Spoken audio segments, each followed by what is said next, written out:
Pulsar Legionnaire available now. First outfit with special head animations and voice lines. The Pulsar Legionnaire set comes with its own super cute voice lines that can be toggled on or off.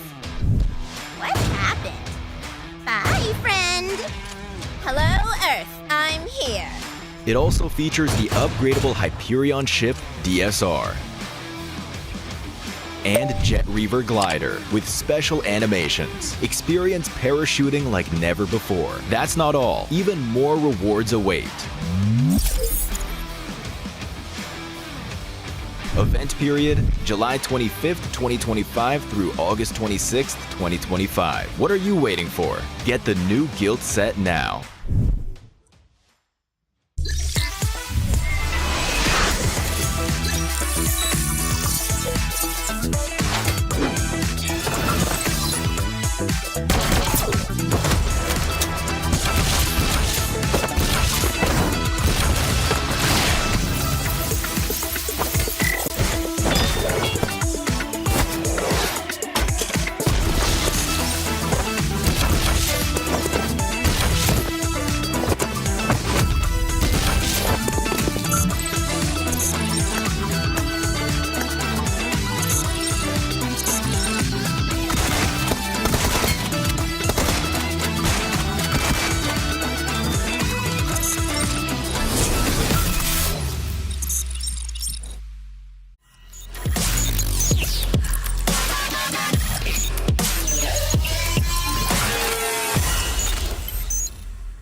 Cybertron's future is near.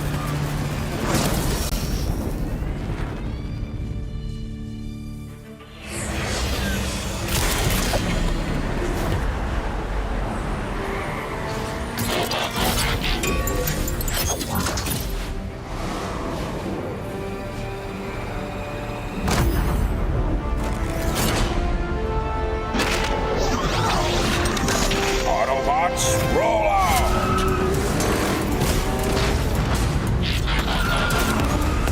This planet reeks of weakness.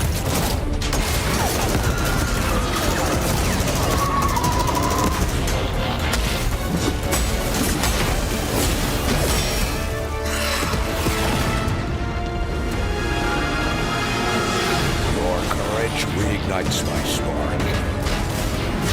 We'll crowd a new load of Cybertron.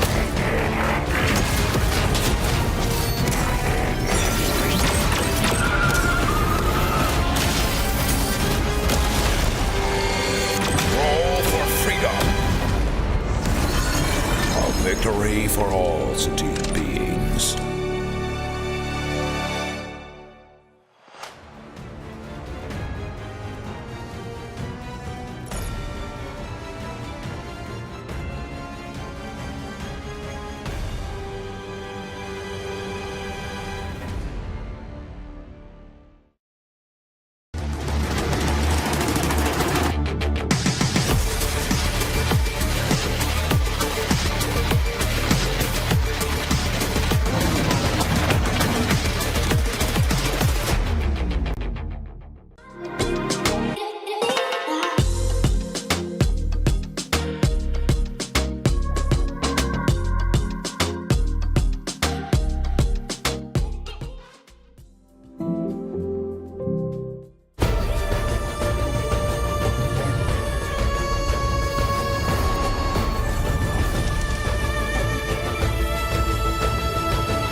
This land is calling.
Welcome to the PUBG Mobile World Cup at the ESPORTS WORLD CUP 2025. I'm excited to be here for PUBG Mobile Media Day.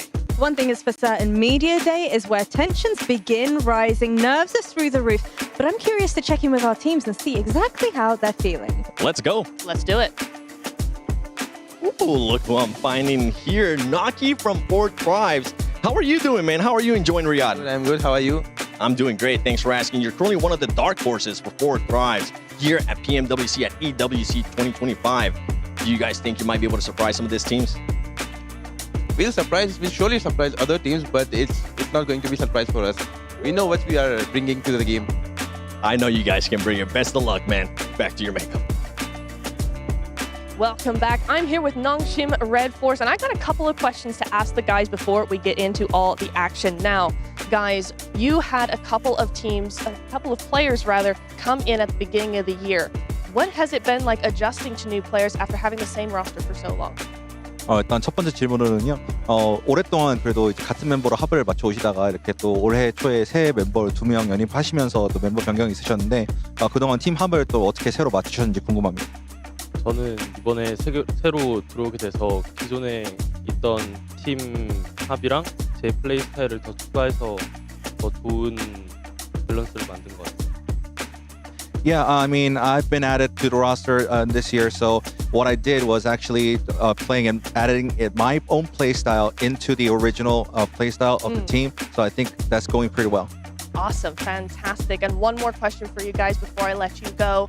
You guys have done a lot of analysis, of course, coming into this stage of the competition in a lot of the rest of the lobby. How are you guys feeling, and what is maybe your biggest strength compared to the rest of the teams? 이제 대회에 앞서서 좀 이제 다른 팀들을 많이 분석하셨을 텐데 다른 팀들과는 다르게 좀 이 점은 우리가 좀 더 좋은 것 같다. 그리고 이 점은 좀 더 우리가 더 준비해온 것 같다라는 게 좀 있을까요? 그냥 금전적으로 저희가 더 다른 팀보다 잘하는 것 같아서 그냥 싸움 더 잘하는 게 좋은 것 같아요. I think we're pretty much better in all the team fights than before, so I think that's going to be our key element. Excellent. Really great stuff coming in from them. I'm super excited to see what they've got coming over the next few days, and we're excited. So, guys, tune in and see them do their thing. Welcome back to PMWC at EWC 2025. I'm joined by none other than Hixie from Power Esports. Hixie, you guys had a little bit of struggles there during PMSL MENA Grand Finals. What happened? Actually, there was in the league stage, we were doing good because most of the team were giving us a lot of spaces. And we didn't find that in the finals, and we are improving that, and we spotted the mistakes that happened in the final, and I'm sure it will not happen in the PMWC. I'm hoping it doesn't happen here at PMWC. There's so much at stake. Now, going on to the group stages, what is the goal for the team? Actually, we want to gather as much experience. I don't care if we qualify from the beginning or not, but we need as much as experience to use it in the finals. Okay. All right, Hixie here with the strategies. Thank you so much, man. Best of luck. I went ahead and grabbed TT Global because I'm curious to know about what the fan support has been like for you boys coming into this event. 首先就想问一下 TT 战队这次来到电竞世界杯，你们粉丝对你们的支持是怎么样的呢？就是希望我们这次能够在世界杯打出我们自己的风采吧，然后我们也会尽力去打好每一场比赛。对。The fans are counting on us to be able to play our best to be able to deliver a performance to our own standards. So we'll do our best to try and not let our fans down. And who do you think your biggest competition is going to be throughout this event? 你个人认为这次比赛当中，你们最强劲的对手会是谁呢？我觉得这一次最强劲的对手是我们自己吧，因为我们之前在 PMGC 打得不是很好嘛，然后我们没有很好的执行教练给我们的决策啊什么的，然后这一次我们会战胜我们自己，然后把战术执行最完美。I'll say the most challenging opponent will be ourselves because, for example, in the last tournament that we played in, we didn't do so well. It wasn't so much that the opponents were strong; it was more like we didn't perform well ourselves. So, for example, when the coach gave a lot of instructions, a lot of strategies, we didn't execute them properly due to internal miscommunication and whatnot. So, I think right now we're focused on being able to perform better, being able to overcome ourselves and be able to deliver at a higher level of performance in the tournament. Is there anything specific that's been done to make sure that history doesn't repeat itself again? 那你们有没有什么针对性的措施或者方案来提高自己，来让你们这次在电竞世界杯当中可以取得更好的成绩呢？其实上一次我们其实是心态上面发生比较大的变化嘛，然后这次可能就针对说我们在对于比赛场上高压的情况下面，我们怎么样去处理能够比较好，然后教练也会给我们布置相应的战术，我们就是只要打好每一场比赛，每一场就执行教练所安排的，我觉得这样就可以了。I think a lot of it is focused on building our team mentality, building our personal, mental fortitude when playing at a very large arena, facing high pressure and in front of a large audience. So I think this was one area that we were weak in the last time, and it's something that we will be improving on. Whereas in terms of strategy, we've got our coach. He's going to be the one, doing all the homework, and he will be the one instructing us, and we'll do our best to be able to deploy all his strategies. Well, best of luck to you and the rest of the team. I'm looking forward to seeing you perform. Welcome back to PMWC at EWC 2025. I'm joined by none other than RA Esports Stars. This is the Saudi E-League champions. Are you guys feeling any extra pressure being the hometown heroes? No pressure at all. If anything, we are more relaxed since we are playing our hometown. And is there any teams that you guys maybe are a little bit worried of how they're going to be performing, or maybe interjecting onto your rotations when we get into the actual gameplay?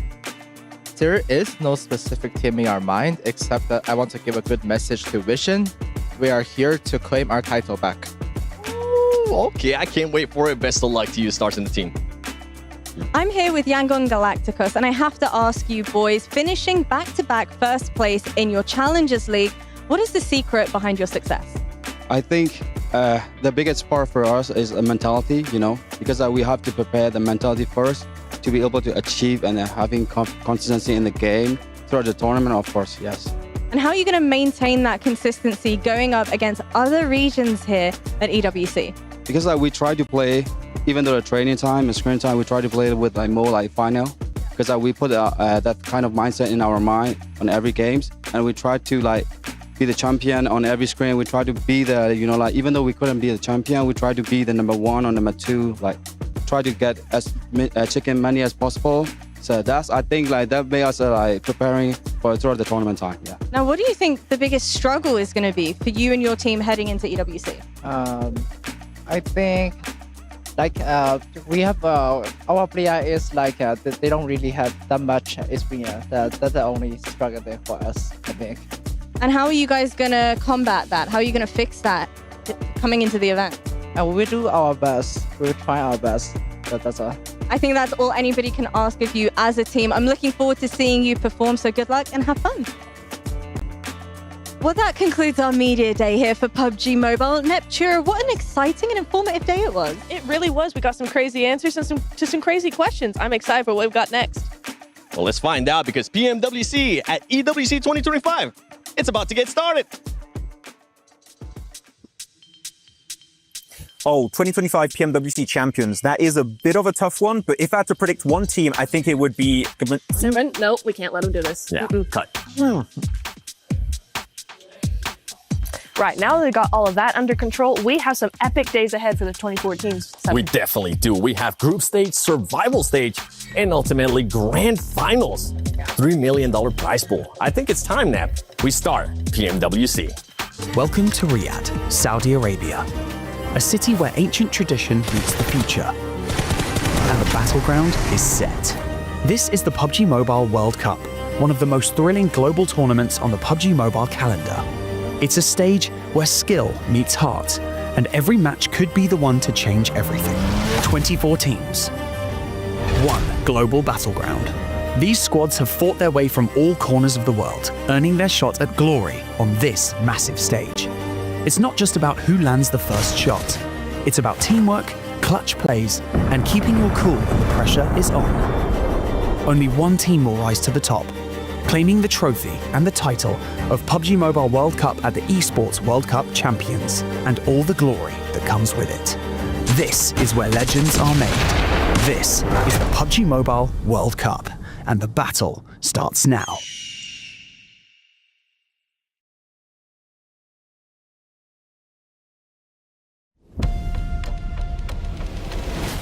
No competition is as ruthless as the ESPORTS World Cup.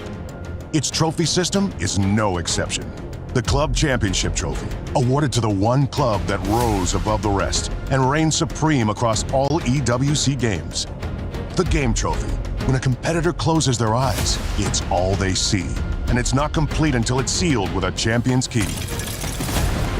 Every participant earns a key engraved with their name. That's their right to compete. This year, returning champions hold a key unlike any other. Only one can place their key into the Game Trophy and become an EWC champion. The frame of the champion's key is embedded into the totem, a stone marker of legacy displaying every champion of the year. The keys of the eliminated will be crushed. The champions select 3 broken keys as a personal token, a reminder of who they have humbled. Beneath the totem, a resin block holds the remaining keys, a graveyard of fallen contenders. Will your dreams be broken or your name carved in gold and stone? At EWC, nothing is granted, everything is earned. Welcome to the PUBG Mobile World Cup, World Cup 2025, live from Riyadh, Saudi Arabia. My name is the 7WG, joined alongside Neptura. Welcome in, everybody. We have 8 days of impressive gameplay coming in for you guys as these teams battle it out for one of the most prestigious mobile titles. That's right, and it's not just the glory of lifting that trophy, it's being able to get a prize. A piece of the prize pool, the $3 million prize pool at PMWC. Sure is, and in the meantime, we can expect some heart-stopping action, some impressive gameplay, and some top-tier strategies all to boot. So, 7, the pressure is on, but will they shine? We don't know who's going to win it. Could it be maybe one of the dark horses? Could it be the defending champions Alpha 7? I'm excited to find out who's going to be the champion. So am I. So prepare for this insane journey as we see all the global teams battle it out. But for now, let's go ahead and look at that format. Get ready. The PUBG Mobile World Cup is about to kick off. From July 25th to August 3rd, the best teams from around the world are heading to Riyadh, Saudi Arabia, for an all-out brawl in one of esports' biggest stages. So let's dive into how the tournament will unfold. First up, we've got the group stage, running from July 25th to 27th. 24 teams, split into 3 groups, red, green, and yellow, each playing on 2 of the 3 days. By the end of it, the top 8 teams storm into the grand finals, while the bottom 16 head into the survival stage for one last chance to stay in the game. The survival stage, happening July 29th and 30th. 16 teams, 12 matches, just 8 spots left in the grand finals. This is where every point matters. Every clutch can turn the tide, and every zone could be the difference between going home or moving on. And then it all comes down to this: the grand finals, the biggest stage, the final fight. From August 1st to 3rd, action-packed matches. It's a race to win it all. At stake, a massive prize pool, bragging rights, and the title of the PUBG Mobile World Cup at ESPORTS World Cup champions. But there's a twist this year: the Smash Rule, an exciting new way to claim the championship title. It's not an easy path, but a team can secure the championship through it. Here is how it works. After day 2 concludes, the match point threshold is calculated by taking the total points of the first place team on the leaderboard and adding 10 points. Then on day 3, the Smash Rule comes into play. Starting then, any team that reaches the match point threshold must win a match to secure the championship. However, reaching the threshold and winning a match in the same game does not count. The win must come in a later match. And if no team wins through the Smash Rule after all 18 matches, then the champion will be crowned the traditional way, based on overall points. So lock in your calendars, rep your favorite squad, and get ready for one of the biggest PUBG Mobile tournaments ever, live from Riyadh.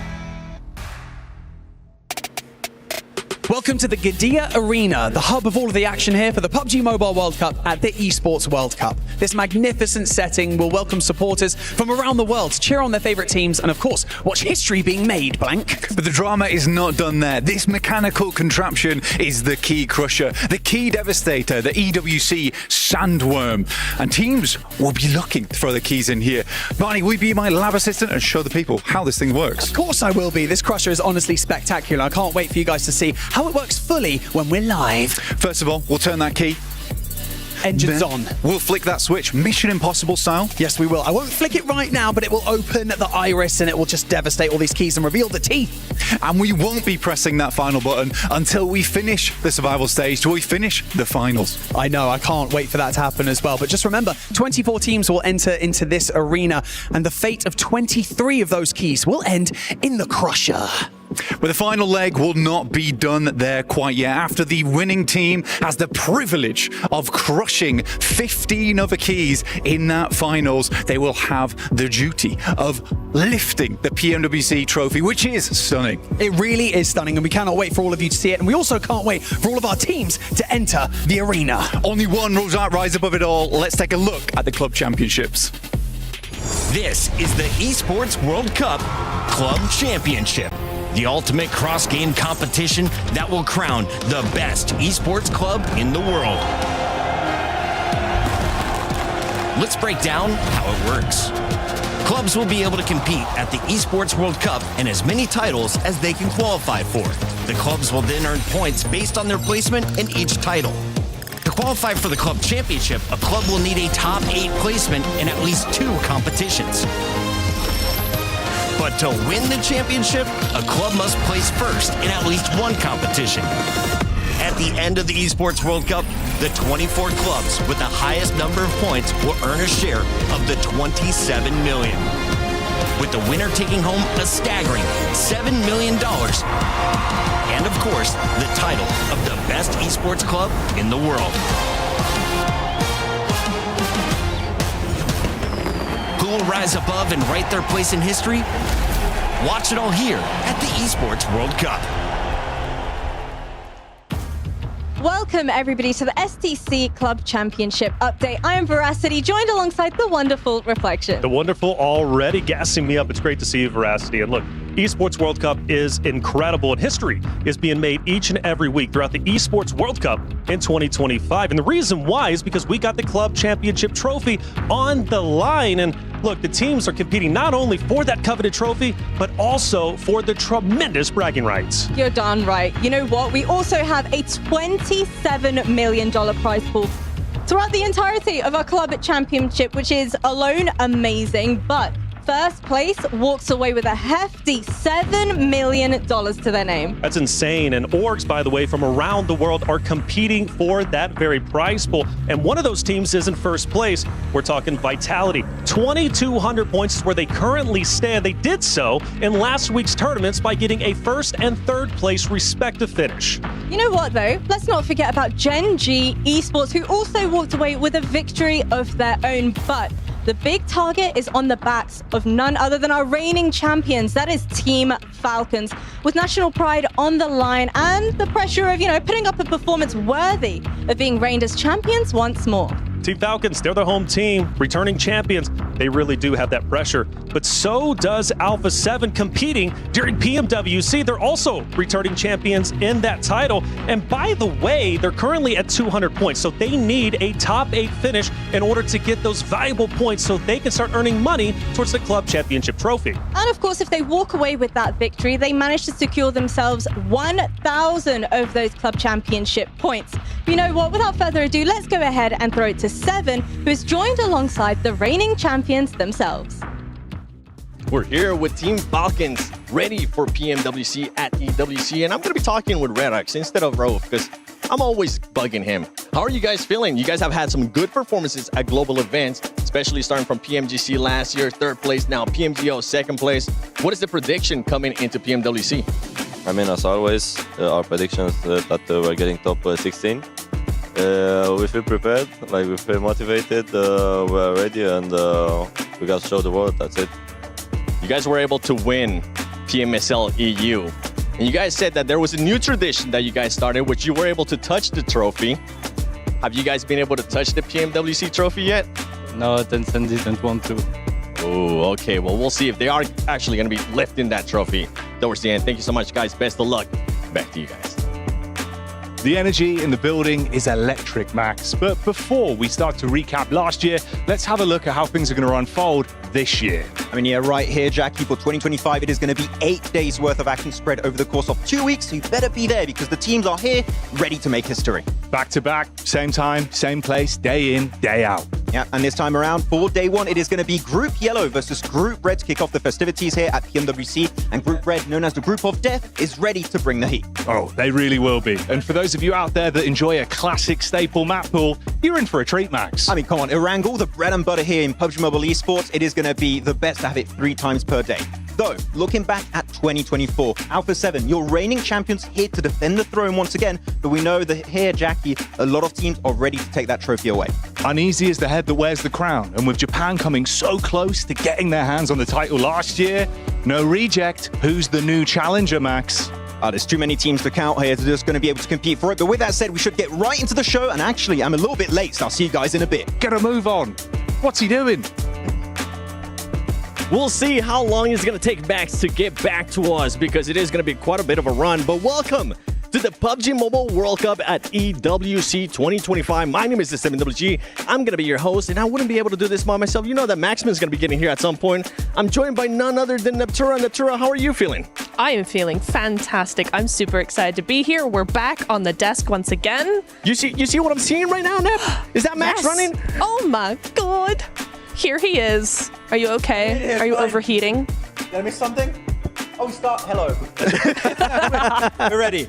Hi. Max, how was the run? How are you feeling? I need a bit of cardio. No, it's fine. I'm feeling amazing here, okay? It's hot out here in Riyadh, but it's especially going to be hot in the lobby because these games are about to be straight fire, 7. Maybe the best lobby that I think we have seen this year by far. Not even close. But you know what? We're talking about the teams. Let's actually take a look at some of the teams that are going to be participating here at PMWC at EWC 25. And boy, we got some new teams, and we also have some teams that we have seen for quite a while, Max. Yeah. You got a lot of teams here that came back that are going to be trying to defend their title, like Alpha 7, right? But other teams that are back once again trying to get himself a good run. Looking at especially Alpha Gaming, I think a team that a lot of people are looking at here in Ipswich to maybe try and do well, but they're still trying to fix a few things here and there. The dockening.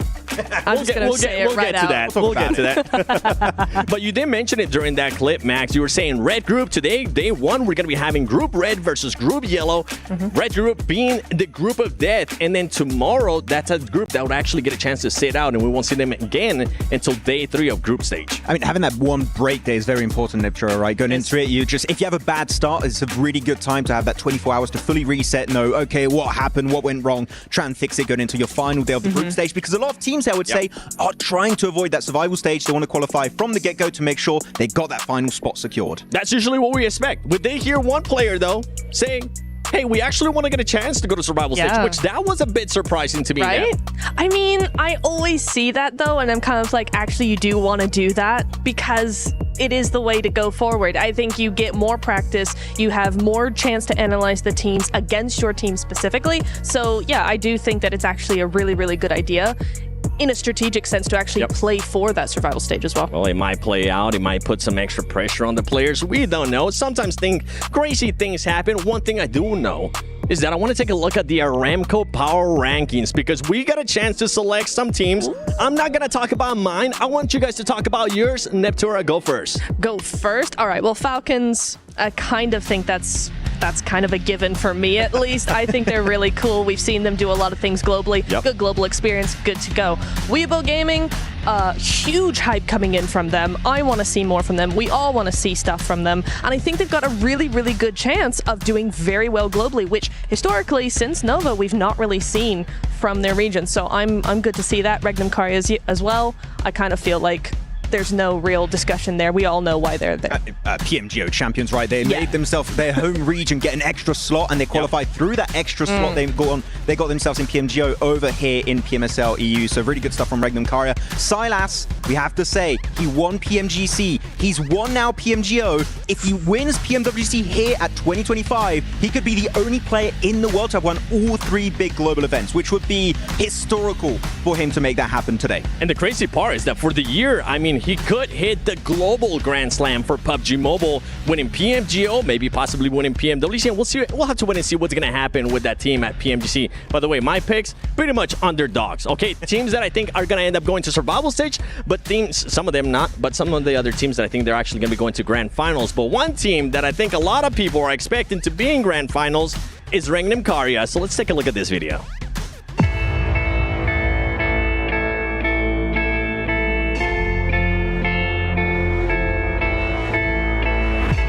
Erangel Esports have had one of the most emotional and unpredictable journeys in PUBG Mobile Esports history. Just last year, they suffered a heartbreaking loss at PMGC 2024, falling short of the title by just 2 points. It was the kind of finish that sticks with you, the kind that can either break a team or push them to come back even stronger. And for Erangel, it lit a fire. At the heart of this roster is Silas, who's chasing PUBG Mobile immortality. If Erangel lift the trophy this year, Silas will become the first ever player in PUBG Mobile history to win every major global event, an unprecedented accomplishment. Beside him stand Wild and Loxy, the mechanical powerhouses with the ability to swing team fights in seconds. Tospic, though, brings consistency and calm in chaotic moments, often acting as the glue that holds the team together. They came into PMGO 2025 with something to prove, and they proved it. From the earlier stages all the way to the finals, Erangel looked like a team on a mission. Their plays were sharp, their teamwork was on point, and when the pressure was highest, they delivered. They walked away as PMGO champions, not only lifting a trophy, but also securing an extra PMWC qualification slot for their region in the upcoming PMSL. That extra slot, it ended up meaning everything. In PMSL 2025, Erangel started strong, but found themselves in a tough fight during the finals. And despite their efforts, they finished in 4th place, just outside the standard qualification spots for PMWC. After everything they fought for, it looked like the World Cup dreams were slipping away again. But the very slot they had earned by winning PMGO ended up saving them. Because of that extra spot, their 4th place finish was enough. They qualified for PMWC not through the front door, but through the one they built themselves earlier. From barely missing out on the biggest title in 2024 to becoming champions at PMGO and then scraping into PMWC through sheer grit and timing, Erangel's 2025 season has been a roller coaster. And now, with a second chance on the world stage, they'll be looking to finish what they started. I mean, Erangel has just been on an absolute tear. We saw what they were able to do at PMGO. Can they maybe follow that up here at PMWC? What are the chances looking like so far? I give them a solid 60%.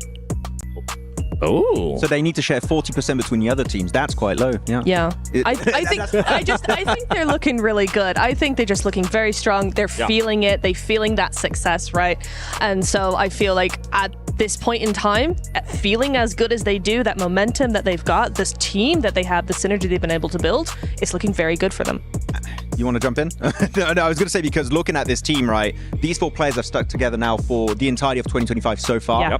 They have that synergy, they have that trust. Wild and Loxy in particular, when they're doing a play, they know exactly what the other guy's thinking. So when they're going for a breach on a compound, I'm telling you, Wild and Loxy, you don't want to go against them, because chances are, if they have a shotgun, you're not living more than 5 seconds, okay? You better be careful and hide. Yeah, 100%. It's so nice to see that synergy come through, and that's really something that you don't see other teams have, and that's what you're always trying to get to. That's the standard that you're trying to get to, is having that synergy between players to the point of where you know what the other one is thinking. And that's so important in that late game. Well, I mean, we're talking about teams that you don't want to run into. One team that I personally would not want to run into is Hora Esports. I mean, this team has been an absolute dark horse for me. They were able to perform well in their PMSLs as well. So before we even continue to talk about them, let's take a look at this interview.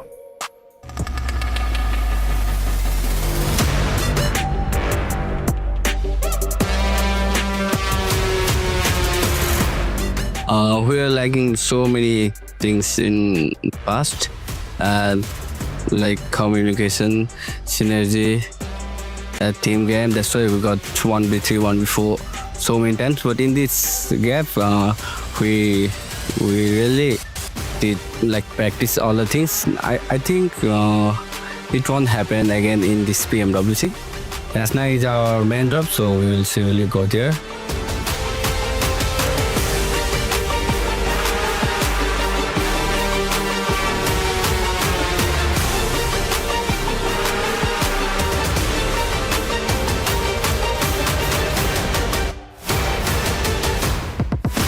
I never thought like I'm the star player of the team. It's just like fans or supporters, they just gave me the title. But I don't think it's like it will give me pressure. It just motivates me like to be called star of the team.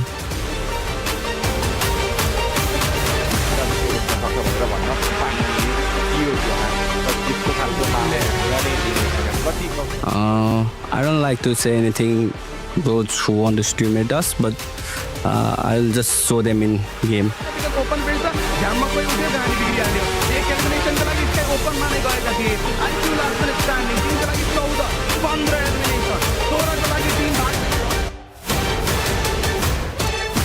Thank you everyone, love you all and keep supporting us.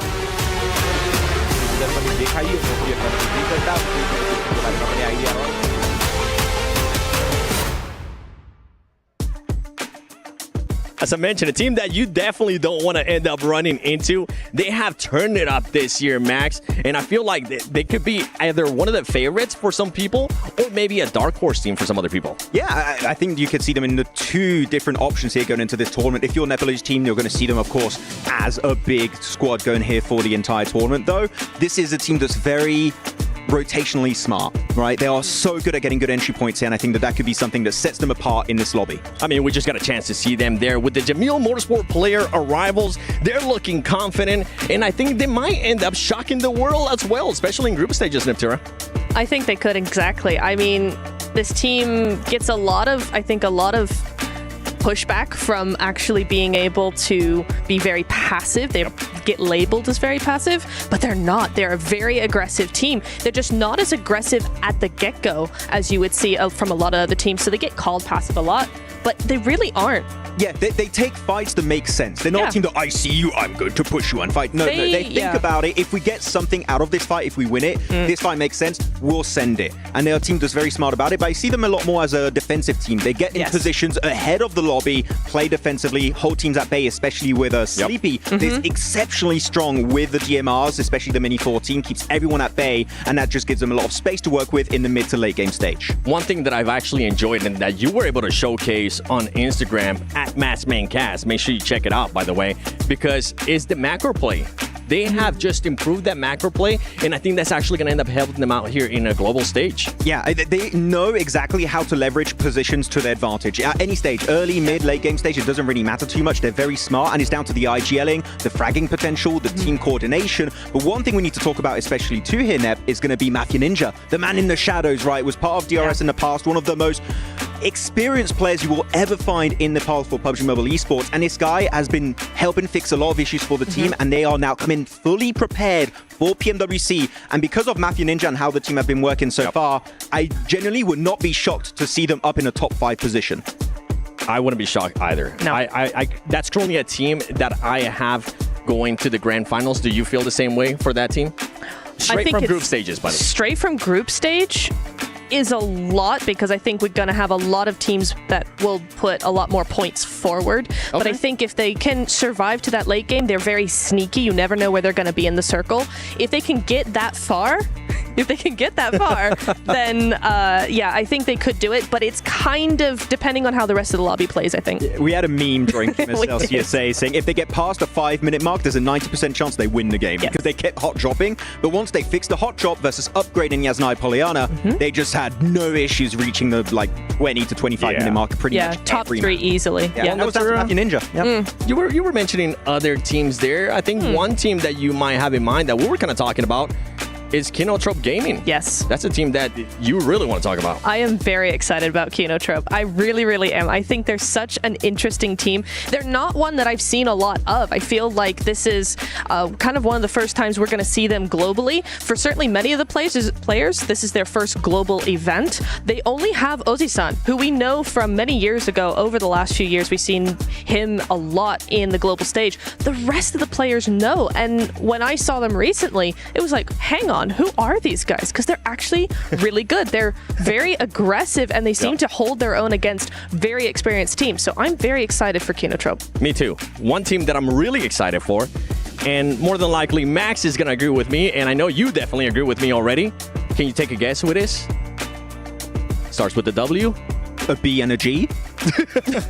Weibo Gaming, baby, because that could be one of the favorite ones to win this whole event, PMWC, because of the additions that they have had. Since the Nova era, where they won PMGC back-to-back, right? Have we had a team from China really getting close to competing? Tianba, you can maybe say, but occasionally. I am so hopeful that if a Chinese team is going to win a global event, it is going to be this roster of WBG. They have been so impressive in the PUBG Mobile Hong Kong Invitational in particular. Suk with the bow is a scary fellow, and you're looking at 33Z, you're looking at Order, the fragging duo. Order in particular, this guy, he is experience incarnate, and I think that with the way they played in Hong Kong Invitational, chances are they could win this trophy here in Riyadh. Well, Max, we're talking about all these teams, but we're missing one team, the main team. And I'm sorry I have to do this, everybody, but we got to talk about the defending champions. Alpha 7, look at barely making it into PMSL Americas. They were scaring us at one point. Reflections and I were like, are they going to make it or are they not going to make it? Luckily, they did end up making it. They're defending it. Is that one team that we're feeling like they're actually going to be able to win that back-to-back, Neptura? Do you want me to be honest? No, I want you to lie to us, no, please. lie to us. Yeah. No. Oh, why not?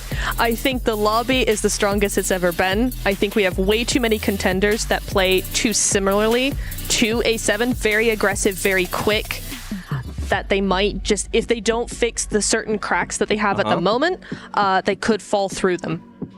Max, I see you pondering in your head. Am I agreeing with this? Am I not agreeing with this? Like, you put it really well, so it's hard for me to disagree, but I want to say that there's a lot of potential on this team. Oh, yeah. We saw Squash, like Mafioso, Revo, Cario, we know those guys. They've been sticking with the team for ages now. But Squash is the new addition, replacing McGrellin from last year. True. And I feel like Revo found a new best friend in Squash. Like, they are an incredibly good fragging duo, and their potential is incredibly high. We were talking with Reflections, actually, just a few days ago, and he said the team maybe looks a little bit weaker than the previous iteration of Alpha 7 in 2024, but their potential is so high. If they're able to fix those little issues with Squash and him be able to get more experience on the global stage, chances are they could reach that full potential and go 100% here on this tournament and make it work out. Now, this is one team that I didn't want to talk about that much, but I do want to put a little bit of input there for Alpha 7. Is they're fighting for that $3 million prize pool. Not only just that trophy, right? But the main thing for this team is how are they going to be starting the tournament? Are they going to be starting slow? Are they not? I got a chance to talk to the players actually right before we started the show, and the main thing that I told them is, whatever you do not start slow. Do not play that catch-up. And that was one team that told me, you know what? We don't really want to go to that survival stage. We want to go straight to grand finals because we want to be able to have a little bit of extra research, and that could be something that benefits teams. Yeah, survival stage, yucky. You don't know. Don't want that. Great analysis here on the desk. You know, like you want to try and avoid it. That would be my personal approach because you're putting your position for the finals at risk. Yeah, you would just want to get there as early as possible because otherwise, chances are you might not qualify through the survival stage. Oh, I mean, sometimes those teams like to have that pressure on their shoulders. They become diamonds. But then sometimes they end up crushing and they get exposed for just piece of coal for not really being able to do that. But for Alpha 7, we'll have to wait and see what that's going to be happening with that team. As you mentioned, this is one of the strongest lobbies, if not the strongest lobby we have seen, I think, in many years. And we can go on and on and on and talk about those teams, talk about which one's going to be challenging them, which one is maybe going to be surprising a lot of the viewers that they might have not seen before. I know that we definitely have a couple teams here and there, but I think the talk is done. I think I want to see this player. So you know what? Let's go to the introductions to the stage.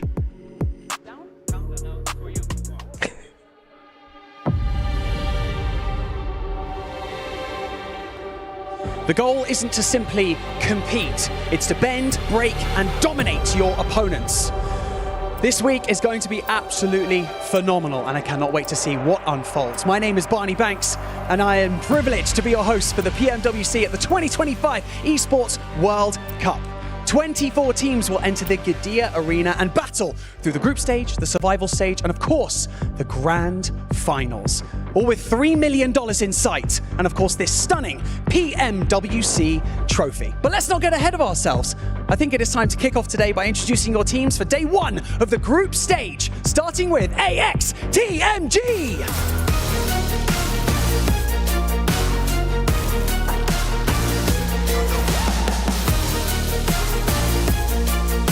Nongshim Red Force.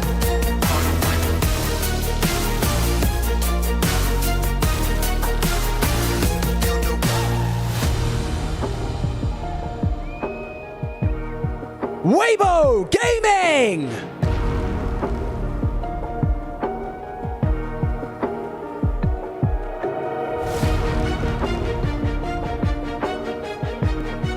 Yangon Galacticos.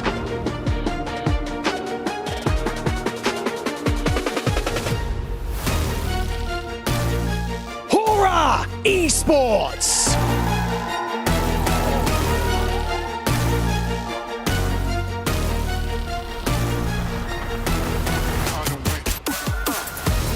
Power Esports.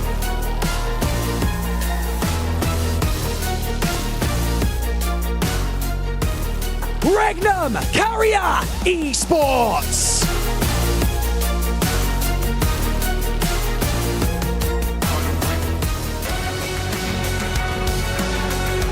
Four Thrives Esports.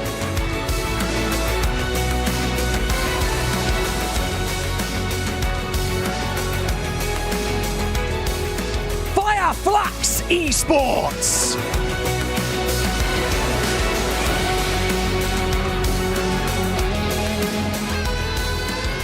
Team Vision.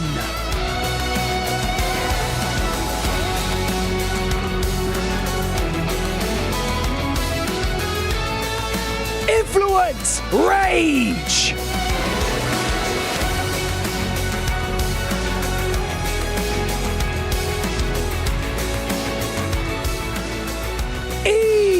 Arena.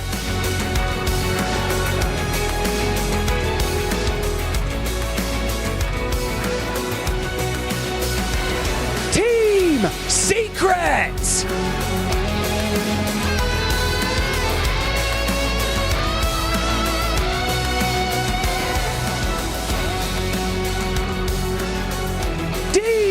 DRX.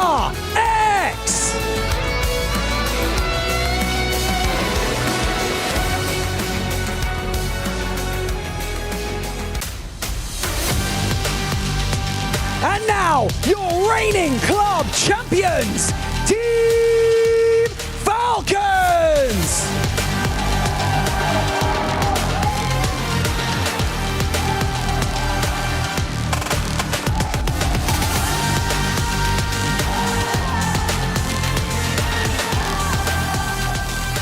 And finally, your reigning champions of the PUBG Mobile World Cup at the ESPORTS World Cup, Alpha 7 Esports!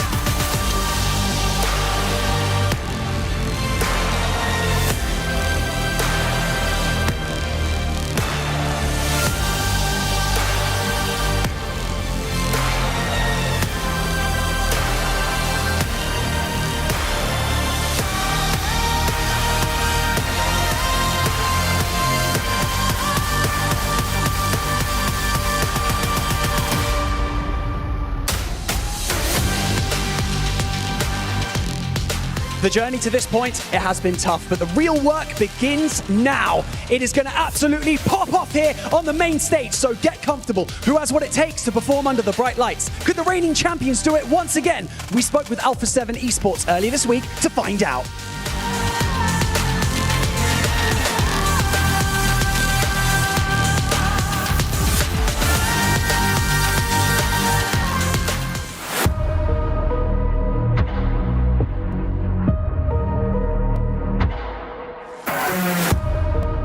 Alpha 7 Esports have long been the kings of their region, dominating every tournament they enter, but on the global stage, close enough to touch victory yet always watching it slip away like under a curse, finishing second or third in the biggest events. Time and time again, they came close to glory, only to fall just short. That curse weighed heavy. The world saw their talent. They proved their strength regionally, but the ultimate global crown remained out of reach. Then in 2024, everything changed. At 2024 PMWC, Alpha 7 finally broke the cycle against all odds on the biggest stage in PUBG Mobile.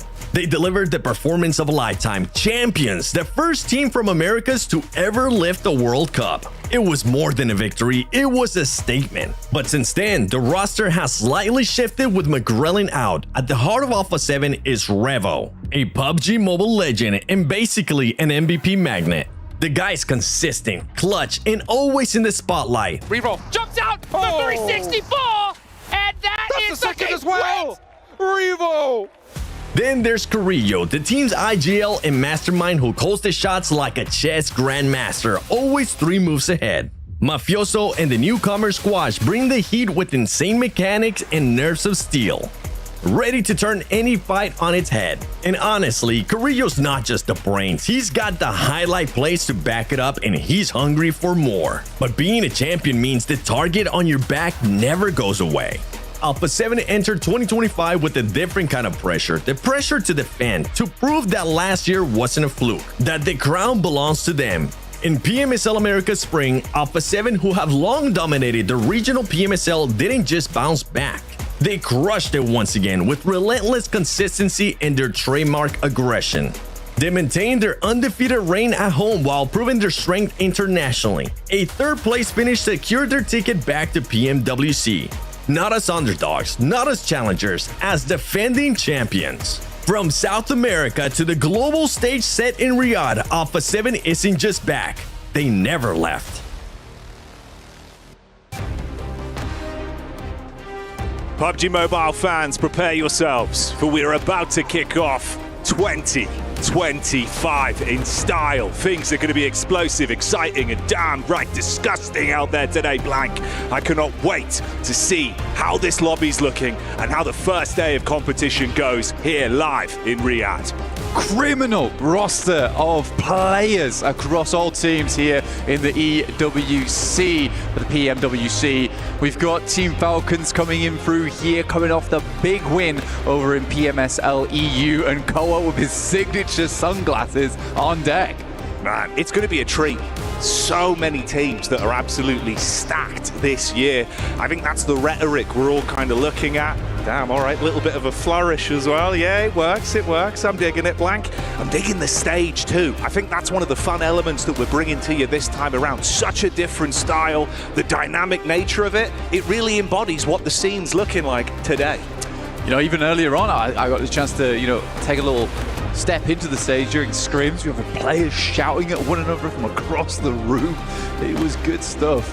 But the dancers already had some nice discussions about how they feel teams will fare. I think one of the more interesting discussions that was had was about Weibo Gaming. Yeah. Honestly, I think that they're absolutely right and correct in the fact that, China just hasn't been a powerhouse for a long, long time, despite, being straight off the mark very, very early on in PUBG Mobile. But that was a long, long time ago. Yeah, the optics for it, the potential chance, it's literally what me and Max were setting up back at the start of the day, right? Who's going to be that upcoming challenger? You've got a lot of X's on Alpha 7, a lot of targets. People are looking at them, right? They're aware now you're coming in. Everyone's looking hot, Blank. Other regions looking to try and have an opportunity to snatch at that trophy, rip it away from them.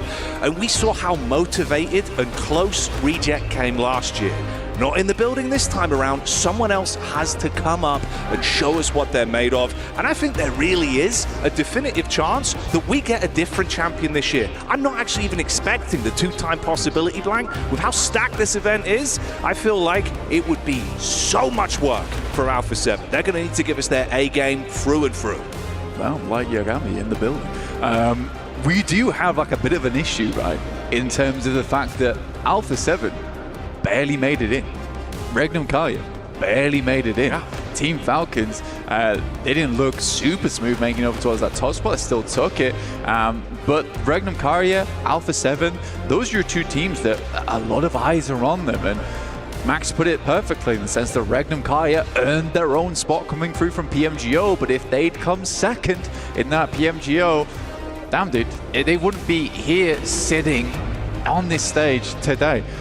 So again, there needs to be some big improvements from both those teams. Alpha 7, I want to see them have that hunger once again that we saw them, where they were pacing all the time to try and pick themselves up a win. Forever second place, that team.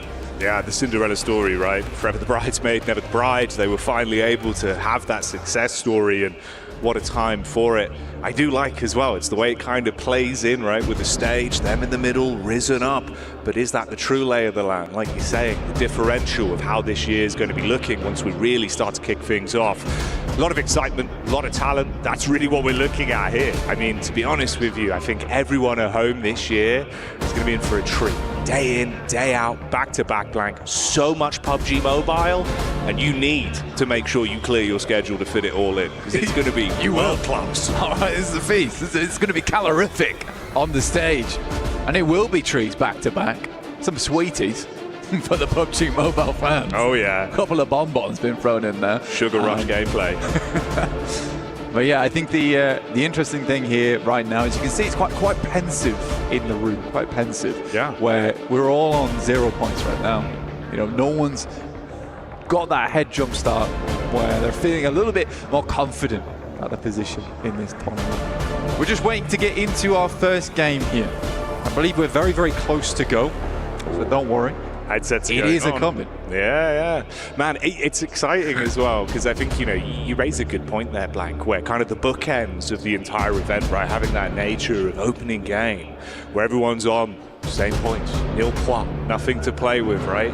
It's why it feels so intense, because there is those moments of like, all right, we don't actually even know the full reverberation to some of the outcomes from this map for quite some time. It's why it makes it kind of fun, makes it exciting to see how it's going to go. I'll tell you what I do enjoy as well. Seeing quite a few mascots this year. People have got like the little teddy bears out. People are feeling it, bro. I'll tell you what, the mascots are out, the jerseys are starting to become a little bit more creative. It's quite nice to see, honestly. I think Alpha 7 did have like a little bit of a part in that. I think that they would, with them having the holographic jersey for so long now, a lot of the teams decided, you know what, we gotta bring the faction game up just a little bit. Gonna make the most of it. Strapped up, getting themselves ready. Yeah, it feels like the competition's starting to heat up at this point, but who's going to be able to beat the heat? That's the question. So much to play for here. Ridiculous lion's share of prize pool on the line. The glory, the legacy, the opportunity for so many of these teams, players, regions, all building to be an explosive 2 weeks live from Saudi Arabia. Not how you want to start things though, with a tangle. That's the worst way to start things here. Make sure you get the left in the left here. Don't get them muddled up. You're locked in as soon as those headphones go on. Quite a few of the teams that are coming through from Americas. I do worry for Americas a little bit, honestly, just because they're quite an aggressive region. I think the one thing that does play into, definitely when we get through to those finals. But we'll be starting things off here over on Sanhok. Oh yes, here we go. This is what we were waiting for. The anticipation building, the environment, the stage, the fight, the clash between all of our teams. Day in, day out, the PUBG Mobile World Cup. It starts right here, right now. We got the honey plane, so we certainly bring in the sugar, like we were saying. And this is the first treat of the day. And all our players ready to go. Al Haji, you can spot him straight away down the bottom left. He is a big powerhouse inside of PUBG Mobile. Excited to see what he can do. Constantly coming back to the big stage. Oh yeah, fan favorite for the region as well. Everyone was going absolutely ballistic in the crowd last year whenever they'd see Al Haji popping off. I can't wait to see what he'll do this time around. Power gaming, never disappoint, buddy. And there's Silas, top right in the world. I think that's an undisputed fact to throw that one out there. Let's see if he can lead his team to victory. As Max was saying over on the desk, a very consistent roster so far overall. We're jumping straight into things though. 4th rise over towards Hatin on a hot drop to start things off, Jackie. And Nongshim Red Force also down towards Ruins. Well, let's see how this goes once we get into the action here and see what things are going to be developing like, obviously, with those early hot drops, Blank. It's always exciting, mate. This is one of those where we get a little bit of a telltale sign as well if teams are going to pull off with some of these more default drops if it goes wrong. We're already losing one. That's over towards Power. So 4th rise currently thriving over towards Hatin. We're on board with AX and Nongshim Red Force in the Ruins. Scrambling, grab themselves some bits and bobs to fight with. Nongshim Red Force taking a bit of a dink towards the backside as well. DBS is in play. They start to make their move. This is real rough as well for Power, Blank. I mean, down to just one man left standing already. I know I was hyping him up a little bit, kind of a fan favorite for the crowd, but that is not a dream start whatsoever. And 4th rise, 3 eliminations, 4 players still up and kicking. And they will be kicking Power out from Hatin going forward. On the other hand, Nongshim Red Force taking a fair bit of damage. AX currently looking a lot more healthy here compared to them. Controlling on the outside of Ruins right now. A little bit tough when you get on the back foot here, especially in terms of meds. Because a lot of these rooms do get cut off, and AX is starting to increase their domain within the Ruins itself. The opportunity to play with, though. Some weapons established there. Henry in the back line. With the DBS on deck as well, waiting for the close range. A little bit of scouting, keep your distance. No overcommit. They're aware of each other. This could be good, though, for Team Falcons, of all teams, actually. Head up towards that north side. We know that Ralph does like to scout out towards Ruins in the first place, and with the circle going over towards the east, if you can cut out 2 teams from Ruins, you open up a very consistent, easy path over towards Painan. Here's a replay coming through. All the action that went down over towards Hatin. It was a rough and tumble of a start there for Power. Yeah, brutal on the replay, catching the highlights from that one actually for Power Gaming. Mid-looting, quick to the drop, just able to make the play on it. Always the chance for maybe a little bit of acclamation if you can stay alive. But 1 player in the opening moments, first 15 seconds, yeah. Not the sort of sight that you'd like to see. Ooh, nice. Beautiful peek on it, Blank. Yeah, good catch. Very, very good catch. And again, to be honest with you, AX, with the amount of control they've had throughout the entirety of this fight, they want to conclude this soon. They know they need to go towards that eastern side where our circle popped. Equal trade so far. Looking to close the gap with the DBS, but the quick burst back over, looking pretty good actually. These trades though, so messy. Either side taking heavy hits, and looking to see if they can convert. DBS just spamming out the shots. Need to play medic, get Henry back on his feet. Got the elevated fight, wide swing out on the corner, drop down into it. And there you have it. Come out on top in the end, being able to shut down the Red Force. Nongshim out on that one as AX will survive. Bit of a nail biter, but they get through it. I mean, for AX, fans of that team will be very pleased with that one. And honestly, it's not what I was expecting. I'm happy to be surprised in that as well, because the control they had on that fight was spectacular. A lot of teams, when we see like this kind of an improvement and then heading over towards EWC, it was sort of a surprise pick for us coming through. Yeah. I was excited to see it. I'm very, very surprised to see that kind of control coming through early. Now, the question is whether they can do that kind of thing to a much more consistent team of the lobby. We're looking at scarier teams. Alpha 7, DRX, Ragnar Kaya, Weibo Gaming. Can they kind of have that success versus them? We'll wait and see. But to start things off, that was very, very clean by the books. Even just to get the nerves out of the way immediately as well, like the sort of, the caliber of the stage you've immediately been thrown into, mate. It's one of those where that feels so, so good for you compared to the outcome of losing that. Especially as a special invite as well, because in a lot of instances when we have that invite come through, a lot of times that team doesn't do amazingly well, but it's nice to have them here. But this is a very keen team to start things off, so I'm impressed. I'm impressed to start things off. Here's Ragnar Kaya on your screens. Currently up towards Cal right now on the north side of the map. Locked in a fray though with Weibo Gaming. We might just be able to get some answers nice and early. Weibo versus Ragnar Kaya, how that pans out. The well-known player, Order. Star-studded player, in fact, in Order. had so much success and consistent success over the years. Order versus Silas, that could be a very, very fun matchup. We can check in as well, of course, with our reigning champions at the minute, Alpha 7. Got Mafioso doing a bit of scouting work as well, the only player separated away. Squash, another big talking point that we'll develop into over the course of the event as well. See how he's performing here. Bit of a new look. It's like 25%, I think, the maps on that one, Blank. Yeah. Well, I mean, that's always been the case for Alpha 7, is just finding that fourth player. It's never been easy for them. Squash is returning to the game after a year. Took a little bit of a hiatus from it, but they immediately had him back. Fair play. It is unfortunate to see McGrellan not in the roster, though. McGrellan was a player that they had found massive success with internationally. And I thought, you know, that they would work with him, but I just think the team did not gel, despite the ridiculous amount of success they were able to find over at EWC. So yeah, weird. Weibo Gaming is going to give up the chase here, though.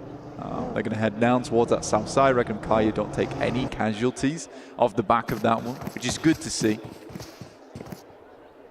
Obviously, threw the highlight out there as well towards Falcons early. You can see they've had a relatively unscathed path up to this point. Going to go for the crossing as well on the bridge here. So potentially a bit of an opportunity for a skirmish to come up. AX as well making their move in now, coming over towards Painan. Again, not really had much of an encounter since. Nice to get the overview though with the map screen. You can see New Circle coming in and the shift for our teams here. It's a cool shift as well on the circle. I've never ever seen a Lakawi finish in my entire time of casting PUBG Mobile. So we can go east again, end up in Lakawi. I'd be very, very happy. I think I've seen every other finish here on Sanhok other than Lakawi. Fireflux, Falcons are heading up here. I don't know how they're able to get towards this position unseen. Man, that's an instant knock as well. Now Valo being able to pick up pretty big impact onto this. Yeah, that's crazy. It felt like actually with the position they were in, there must have been some kind of visual contact from it. Really not ideal. 3 quick nades of the cast out. 2 knocks. Got one back over onto the Falcon side, Blank, but for what it is, a bit of a messy encounter here. I think the Fireflux, if I was looking at it, I think they tried to regroup from that northwest side and then come back down towards Cave to get together. But Falcons have been so silent on their approach, despite having the vehicle as well. Yeah. So you imagine here the end, surely. And we're going to get our circle closing in just roughly 15 seconds. We're heading over towards the east side of Quarry. Now, Quarry is a big problem, Jackie, for a lot of these teams. It's low ground in there. You don't particularly want to head towards that position. There's a lot of sight lines from that eastern side of Quarry that are on the high ground looking down into Quarry. So you have to either go above on the north side or down towards the south. But it's going to funnel teams into awkward scenarios. So Falcons already taking out the majority of Fireflux. It's beautiful for the Ralph. Okay. Oh, mate. You say taking out the majority, they might actually just take them all down at this point. Being able to track them all down there, perfect peek in, gets the drop on them, literally. Now, there has been a bit of a proverbial dinner bell that was rung, and that's AX on the rotate over. They would have heard some of this gunfire release, trying to at least carve a path back around. Don't want to half commit to this, seeing the Falcons are up on high. I think it's a smart move from AX. I mean, Cave is a messy area to try and push, try and play around, get those third parties in. You don't have exact location either. So I think for AX just to head ahead, you know, and they realize this is clean. We're not getting in contact with absolutely anybody on this rotate. So they get ahead. They sit on the edge of Quarry. And Falcons need to make a decision on how they want to play through. A lot of times on this circle, they actually shift down towards the south side here, Jackie, before moving up towards the north. So I'd be interested to see how they do play out these next moments. 4 Thrives. They won their fight over towards Hutton versus Power earlier on and now have come into contact with Weibo Gaming. Now, that's kind of interesting to me, right? If Weibo Gaming didn't spend so much time over towards Cow, potentially they were here a little bit sooner than 4 Thrives, but felt like the end of the game for 4 Thrives here was just to get into the circle ASAP.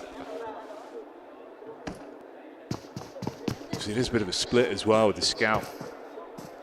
So we'll see if he can make his passage safely.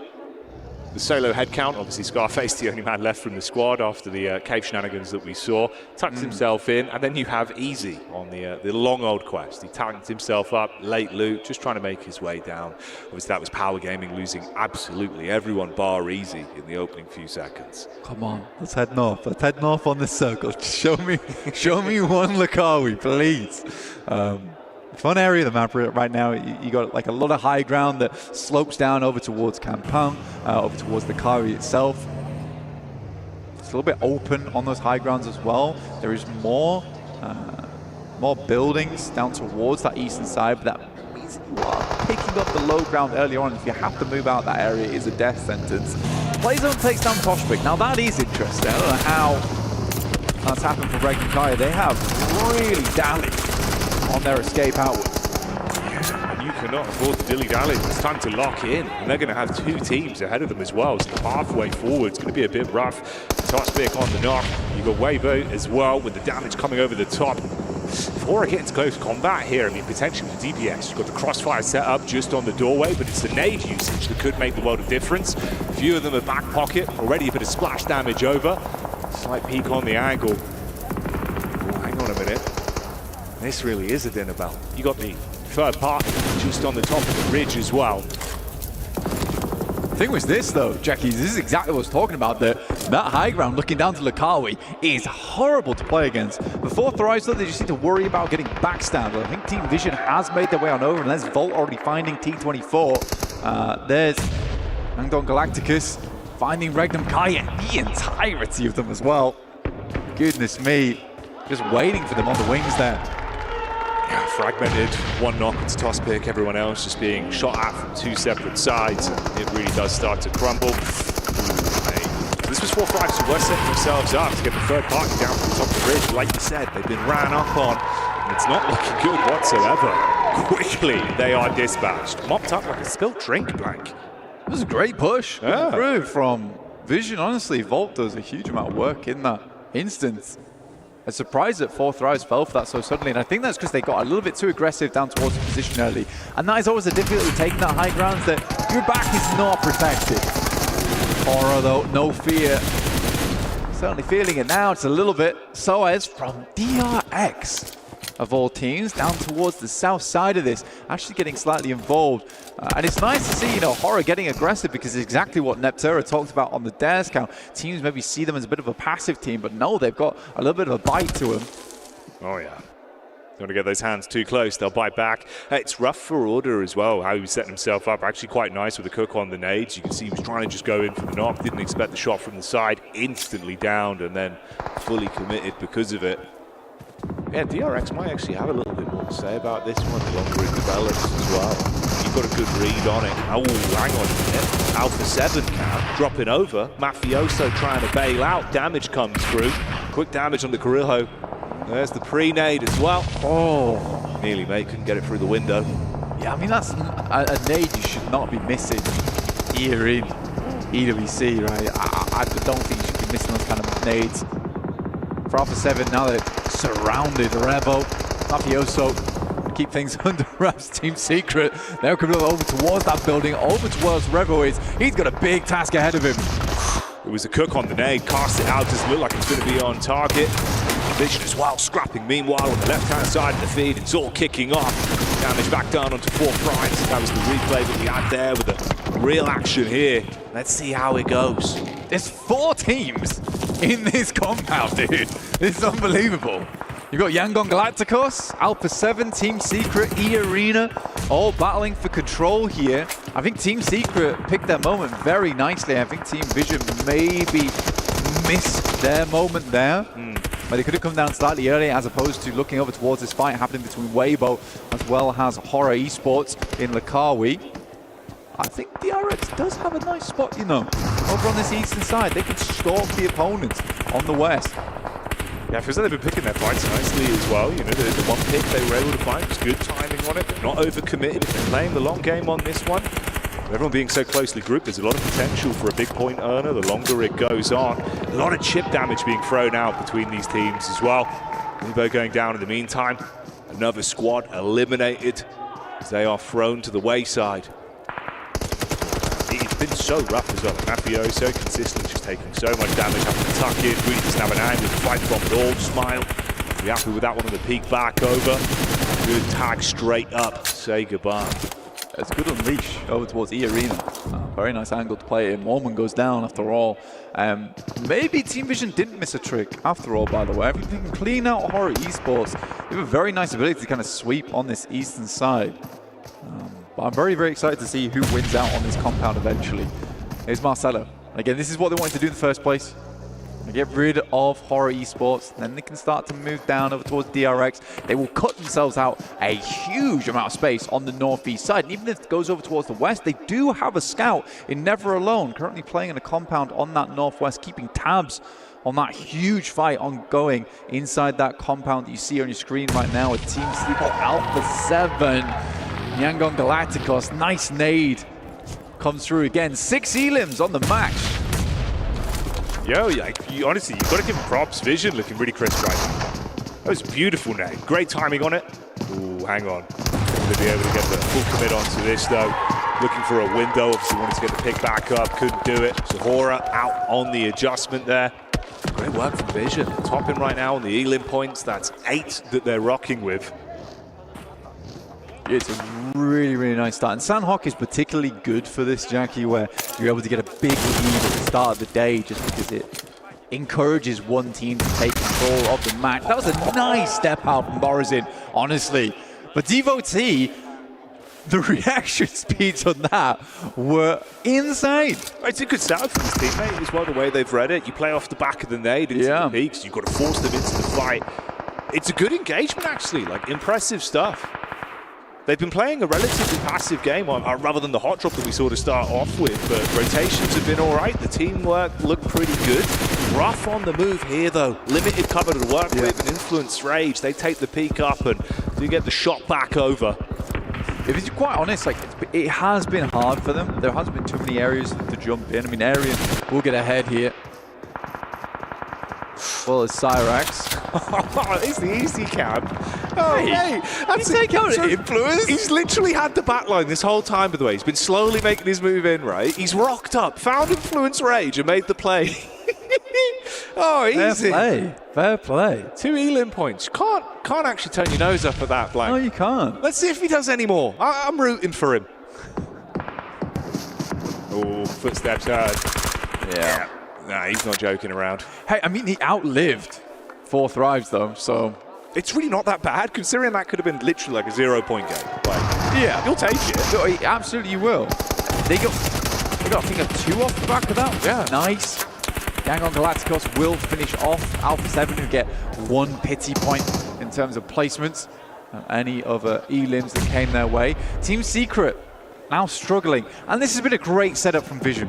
Honestly, this whole time. Look at this line that they've got. You can see it right there. Looking out over towards Team Secret as well as Yangon Galacticos. As they leave that compound, not only will they be trying to tear shreds out of one another, but it also will be Team Vision having some pretty deadly vision their way.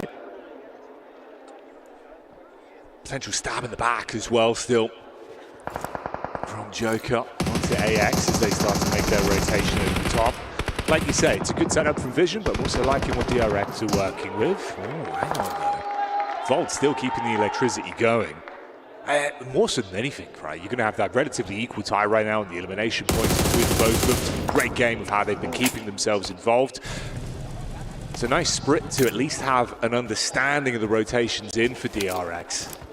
Humbin was playing far further out, obviously scouting down. Ooh, nade onto the top. Never Alone takes a hefty hit from that one. Got to back up a bit. Team Secret caught in the crossfire as well.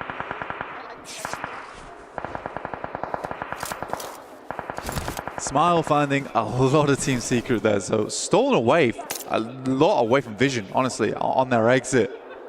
You can see there that Yangon Galacticos 13 elims this game. An absolute galactic performance from them. Irina goes down. Iron goes down as well. That's the Yangon Galacticos. Another tag on, which takes them to 14 elims on the first map of the day. Beautiful stuff. It's Team Falcons that I'm interested in. You know, they've had a pretty casual game. They really need to make it count now, though. The big two teams that will be going head-to-head will be DRX and Vision going forward. DRX has been very quiet though, Jackie. They have, yeah. This is what we were looking at, right? Kind of passive, just the sort of third-party fights when they had a few off angles. Oof. Bullets raining down. Funny thing, they have the circle. The Yangon Galacticos. You know what, you are right. I mean, it's kind of awkward, right, with the split at least. A lot of damage onto them, but with how many E-limbs they've been able to rack up already. Wow. They're looking crisp, like, not going to lie, from the position you're in. Maybe there's still a chance to get a little bit more out of this one. Be a hell of a day if they can kick it off like this, Mike. Falcons have to leave. Luckily for them, DRX as well as Vision just get into contact with one another. Here we go. Scrap starting to unfold. Damage over the top. Marcelo with the pick up, spamming into the smoke. Vico over the top. Nade straight onto him as well. So Vision, it's getting risky. And that's DRX with the damage being dealt. Volt suddenly clambering to pick this one back up. Meanwhile, you've got DRX from the sideline with his own pushing in, nipping at their heels. They've got to be forced further forward. The nades blank with how closely grouped they are. One right on target would finish them. What are you doing? They drove their own teammates into the barrage of nades. Smile goes down and Team Falcons now looking for the finish. But it was clean from DRX.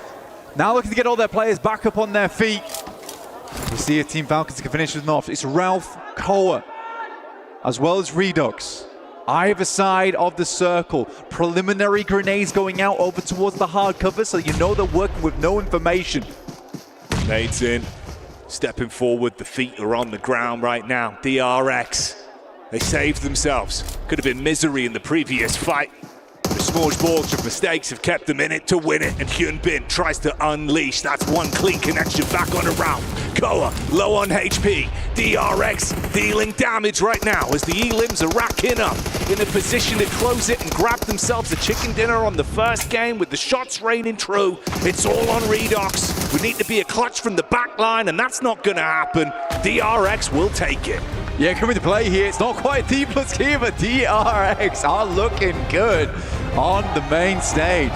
Very, very nice to see here for them. Team Falcons will take that second place. It's a good position to be in for them, Jackie.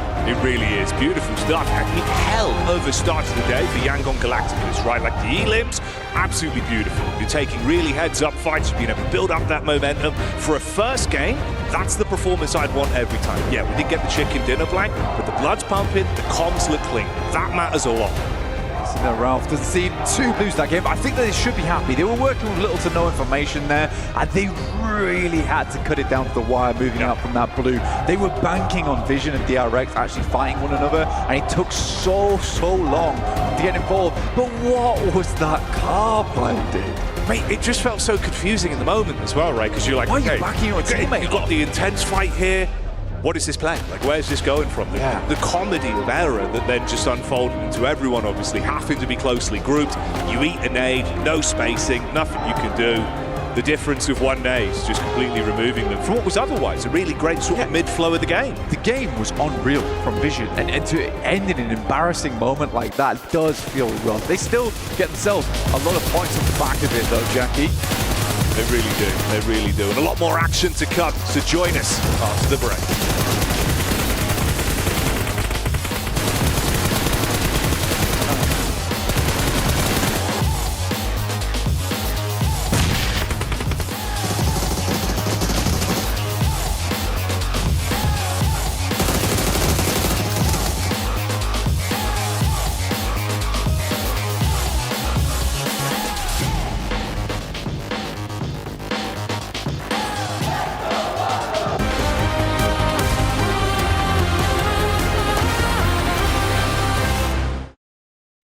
Cybertron's future is near.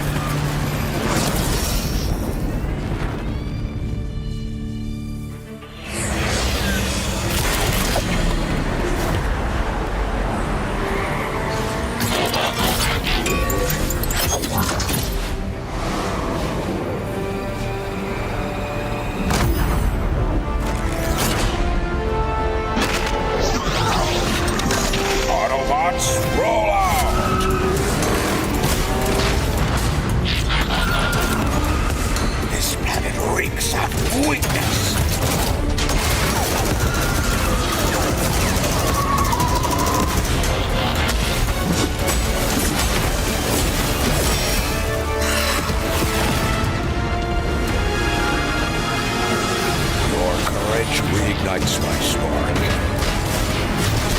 crown the new lord of Cybertron.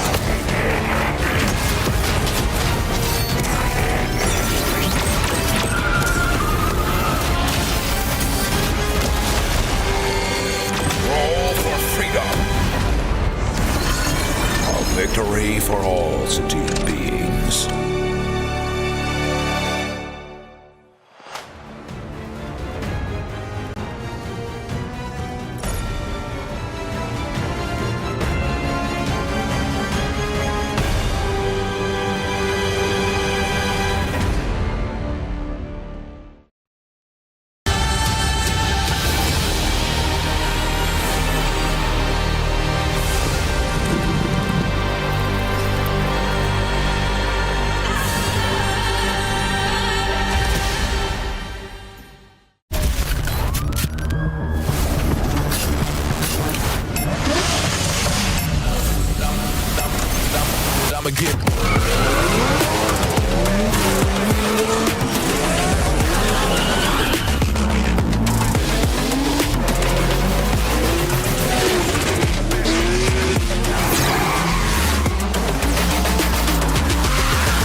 What a first match that we have had here at PMWC at EWC 25. Boy, I was not expecting DRX to get that win, Max, but they came out on top. I was like, there's no D plus Kia R, but DRX are the new D plus Kia. Does that make sense? I don't know, maybe. But South Korea here to play. It feels really good. And really good entry point to the East, playing it pretty safe, waiting until the very end. Got a really good nade onto Vision that really just unlocked the potential for them to win that match. It felt a bit like an underdog type of game, right? You were telling me that a lot of these teams, I mean, big teams that we were expecting to do good, they didn't end up performing that good. One team that actually ended up surprising me, and I feel like it surprised a lot of us, was Yangon Galacticos. The amount of eliminations this team got. They're like, what the hell is happening in that Alpha 7 compound? I guess we'll send it and just eliminate everyone. They got almost double-digit eliminations that game, if I'm not mistaken. Yep. So Yangon Galacticos, I think a lot of teams that here qualified through PMSLs. They made it through PMCL, the Challengers Cup, and people not really looking towards their direction too much and actually getting a really good start here on Sanhok. I mean, Neptura, them being able to achieve 14 eliminations, that's one way that you want to be able to start PMWC. That is wild, and I think it really is down to all of those third parties because they were really on top of the ball when it came to actually finding those opportunities to get those eliminations. A lot of them were through those third-party opportunities. They were just like, oh, there's an angle, there's a team fighting, there's an angle, let's get that angle and move on. So really, really good stuff from them. It's nice to see them step up like this. Yeah, I mean, Team Vision here getting themselves a third place with 10 eliminations. Two teams able to get double-digit eliminations alongside Yangon Galacticos, and they had a really good third party onto Hora versus WBG. That fight was just stretched out to its absolute limits. I think it went on for about 5 minutes, if not more. For way too long. Yeah, and they were like, well, this fight, it's kind of stupid. It's taking this long. So like, we're just gonna roll on in, get those stragglers, get the few points, and after that, get a nice transition to go fight DRX. Yep. Unfortunately, DRX had nades, as we did see, but it was a really good start from Vision that after all of the teams that came out of MENA, I was really not having high expectations for them. That was a massive surprise for all of us. I feel like with Team Vision, the way that they were able to perform here on this first match, something that actually ended up surprising me. I was expecting to have one hot drop. Instead, Max and Nep, we ended up having two hot drops. We did. We had two of them, and then we had, what was it, Power also with Fourth Rives, that's right. But then we also had Nongshim Red Force and AXTMG, Max. Yep. What a weird one. Weird. Because normally AXTMG, for those who know, looking back at BMPS, they drop Northwest Island. They drop on the mountaintop. I think they might have been scared of a possible flex out of Power and Fourth Rives outside of Heartin. So like, we're just going to give that space away and go for Ruins instead. But Nongshim Red Force dropped there. Like, that is a known fact. And they still try and take it away, which I don't know why, because that's a bit unnecessary, but they win it, so I can't complain too much. I want to pause it, though. Was it on purpose? You think so? Possibly. Now, I have seen many times before, if a team wins a hot drop, that carries momentum in through the rest of the game. They're able to build on top of that and get a lot of eliminations. Sanhok is this team's best map. So for me, I'm like, okay, that's a weird hot drop. That's a weird choice. Was it on purpose? Did they think we can win this against Nongshim? Let's go for it, get that momentum and get some elims for the first game? It's entirely possible.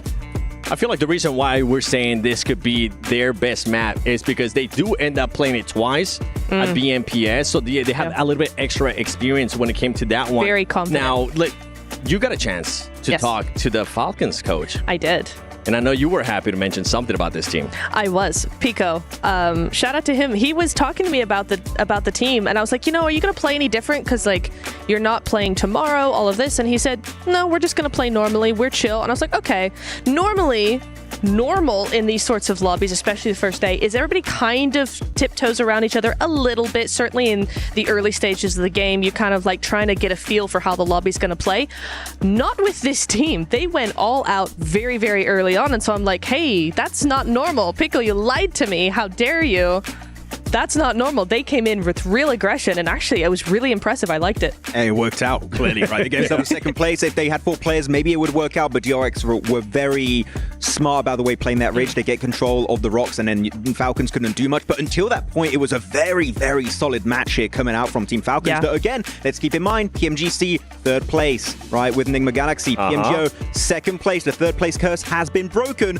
Come on, if they win it here, that would be such a magnificent comeback storyline for them. Just the line is just going to keep going up for that team. Now, another team that we were expecting them, especially with the circle that we ended up getting, Max, was Alpha 7. We thought that they were going to be able to do a little bit more, but I know you want to rage on this team because I was also raging watching what happened. I am confused. Because Alpha 7, if you want to go for that road trifecta compound, I don't really have a big issue with that. I think that going for the DRX Ridge would maybe be a better decision overall. But instead, what do? They go right into the road trifecta compound, which is a very crashable compound. And they stay split. They have 1 player in each building. And guess what? Team Secret come in. Yangon Galacticos come in. Another team come in right after that. I don't really know why they decided to stay split for that long when you know you're going to get crashed. Go into 2 buildings as a 2-2 or even have 4 players in 1 building. I don't care, but you need to be set up for defense because you are not going to hold 4 buildings as a full squad. No, it's a really, really difficult thing. But those buildings are so hard to play anyway. It's so nadeable, so low ground. It's just hard. So it's kind of like you lose whatever you do, really. It was one of those teams that you expected that team to just stay a little bit compact. It didn't end up happening to them. But don't forget that from July 25th to the 27th and August 1st to the 3rd, log in to Summon Airdrops and collect 2025 airdrop vouchers to enter prize draws for official merchandise, smartphones, BD partner rewards, permanent in-game items, and more. Every participant is guaranteed to win. Additionally, from July 25th to the 31st, vote for your favorite airdrop partner for a chance to receive special gifts from them. Don't miss this year's airdrop carnival and unbox your surprise. I know I'm going to be doing it. Max probably has already done it, and Neptura is going to be doing it too. Now, going back to this game, I mean, one thing that actually ended up surprising me in regards to what you were saying with Falcons is how they were actually able to crash on Fireflux and take control of that southern part. It's crazy, right? I mean, I know Blank and Jackie were talking about it a little bit there, where it's like you're not usually able to get up there, let alone silently, especially in vehicles. So it's kind of a bit of a miracle they made it up there to begin with. And then what really impressed me was the follow through. They got the 2 initial knocks, but they didn't leave it there. You saw Raouf actually go into the cave, spot that extra player, and get rid of him. And then later on in that Elim feed, we saw them do it again and pick off that final player. So they followed through with that fight. They didn't catch fall in the cave itself. Yeah. Oh, was it on purpose? I am the bad kid. Was it on purpose? He had an entire backstory in that cave where he got spotted out by Raoul. But it was an interesting fight. Cave is always a little bit weird to fight around. Yeah. But it worked out at the end, and Falcons able to just maneuver their way through and make it out. It definitely did. Do you think, I know that was the only Sanhok that we're going to be playing for today, but going into tomorrow, do you think these teams are going to be able to maybe readjust in regards to the hot drops, Max? If you're talking about AX TMG versus Nongshim Red Forces, like that one hot drop, I think that I want to see AX TMG give up on it.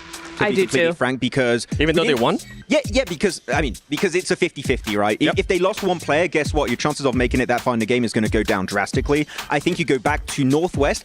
Guess what? Camp Alpha is open. No teams dropped there, but we're also going to have different groups now, I think about it. So maybe you'd have to think about it a bit more. It might not be free tomorrow, but the previous drop was fine. Yeah. If you can go there again, just go and play your game. Now, Neptura, for this match, you got a chance to talk about Team Falcons. You got a chance to talk about some of the other teams as well. Is there anything that kind of surprised you from what you saw here happening in the first game? I kind of want to say actually Team Vision in the final phase up against DRX. I thought they could actually win it against DRX. They looked really mobile. They looked really aggressive. They had that momentum going. Just DRX's nades were able to pull through. But actually Team Vision, I was like, okay, nice. A little bit of a step up. I'm going to be looking for them. Yeah, there was one player of DRX, I forgot who it was exactly, but that played very respectfully at one point. They were taking so much damage from Team Vision. He goes back, goes for a first aid, and the moment he comes back up, he gets onto the front line, holds a little bit more space to keep his team safe. Hopefully they don't get fleshed out. Fleshed out, they could be also. But they don't lose those players. Yeah. He gets in nade range, gets an amazing nade. I think it gets 3 eliminations at the end onto Team Vision, gets everyone confirmed, and then they can just start getting the res, getting full control of the high ground, and even then Falcons, I think they could have won if they pushed it right after that fight, but they had very limited information, which makes it a little bit hard for you to commit to a play when you don't know what is still available on the opposing side. I was really happy, especially when we saw that push on Horror Esports. The way that they were able to just finish that off without losing any players, that's the consistency that I want to continue to see out of that team. Now, as mentioned, Horror, that brings something up there, Max? I was going to talk about Team Vision again, actually. Okay, they go get for a it. knock onto WBG. Yes. They instantly send it. They were so confident, which you know some teams that maybe are playing for the first time at a global event, they're like, no, WBG? Who the hell is that? We're going to send it regardless. So I love to see a team like that. They're seen as an underdog. Be confident. That is what you need if you want to go for the trophy. I mean, the crowd is hyped.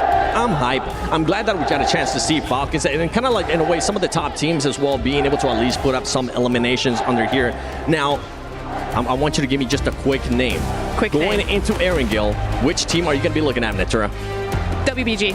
Oh, okay, Max. Regnum Karya. Okay. Well, you know what? Let's send it over to Blank and Jackie, and let's see maybe which teams you guys have in mind. Hey, thank you, Seven. I'm excited for this one, man. You know what? It's a spicy question. I'm liking it. He's not only desk hosting, he's cast hosting, he's doing it all. Go on, Blank. Who do you think? Who's going to show up here today? Teams that I'm looking at least. I'm kind of looking at Power, to be honest with you, and their drop over towards Yasnaya, right? Yeah. Because there's a potential chance that they drop alongside with Weibo Gaming, and I'd be interested to see how that hot drop happens, because a lot of times, you know, you can comfortably control Yasnaya on both sides. I do wonder if Weibo is going to be a little bit unhappy with a team dropping with them. We'll have to wait and see, because a lot of these drops can change. Also, Team Falcons in PMSL EU, they really struggle with Papara Supermassive actually dropping on top of them in Pachinki. It really hurt their league stage. I'll see if because right now Kinotrope could drop on them potentially. But we'll see, because I do think Team Falcons needs that spot on the map to succeed, especially with Erangel being 3 matches a day. No, I'm lucky. I like the setup here. You give some sort of good thought there for some of the storylines, Blank. I think it's in. Yeah, no worries. I got you, homie. But I think it's a good storyline as well in the sense of power, because that is actually literally like a power struggle. If you think about sort of the opening result from the first game there, you do squeeze out 2 points with Easy being able to get the backstab off late onto Influence Rage. But outside of that was a hot drop that obviously was a heavy hand straight to the face, right? Another rough outcome here, another rough start. I feel like it compounds so quickly, dude. Day one, hot drop after hot drop. If it all starts to go wrong, you build a very slippery slope for yourselves. So I'd love to see them fix that before we're saying, oh, game 3, it's not looking great. You know what I mean? Yeah, I think for Power as well, the big issue for them is that most of the tournaments that we've seen, internationally, it's always been pretty bad start to squeezing out a qualification right at the end there, or just barely missing out on a qualification. And I think that's something that Power just can't afford to have. When we've seen Power done the best in the past, it's where they get a really clean start, they get out the gate running. that's when they do very, very well. So I think that kind of momentum buster towards the beginning of the tournament will hurt this team. Yeah, you've got to feed the hot hand a little bit. You know, one thing that I think we noticed a lot last year as well was the difference in the body language from that team. When things are on, like you say, the confidence is there, they're feeling themselves, you see the happiness. When things aren't on, it does take a little bit of a different turn. Al-Haji has this astonishing capability to either look like the angriest guy in the room or the happiest dude on earth. It's interesting. It's definitely interesting. Hopefully we get to see the more happy side of Al-Haji. We want to see Al happy. That's what we want to see. There you go. Yeah. That's good. That's good. No, 100%, man. I think that human element of PUBG Mobile is something that sometimes you sort of take for granted, right? Especially more so when we're online. You don't get that all the time to see the real sort of emotions for a team. And it really does run through you, especially in this kind of environment, right? Like grand stage, very different, all-encompassing with how you're sort of down in the middle, all of your other opponents around you, the crowd onlooking from all angles. Yeah, the anticipation and pressure could build up quite quickly. If you're just joining us as well, we're getting ready to kick off our second outing of the day here for the PUBG Mobile World Cup, live from Riyadh, Saudi Arabia at the ESPORTS World Cup 2025. First game had some great storylines to it. They broke it down very succinctly on the desk there. We were saying the highlights, well, the ebb and flow of Vision, looking like they had a great control of the early game. Good mid-portion with the fights they took. Late game, though, comedy of errors in that encounter where they sort of shoved themselves into harm's way. Blank, DRX being able to pull the wool over everyone's eyes. Very passive but smart fights. Little backstab, little moments, all building to good map control that resulted in them getting a great chicken dinner. And then, of course, Galacticus coming at you like a supervillain, just ruining everyone, Blank. Eliminations on, what was that? Another elimination. It's right, we were stacking them. We were stacking them. We were looking like a wedding cake of eliminations during that game. And I think the thing is that for Yangon Galacticos, when you were looking at them during that match, they were just compounding elimination after elimination. They went up to 7 elims, then it was suddenly 11, then we're finishing on 14. I was like, where are they all coming from? But it's just some very clean sweeps across the board. So for Yangon Galacticos, I do want to see more of that, please. Oh, yes. Honestly. But yeah, I think for DRX as well, it's good that you bring them up because there's some big boosts to fill for South Korea, especially after last year's PMGC with D+ actually winning that over in London. But for DRX, I do think that they have some very, very strong players on side, some very storied players on side. I mean, Hyunbin's been around for many, many years and has always been quite successful, and that's a good way to start things out. For South Korea in general, the macro is very, very good. It really is. It really is. You know what, though? I think we're having a good time right now setting the stage, but why don't you see how much fun the players have been having? Check this out.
Yes, as you can see, they've been enjoying themselves thoroughly, Blank, winning prizes, showing us the spins with the basketballs, and exploring all that Boulevard City has to offer, it seems. Yeah, I loved it. You know, they took Regnum Kaya out. They had a great time. They were on the basketballs, and then they put Team Falcons in a dark room. Yeah, that's where they went. They keep went them guarded, you know, ready to come back and defend that title. Hey man, there's a lot of fans. There's a lot of fans for them, you know. Yeah, the Falcons' nest, they had to roost and wait for them all to blow over. It's cool. They've got their own place as well. They can all practice and make sure that they're tipped off and ready to go. And all for the fans that you can see before you. Obviously, a large segment here where everyone's getting riled up. He loves doing that. That's what it's like the Wu-Tang, but it's the Falcons, like Bird. It's interesting. Every time that camera's on him, though, he's going for it. He knows. Whoa, whoa, whoa! Yeah. Camera 1, camera 2, I'm on it. Camera 8, yeah, I've got a Falcon for you. Yeah. Caw-caw. If you see him in the distance, he's probably doing it. What noise does a Falcon make, Blank? It's like What's it like glides through the air? Yeah. All right, pretty good. You're going with that, actually. Obviously, you know, trying to get you to do a bird noise, but I'll take it. Yeah, it's pretty accurate. That's it walking? Was that its feet? That was it walking? Pretty good, actually. It's kind of realistic. Yeah. Doing my best. Wow. I didn't realize you were such a good Foley artist. Yeah, no, I've got like a tambourine at home, you know, a little snare drum I use as well. Rain stick? Yeah, rain stick's important. Damn. Yeah. It was actually me who does a lot of the rain sounds, a lot of the movies. Really? Yeah. Well, little known fact, you might not know this. All of the gun sounds in PUBG Mobile, that was you. That's me. That was actually Blank. He did those with his mouth. Like, kind of impressive, really. It is. It's basically all the gun sounds that you hear is me walloping my lips against quite a hard material. And then I pitch it right down. Yeah. And then bass boost it. You were saying you could do the DBS live, though, right? That's one you just do normally. Yeah. You do the a cappella for the DBS. Give me one. Yeah. There you go. So that's crazy. Yeah. Wow. It's quite scary. I felt like we'd hot dropped. Yeah. Wow. Look, man. I'm looking to really improve on the S12K at some point. Because we're using the silencer on that thing. I quite like how it sounds, just bass. Right. Okay. So I think we'll be looking into that one. How did you do the explosive bow? Was that just that takes some time? That one sounded quite intense. That was difficult. I actually had to procure an actual explosive bow. Really? Yeah. I see. Well, that makes far more sense. It was pretty tight timing as well. Yeah, I suppose they wanted it on a Tuesday. It was a Monday. I had to string the bow myself. God. Yeah. Damn. All right. Well, there you go. That was our new segment we're trying out here. Yeah. Facts with Blank. Yeah. On basically instead of arrows, I was just using fireworks. Yeah. Wow. There you go. So, all right. Brilliant. That's what we've gone for. If you enjoyed that, let us know, of course. Check that out. Yeah, check that out. Some more of this. Huzzah indeed. Of course, just waiting to get underway here with our second game. If you're just tuning in and you're wondering why you got some developer commentary going on and you're learning about how all the gun sounds are made in PUBG Mobile, well, don't worry. You haven't tuned into the wrong stream. You are in the right place and at absolutely the right time.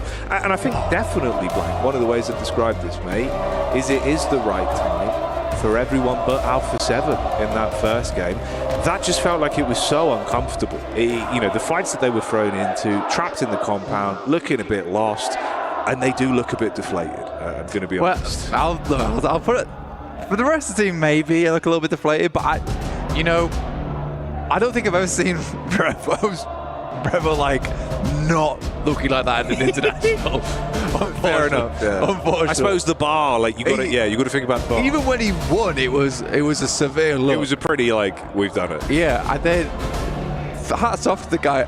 I saw a small smile and a couple of tears when they won. That was really heartbreaking. Pretty mid. That was pretty heartbreaking for me as well, because the most emotion I've ever seen out of Revo. And I was like, damn, this actually does mean a lot to him. It's got through his tough exterior. We got 3 tears out of Revo.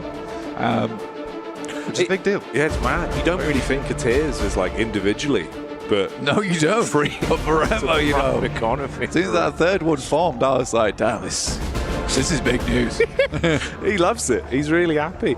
But yeah, obviously not happy at the minute. We'll see if they can perk themselves up, though. It's going to be a bit of a rough day. The thing is that technically they had the right idea of it. Of where they wanted to play and why they wanted to play there. I think just a lot of other teams also had the same idea.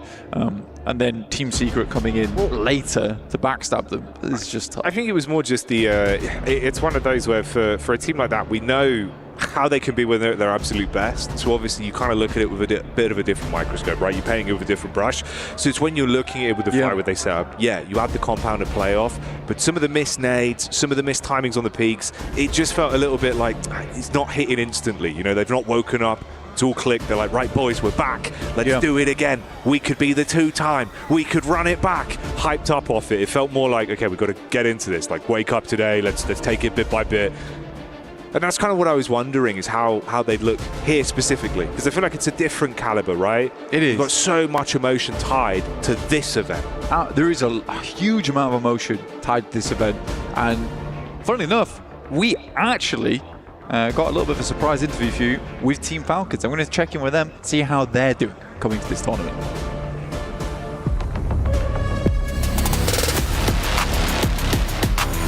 I think I adapt really fast because the team is hardworking, same as me, and then that's the result of us getting like good plays. They will fall in second here, most likely Asara being battered back, Koa doggedly in pursuit. I will stay in Team Falcons for now, and then I would describe it as hardworking team. But are they a funny team? Good team.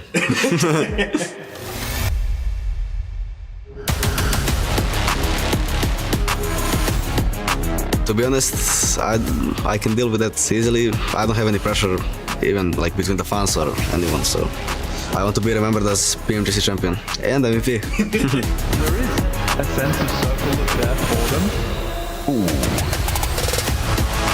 The confidence came from mostly from all of us training together, grinding, and every day motivating each other. It all depends how my teammates play, because nobody can play alone.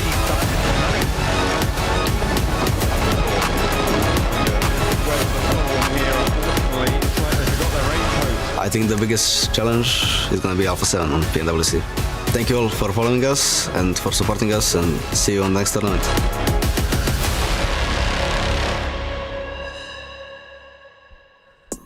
Cool, with the Alpha 7 call out right away there. By the way, we are getting ready for the second match of the day, but we just want to take a little bit longer to get a chance to talk to you guys because, I mean, we got 2 hot drops in the first Sanhok, Max. I wonder if we're going to be getting a little bit more hot drops here going into the first Erangel. Theoretically, 2 could happen, right? We got one in Milta that's going to be Influence Rage versus Power. Power did already fight versus 4 Thrives in Hart in last game. I don't think they want to do 2 back-to-back. They lost versus 4 Thrives, so hopefully they can avoid that one. But the very important one here is going to be Regnum Karia versus AXTMG in Rozhok. You said, Niptura, last game, maybe they want to make a statement, start hot, have a little bit of momentum. Do you want to hot drop as AXTMG Regnum Karia?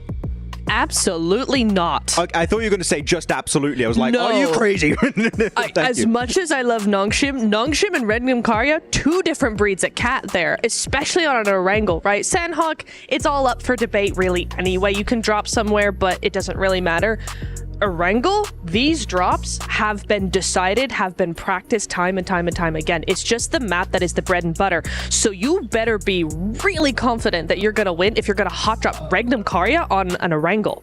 Especially Rozhok. When I think Rozhok, I think Regnum Karia. That is the first team name that comes to mind. So if you're AXTMG, if you want to go there, you better have a game plan in mind, because that is not going to be an easy hot drop like early on Ruins. I mean, if they're going to go for it, we know that they can win a hot drop, that we're able to showcase it, but I want to refresh everybody's memory and just take a look at the match ranking from the first Sanhok, so we see where everybody's currently standing. I mean, DRX coming out hot there with the win, 19 points. Yangon Galacticos, we mentioned it earlier too.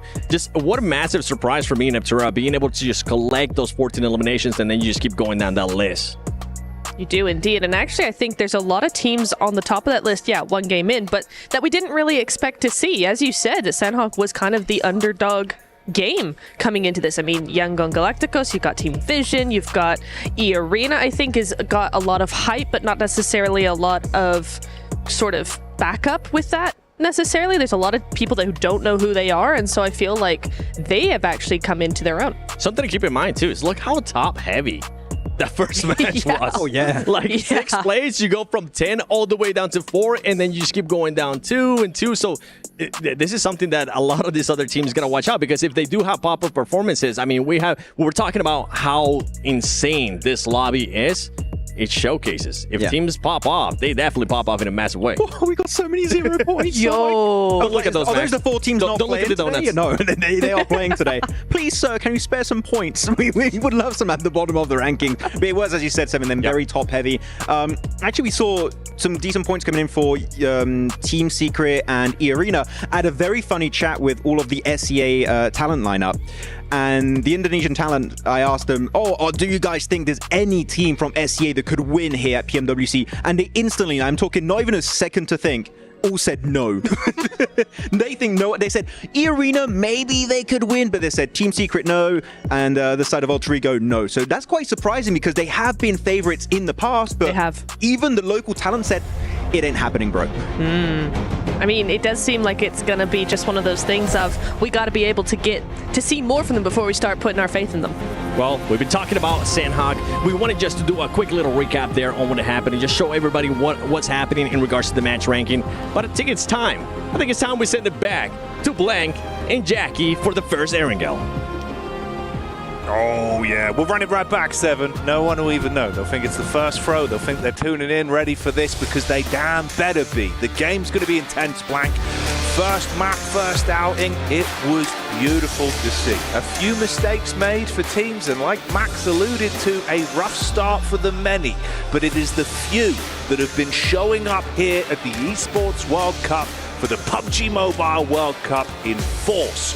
Beautiful eliminations, some great teamwork, but what will we be seeing here?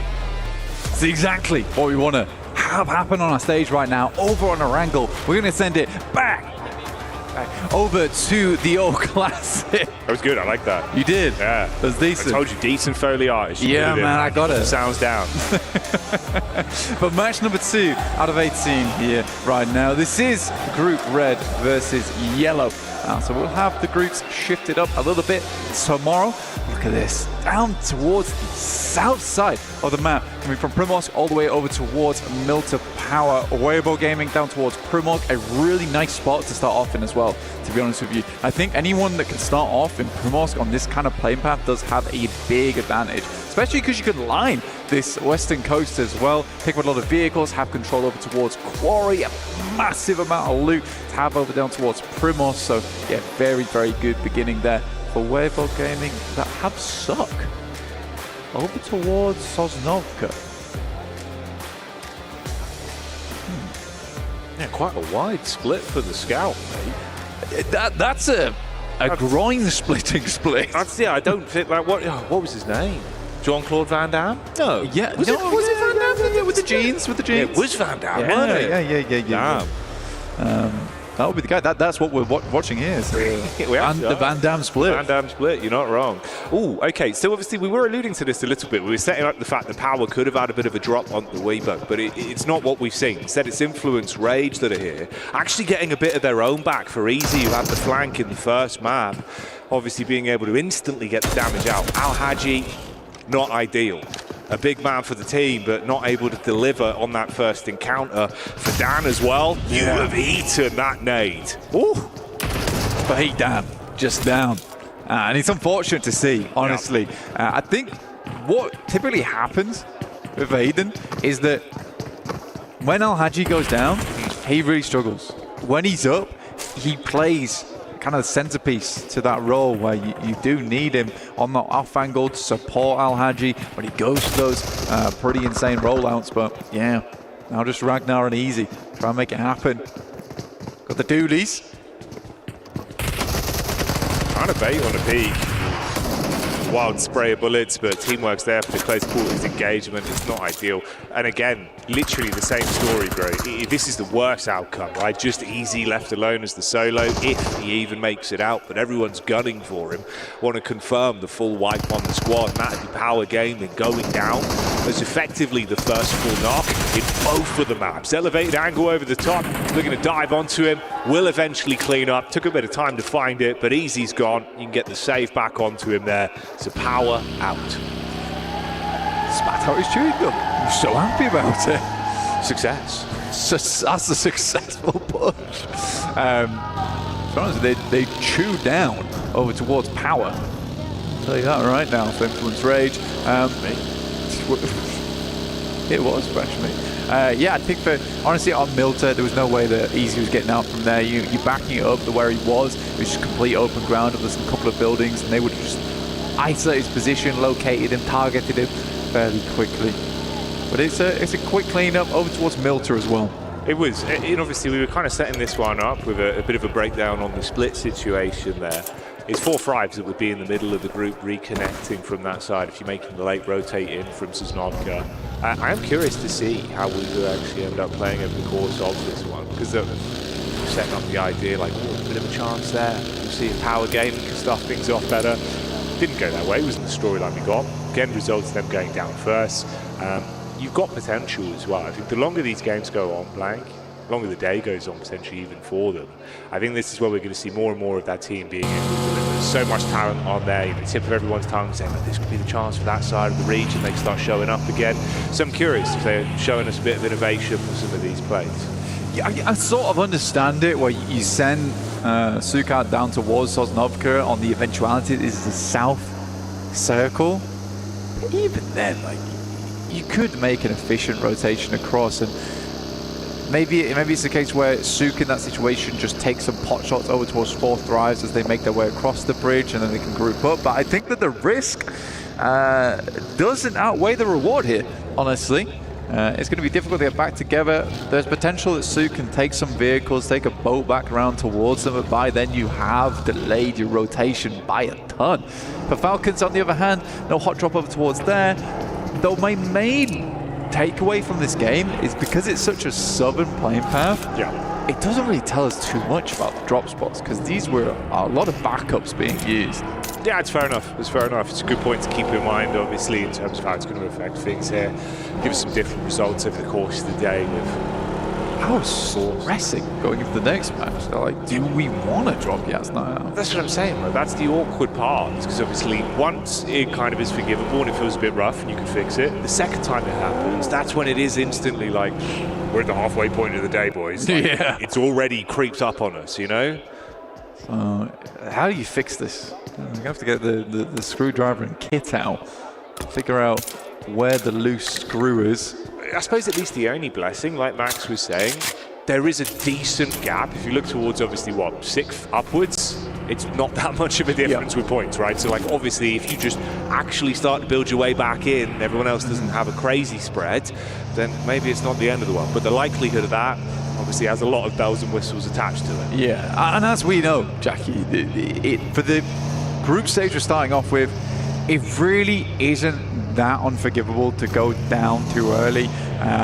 We're going to get 8 teams going through towards straight through, and then we have 8 teams going through to the survival stage, battling it out, right? That's what we want to see here. So there is still a lot of chance for our squads to remain in this one for a long, long time. So it will be 16 teams in that survival stage. 8 of our top teams will be heading straight through towards those finals we'll be playing later. So we won't really see any teams or their keys being crushed until after that survival stage. Yeah, you've got to wait for the spectacle. Like Barney was teasing, when the iris opens, sparks will be flying. So you won't want to miss that as the action develops here. I was kind of hoping a little bit, actually, we would get a run-in between these two with how good Yangon Galacticus looked into the previous matchup with Alpha 7 on the roam over. And it's DRX in the back line, so potential for the rotates in actually being quite spicy when the fights break out. Yangon Galacticos pretty close towards what I would say is a fairly central position. Now roaming around towards gas station, and that side of the map pretty barren over towards the pizza slice that just sits on the northwest side of the map, which is very, very open. You don't really want to play around there. Always do find that cross from shooting range off to that eastern side is a bit more awkward, which is why you're seeing much more teams down towards that southeast around Yasnaya. and staying far enough away from the field. So there's a lot of treacherous zones here that you don't really want to go into. I'm sort of surprised we don't have any teams trying to bank over towards Rozok. I guess for Regnum Kaya, they're keeping a player back in wild so he can quickly dash back over towards Rozok if needs be. Yeah, it's fair. It's fair. Let's see though. Let's see what this is going to do in terms of the shift and how the zone rotate will affect things. Blank obviously favors some. More central overall, actually not too bad really, especially in terms of the group that you've got there. So DRX still being able to play on the outer edge, everyone else making their move in. Falcons obviously slight adjustment there. Pachinki obviously open entirely as well, so we're regrouping up. It's a late rotate in through the blue for Weebu, and they'll have their focus in on a little bit of a late joining. I think, honestly though, for the circle, pretty rough. You have the entirety of the field right here on the map, which is just bare open ground, and then the pizza slice I was talking about earlier, which is on that southwest side of Stalba, where the two roads make that kind of triangle slice. That is fairly open too. So this is pretty tough for a lot of teams to remain, and I would probably bank on at least 2 or 3 teams going down over the course of the next circle, maybe circle and a half. Definitely a lot of potential. Not much cover to play with, limited opportunities for the compound, so fights could be coming your way. Absolutely, you're right.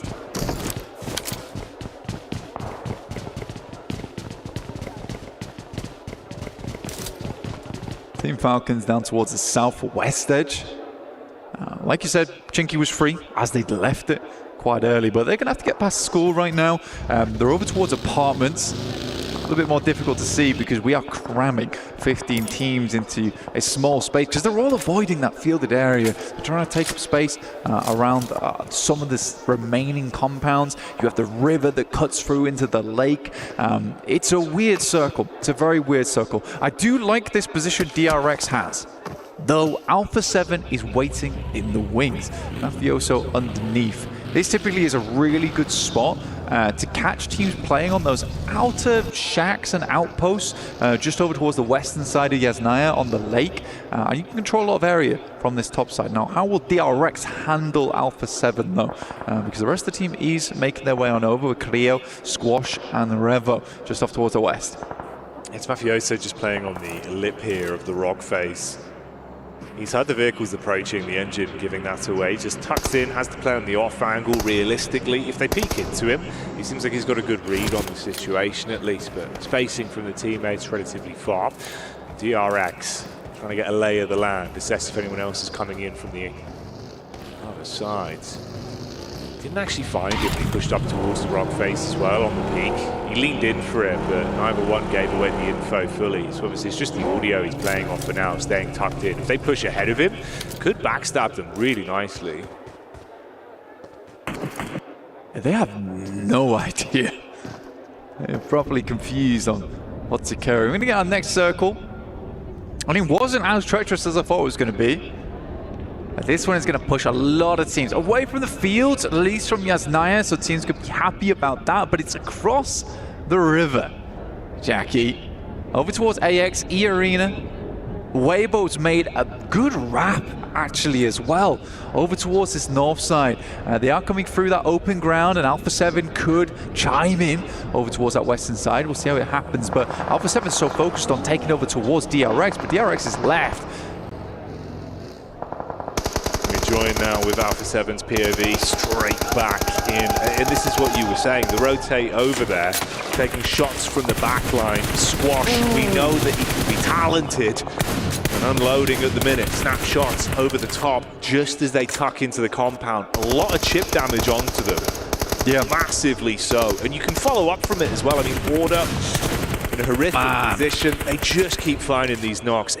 Late game rotate, like it's been nice for them, but it results in this. That's an important knock over towards Yangon. Galacticos coming through from RCB. But Weibo Given can get themselves back up. This is a Hail Mary of a play, Jackie, all right? In terms of where they are on the map, it's very, very central. They'll take the Wizard Tower here, which works out nicely. but they need to hold this position for the rest of the game. The vehicles are shot to bits. The tires are going to be all popped by the time they get out to them. So Weibo game is not moving, at least not until the end game. No. Well, what are you doing? Mate, you actually made it in. Oh, it couldn't have been better timing on it. Straight Benny Hills out up the stairs, wanting to get himself into the high ground. This is a risky play. No, there's no one there to help him. He just went for it. It's like, we need the high ground. Yeah. We need to play off the high ground. I've got to go. I've got to go. I've got to go. I've got to go. And he did. He did. Yeah. So that was literally a player. I guess the reason they do it is that making that play later, you're going to have 3 or 4 teams looking at you. So this was the only time to do it. I respect the fact that, you know, when it's crunch time, they're ready to play inside the crunch. I mean, like, honestly, they've been kind of subverting expectations already with this matchup, even if it hasn't been just off the back of like, oh, we're seeing some crazy gun skill. They're keeping you guessing a little bit, which at times, thriving in the chaos, can be incredibly beneficial. Seems like non-ship Red Force taking a knock there, though. We got a bit of a follow-up as well, with AX getting thrown into the fight. Falcons, of course, here having a whole load of shrapnel thrown towards them. Narvalo is down. Still in a position where he can tuck around the back of the stairs and be saved, at least. Arian trying to just throw out some bullets to keep them guessing. Does he actually want to push up? It's a nice nade over towards where Koa is. Can cook this one perfectly. Chuck it in top. Ooh, it's pretty nice, actually, yeah. I think for AX, they're way more concerned about this next circle. Jackie, the amount of water in this is staggering, only for it to be over towards that southeast side with the fields. Yeah, that's a ridiculous body of water. You think about the limited amount of space you've actually got to play with in the zone because of this. Okay. I mean, this has already been a bit of a cheeky one, Lang. So let's see where it goes. Nongshing Red Force here, just eating bullets, trying to use the water as some sort of additional cover to work with, throw it off, but no. I mean, Alpha 7, eyes like a hawk at the minute, dialing onto them. We do say goodbye to another one of our squads here. Going out second, of course, with Power Game, the only full wipe that we had way back at the start of the game. That's why there's so many teams still in play here this late into the matchup. And this is a really interesting position from Regnum Karya, where they're underneath the bridge right now. They're playing the bridge, but the fact that no other team has really challenged that position as well is a staggering thought to me, honestly, because a lot of times you'll have teams on either side. So Regnum Karya to hold this, it doesn't seem like the best position in the world to be literally on the iron girders underneath there. But it does keep you alive a long, long time. Doesn't always necessarily give you the winning position of the game, but I think for a lot of teams, survival is quite important in this particular match with this kind of circle. Okay, here's 2 names we haven't had to say too much during this matchup, but of course were very prevalent in our first outing of the day. You've got 4 Thrives and also Vision. We're both fighting down towards the outskirts. Similar kind of setup here, actually, with some of the teams that could be going head-to-head relatively soon. AX on the force down with E-Arena coming in from the back line. Henry might get caught. And you've got Falcons that will be waiting in the wings as they get lower down towards the roadside as well, with Vision onto them. Oh dear, Blank. Potential for some interesting little bouts here. It's a wide spread, though, from the arena. So they've got a lot of a lay of the land onto it. They can try and get a bit of vision onto the backside with DRX and Alpha 7. He can't really afford to play anything too close here for E-Arena, because the space is just absolutely diabolical to play in.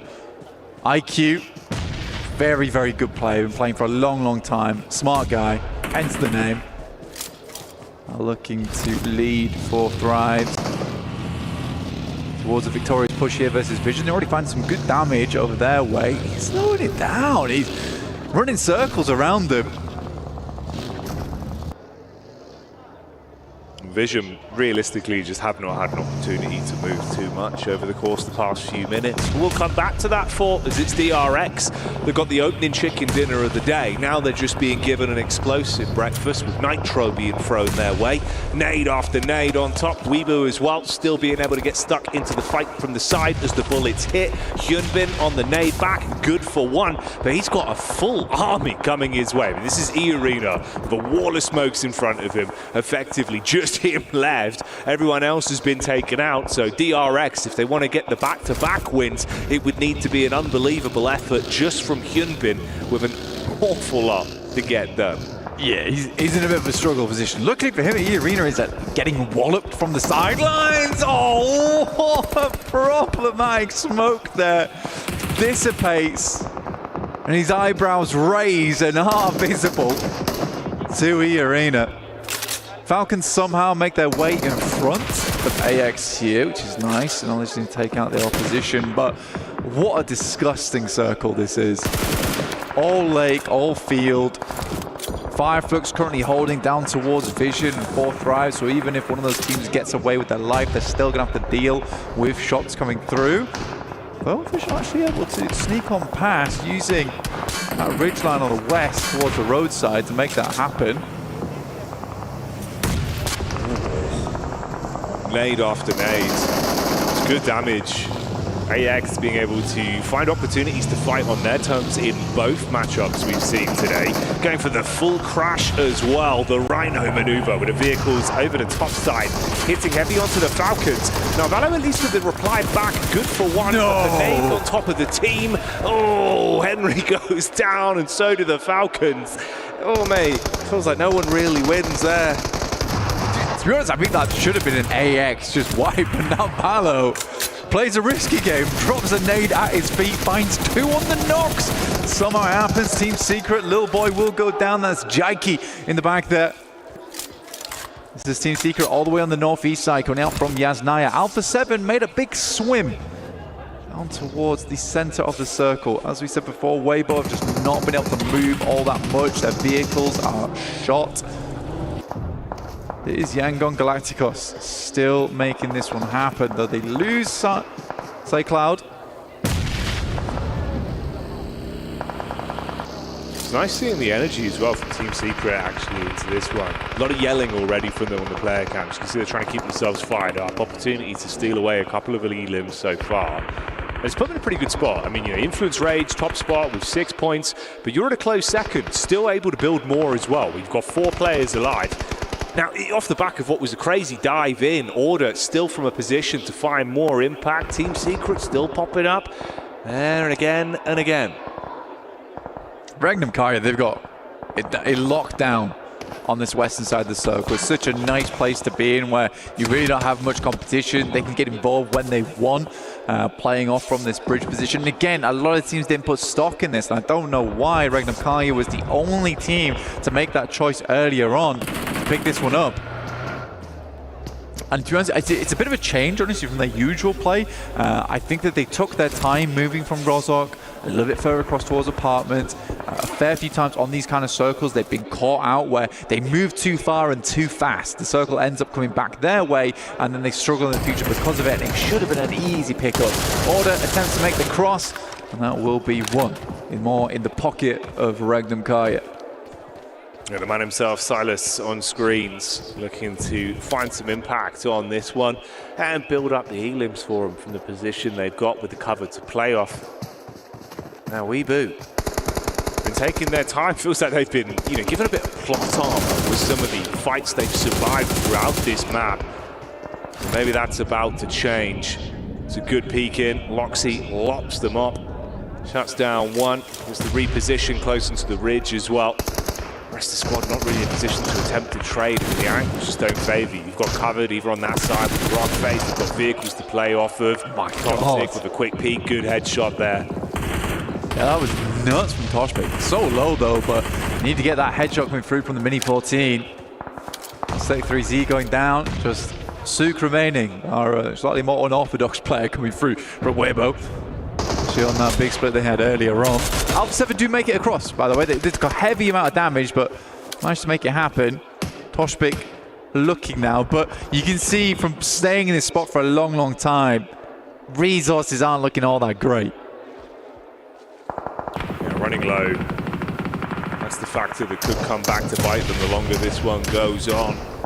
I was curious to see if things would keep developing in a good manner for Team Secret as well, as they had a nice little bit of choreography there for a while. They were finding fights where it looked like it was working well. I mean, up to 6 elims, but they've been shot in the back. They do at least still get the knocked player back up, so it's going to be okay to reset from it. That's the last remaining member of E Arena as well, just down towards the coastline there in Joker. Meanwhile, Alpha 7 low here on resources, but can they build back up from forcing out... What are you doing, Carrillo? Oh, mate, what's happening? Naded him. Hey, here's that initial fight from earlier on versus Influence Rage, and Drang just holding it down in that front line. Diego goes down as a hopper from Lil Boy, and just holds the angle, apparently. Yeah, I guess so.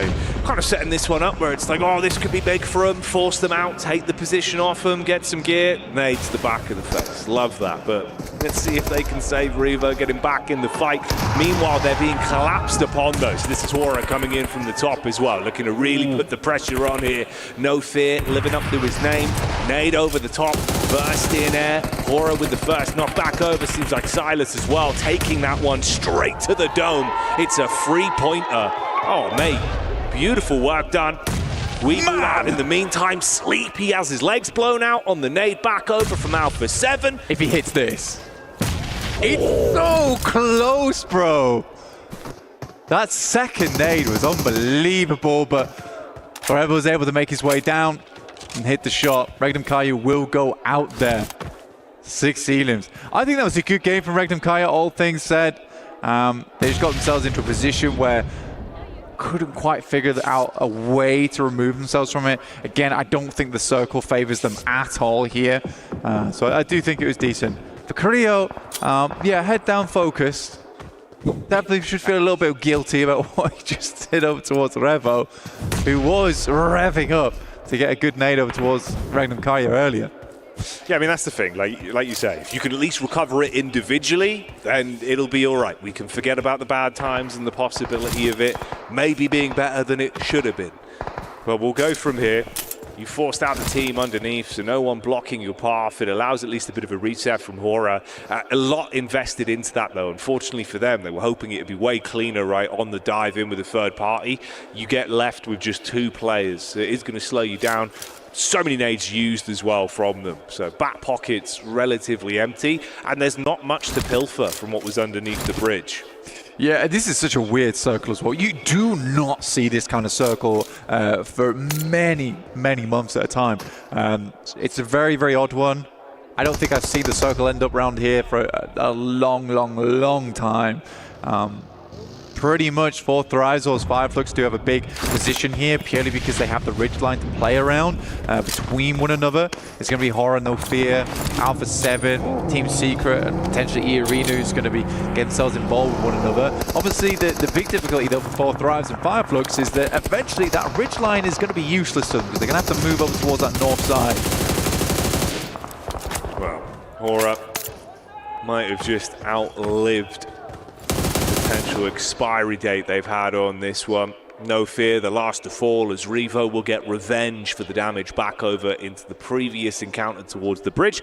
And he can save his teammates. You will still have 2 of the Alpha 7 squad alive and kicking, trying to play off each other here.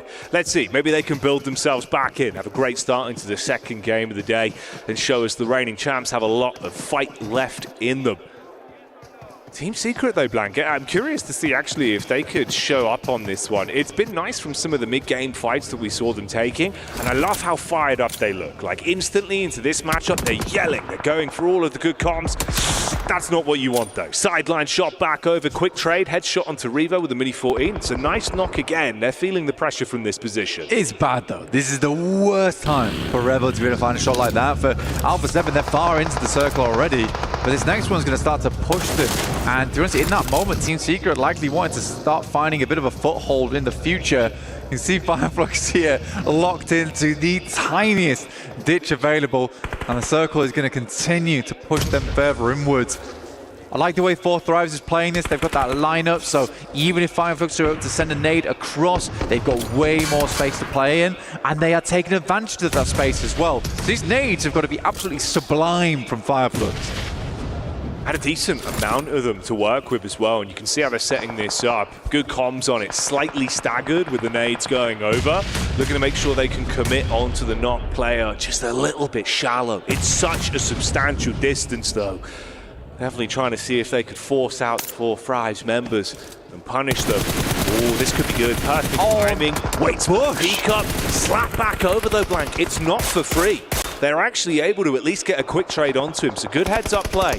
The Bush had a framework made of metal, stopped that buggy in its tracks. The Five looks ruined by that moment. They really just wanted to get across and start taking shots at the 2 players remaining from 4 Thrives. In the meantime, though, Madcap will go down, as will Scarface, and it's looking pretty grim right now for Fireflux. Alpha 7 and Carrillo, as well as Revo, I mean, that is a dynamic duo and a half, and they could make something work out of this game. Potentially so. There's always a chance. There really is. Fortunately for 4 Thrives, now it's just one that has to thrive. That's all that's left for them. And like you say, a bit of a split there.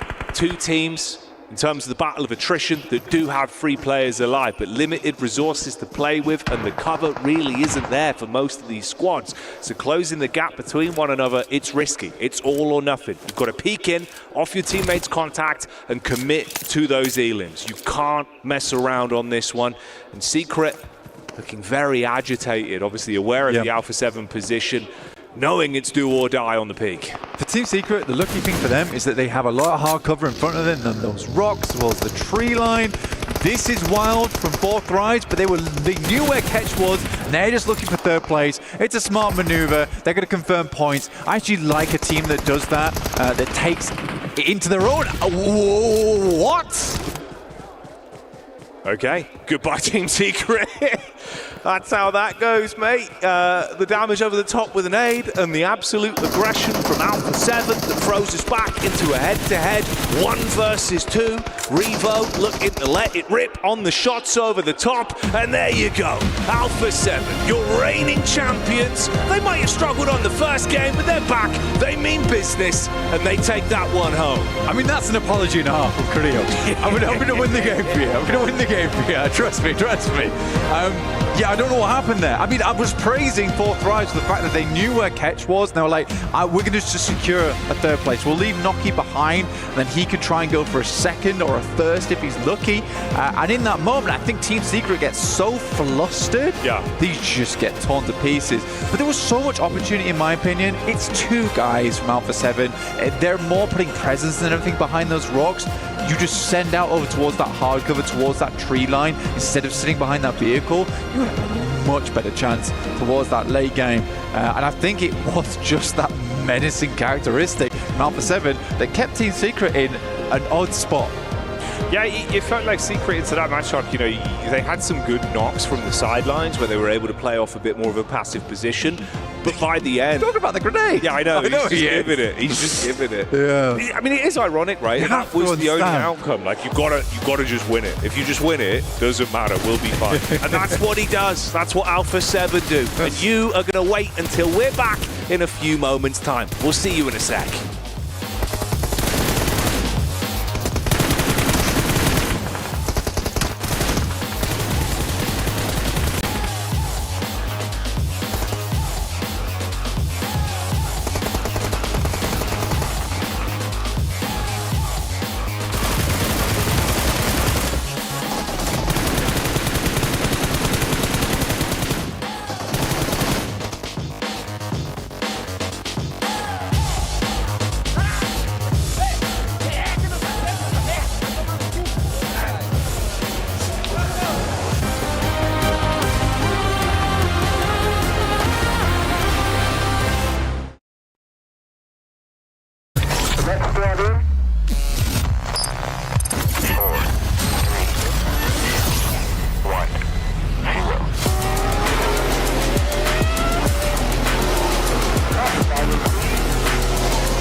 The defending champions making sure they show up in the first day, and boy did they end up showing up in a big way as they were able to clutch up a win here on the first Erangel of the day.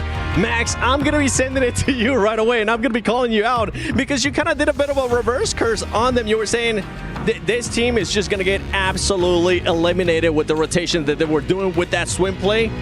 It ended up working out for them, Max. If you guys want to know what I was saying backstage while that game was happening, I was just like, no way Alpha 7 win it. No way Alpha 7 win it. No way?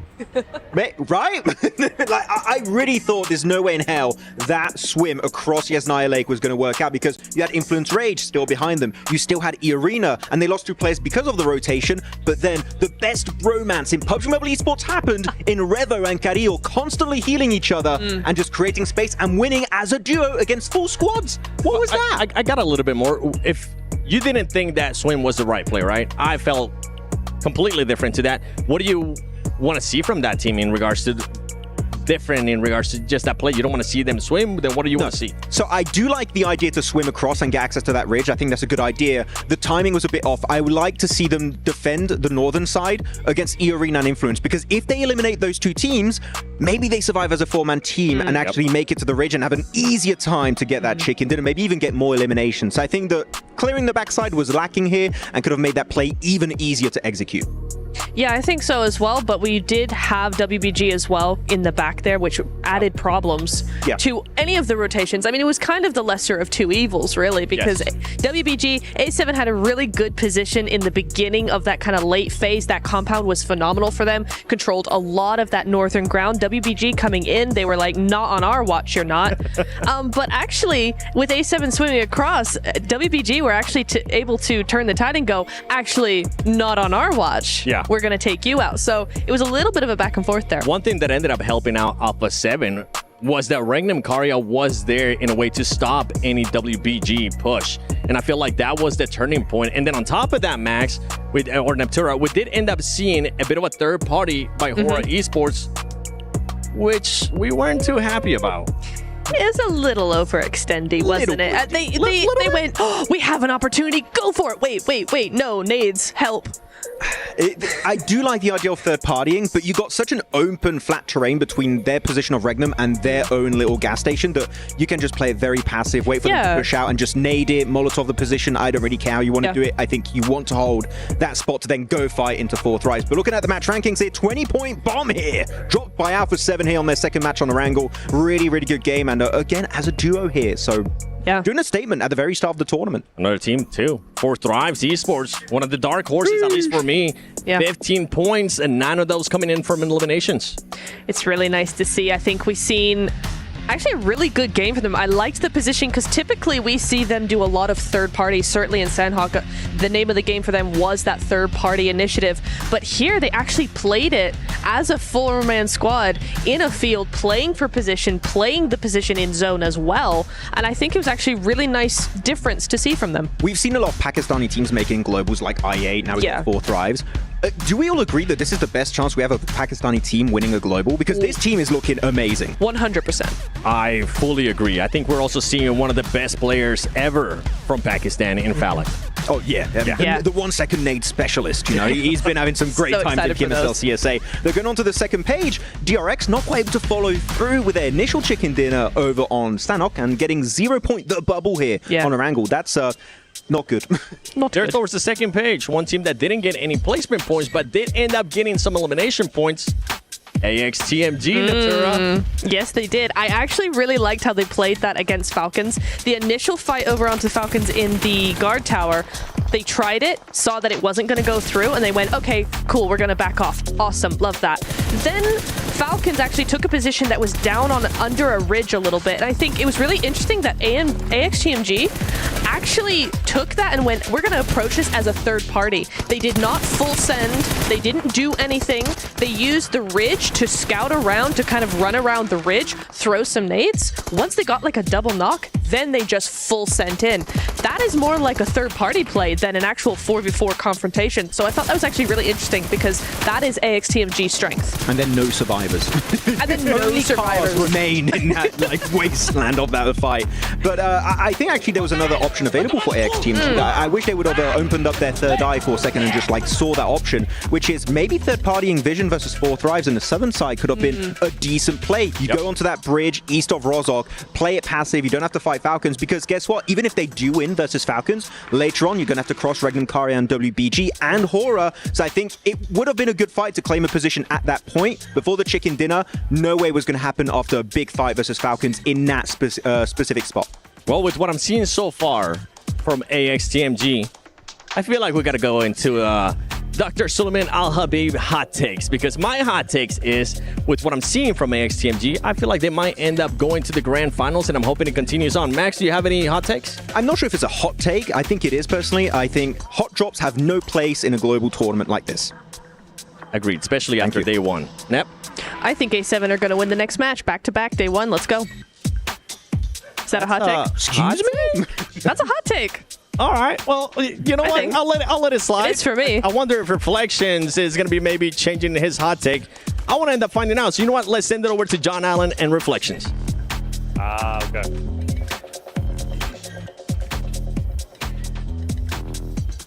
And welcome, ladies and gentlemen, to the Kadia Esports Arena. Things are kicking off quite nicely when it comes to PMWC. Alpha 7 coming off a tremendous win.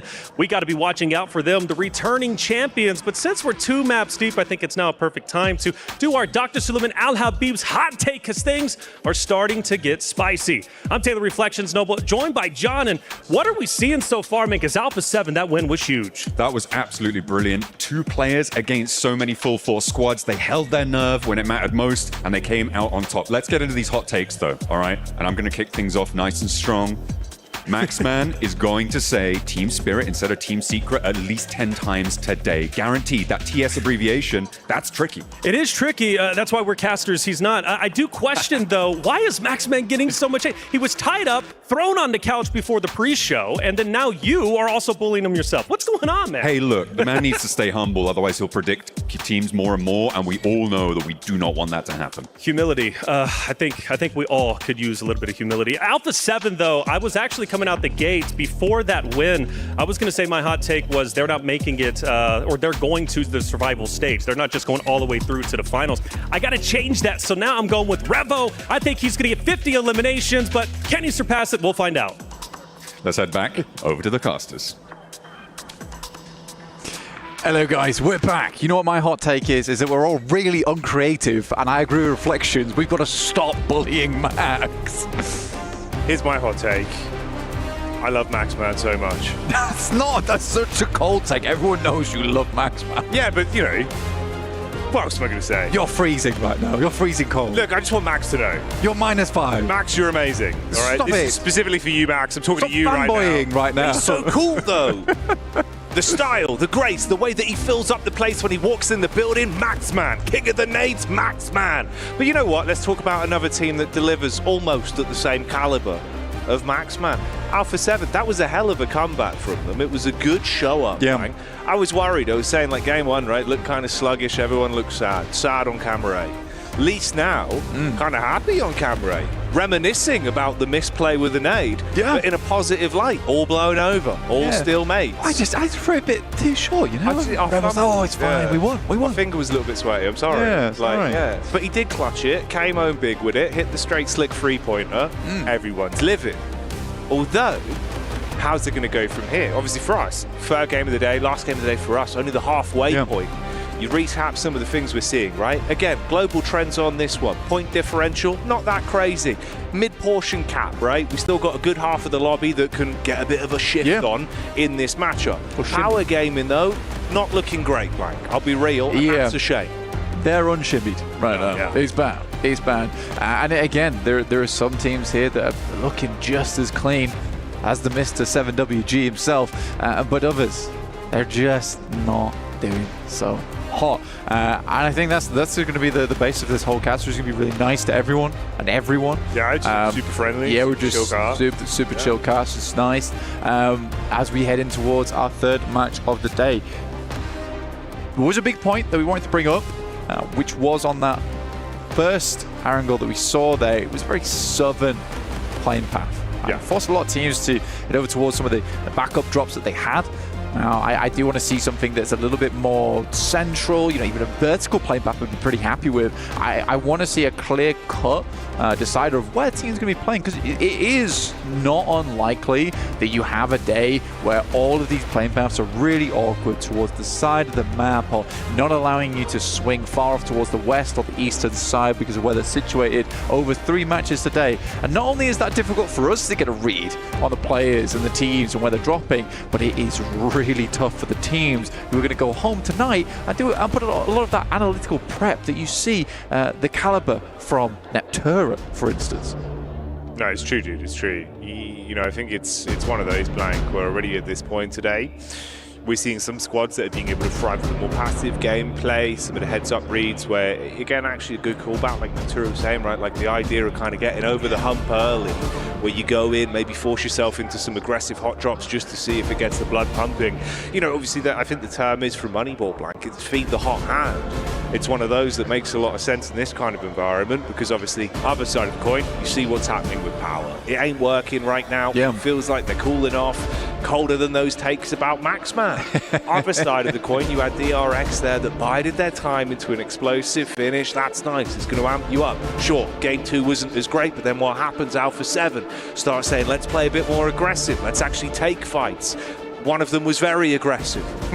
Extremely so. Yeah. I think that, for a lot of our teams, they're just going for things at the moment. And there's little to lose here. We've already discussed it in the case that no one's going out right now. You're either going through to the main tournament or you're heading through to that survival stage where 16 teams will be taking part. So the 24 teams will be going through. Right now is the best place to be when it comes to experimentation as we head into our match number 3 of the day. It is Erangel. We're going to have one more Erangel after this one, followed by 2 Miramars over on those Dusty Dunes, and it'll be Reflections as well as John taking you through that one. But for now, let's get right into this third match. And look at that play path. Yes! It's far more central, mate. This is what we were hoping for. Obviously, last time around threw us off a little bit with some of the hot drops we were expecting and some of the rotates we were seeing. So the secondary drops were called out. Things should be a little bit more cleanly cut here, and we'll see if there is overlap. In a weird way, again, it does actually kind of scare me if we do see Power going for the potential play that we could expect here with a hard drop. We'll see, mate. We'll see. Heading straight back down towards Milta, but Influence Rage is going a little bit further here, so Power should be able to hold on to this one. That feels bad. Yeah. But Influence Rage is not going back to Milta Power despite just demolishing you in it, so it's kind of like a pity play that you've been sent your way. I am curious to see if Pachinki is held solely by Team Falcons this time around.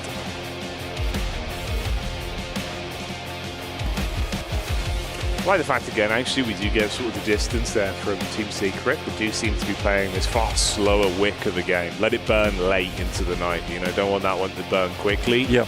Although I will say the problem was the minute they were actually throwing a bit of a broader sword, it was panic stations. That's where it went wrong. Well, right? there was no parries. No. There was absolutely no parries involved there at all. Even the dodge roll looks sluggish on the side of Team Secret. Heading on towards the Puffker as well, and I do have something to say about the Puffker, is that although decent position, it's all right. You do actually see a lot of pro teams these days like moving away from the Puffker as a spot. If you can get somewhere further in towards the circle and comfortably play towards that, you take that. Even though that means holding over towards one of the west or eastern side of Yasnaya, that's fine.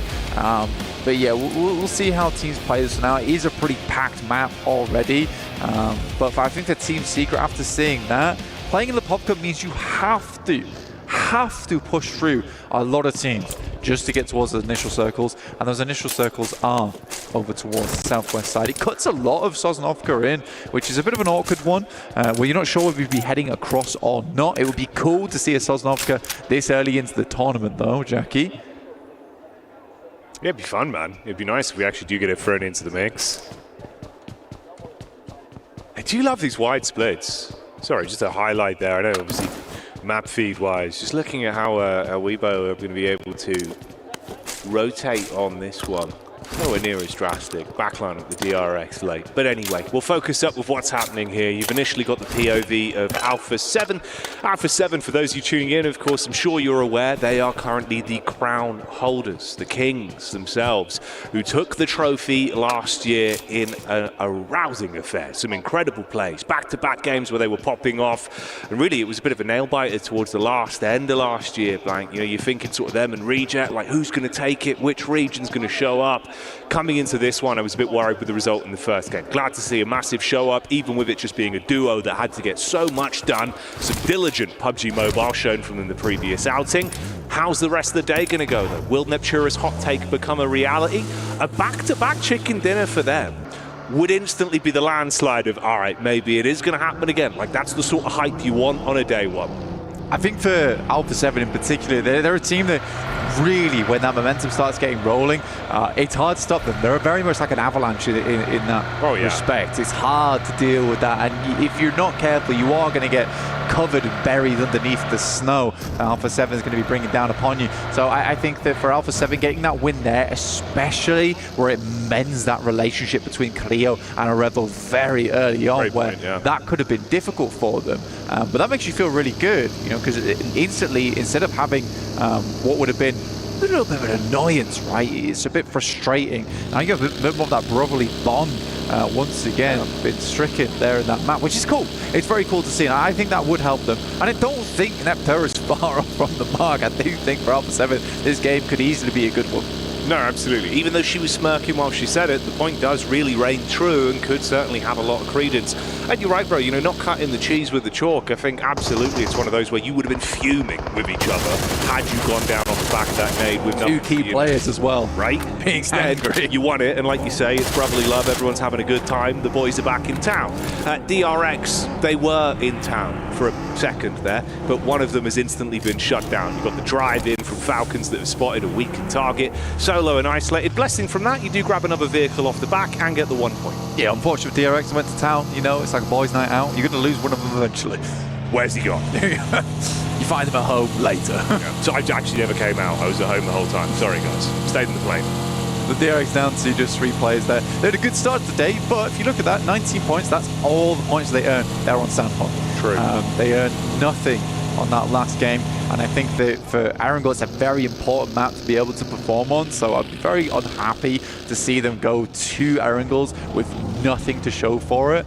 The Falcons, though, we were talking about earlier, you were talking about feeding the hot hand. I like what the Falcons are doing. I do worry a lot of times about the Falcons in terms of their more passive gameplay.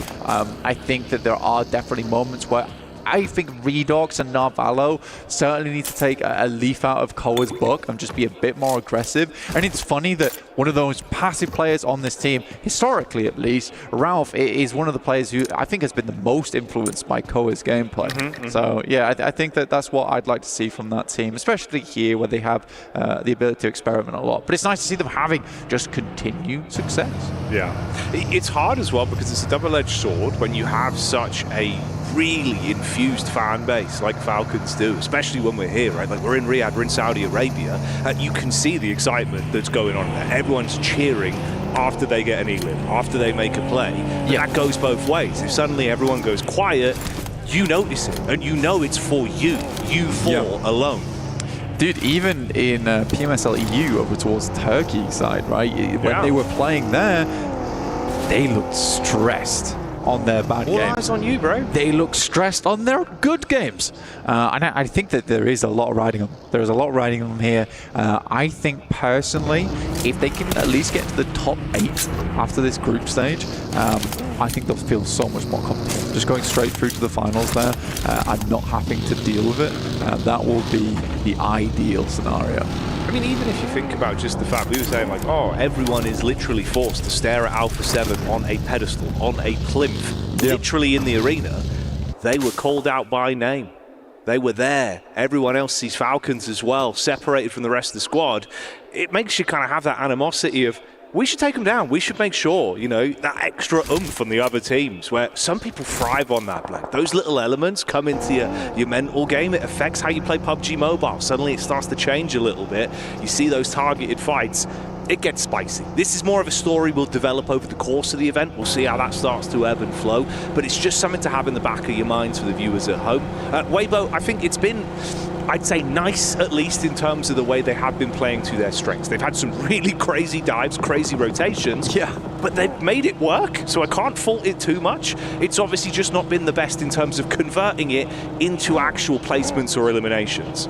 I think that there's one region that just will make those kind of plays, and it's something that I always massively adore about that region, especially that play from Suk as well, just running up the stairs. A lot of teams just won't take the opportunity. They won't make that play. But Weibo and that region in general is one of the few regions like Americas where it's a case of, we need high ground, but it's like a 90-10 scenario where I will get eliminated for doing it. But they will take that risk because they know that if they don't do it, they may as well be throwing away the game anyway. So they'd much rather take those risks early, which I think does put those teams in a much better position. And I think it's a type of squad that could get a very, very high elimination game over the course of this group stage. We'll have to wait and see. AX currently very central. We're heading around Gatka at the moment and just south of Pachinki.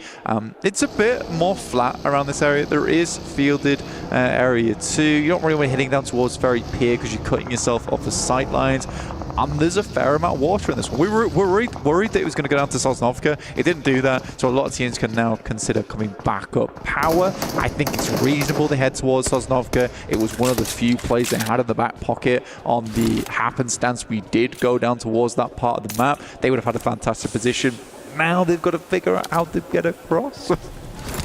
Yeah, something to potentially keep your right eye on, whilst your left eye's on this side. We can touch on Hora a little bit as well. I think, again, it's one of those where they had some unfortunate encounters, like No Fear. In terms of the timing and the setup he had, it was really good cooking with the nades. You could see, like, he had his understanding down to a T, mechanics were nice. He was just hit from the side, where it was a really sick off angle for DRX back in game 1. Again, I think that's a team that potentially, if they're not sort of showing up too much, maybe you start to underestimate them, they'll find a way to start to climb because there's a ton of talent there. They do just need the opportunity to display it. We've seen a few bits from Squash, but it's interesting, obviously, we've not really had as much opportunity to keep our eyes on him. I'm curious to see how he's going to build over the course of the event because I feel like, again, man, it's a lot you're thrown into here, you know, like the live environment for him, you're coming in, all the pressure on, as you've got the trophy, your team won it, you've got to live up to that again this time. Showing us the moves at the minute. Vision, it's rough. It was a good start, game 1. Here, instantly isolated, you find the scout, take him down. That's E-Arena that grabbed that. With Joker showing up consistently. He's been the big dog, I'd say, so far for E-Arena. It looks like he's enjoying himself as well. I think for Vision, there's been a lot of times where, if I'm quite honest with you, the awareness hasn't been great. That's fair. Hasn't been great in terms of where they're playing. I mean, we even saw that from, I believe it was E-Arena again on the last Erangel, where they were on a split over towards the top side. They were able to just move in there and immediately isolate them. So I think for Vision, that is something that needs to definitely be improved, which is just the overall awareness around the map in terms of that scouting, because teams will be taking opportunities absolutely anywhere they can find them. These are the best teams in the world coming to the PMWC, the PUBG Mobile World Cup. Right, this is not an easy stage. It is not an easy stage to play it. Quick shout out to the production team, by the way. Loving these transitions. They've been nice. They've been really nice. It's good setup when we do get our circles coming in. Pat on the back. You guys are killing it. Everyone is. It's been a good day so far. And of course, this is the halfway point. It's why it really starts to matter. We get a feel for how things are looking, the lay of the land as we develop into the later portion of today's games with the zone on the move. I think that's Toshpik actually going down there for Regnum Kai. He's a bit split off from the rest of the team, and they were making that move out down towards the south side, and I think he just gets caught on the back of that rotate. They'll still have 3 players to work with there for Regnum Kaya, which is not terrible. It's not always the best position in the world, but this is one of those spots where you take it early on the circumstance that we do get this fielded area, and this becomes actually one of the stronger positions because it is so open ground around it. That's risky playing in this corner, but he needs to get back across. I think he's worried about the sight line. Yeah, very, very worried about it. But there is so much area around here. Is that an arrow been sent his way? It might be. Just locking him on the door. Yeah, this is kind of naughty. I mean, you've just got them pinned, effectively. Like, obviously, smoke wall up, try and play behind, stay tucked in, but you don't have an opportunity to aggress on it. Like, the timing on the face from the angle they've got with the high ground, you should have the shot every time. Yeah. Attention is somewhat split, though. I want to know if that was Sook, because there's been a lot of talk about him actually carrying the explosive bow and arrow around a lot, just to lock players down in position. But we'll wait and see. We'll wait and see. That was pretty terrifying there for Regnum Kaya, but they can play that spot. They can certainly play that position, and it might pay dividends in the future. We'll wait and see if that investment was worth their time. Bravo 7, though, probably wouldn't be getting away from this position on that southwest side. AX are in front of them. They'll have to bash through there. Currently, Power is struggling on this bridge. The amount of times I've seen Falak on this girder, on top of the bridge, is a lot. It gives him so much vision as well. Ooh, okay.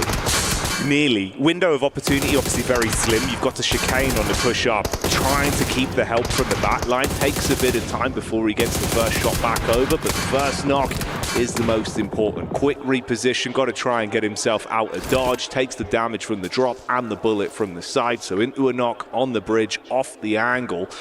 Teammates now with more pressure on them. Split there, obviously incredibly awkward for Power with the distribution of squads they've got around them. It's DRX they've got on the other side as well. I'm just not sure what Power is thinking on this one, if I'm perfectly honest with them, where playing on this edge, it's so tough. Yeah, they're getting eliminations here and there, but slowly but surely they are going down.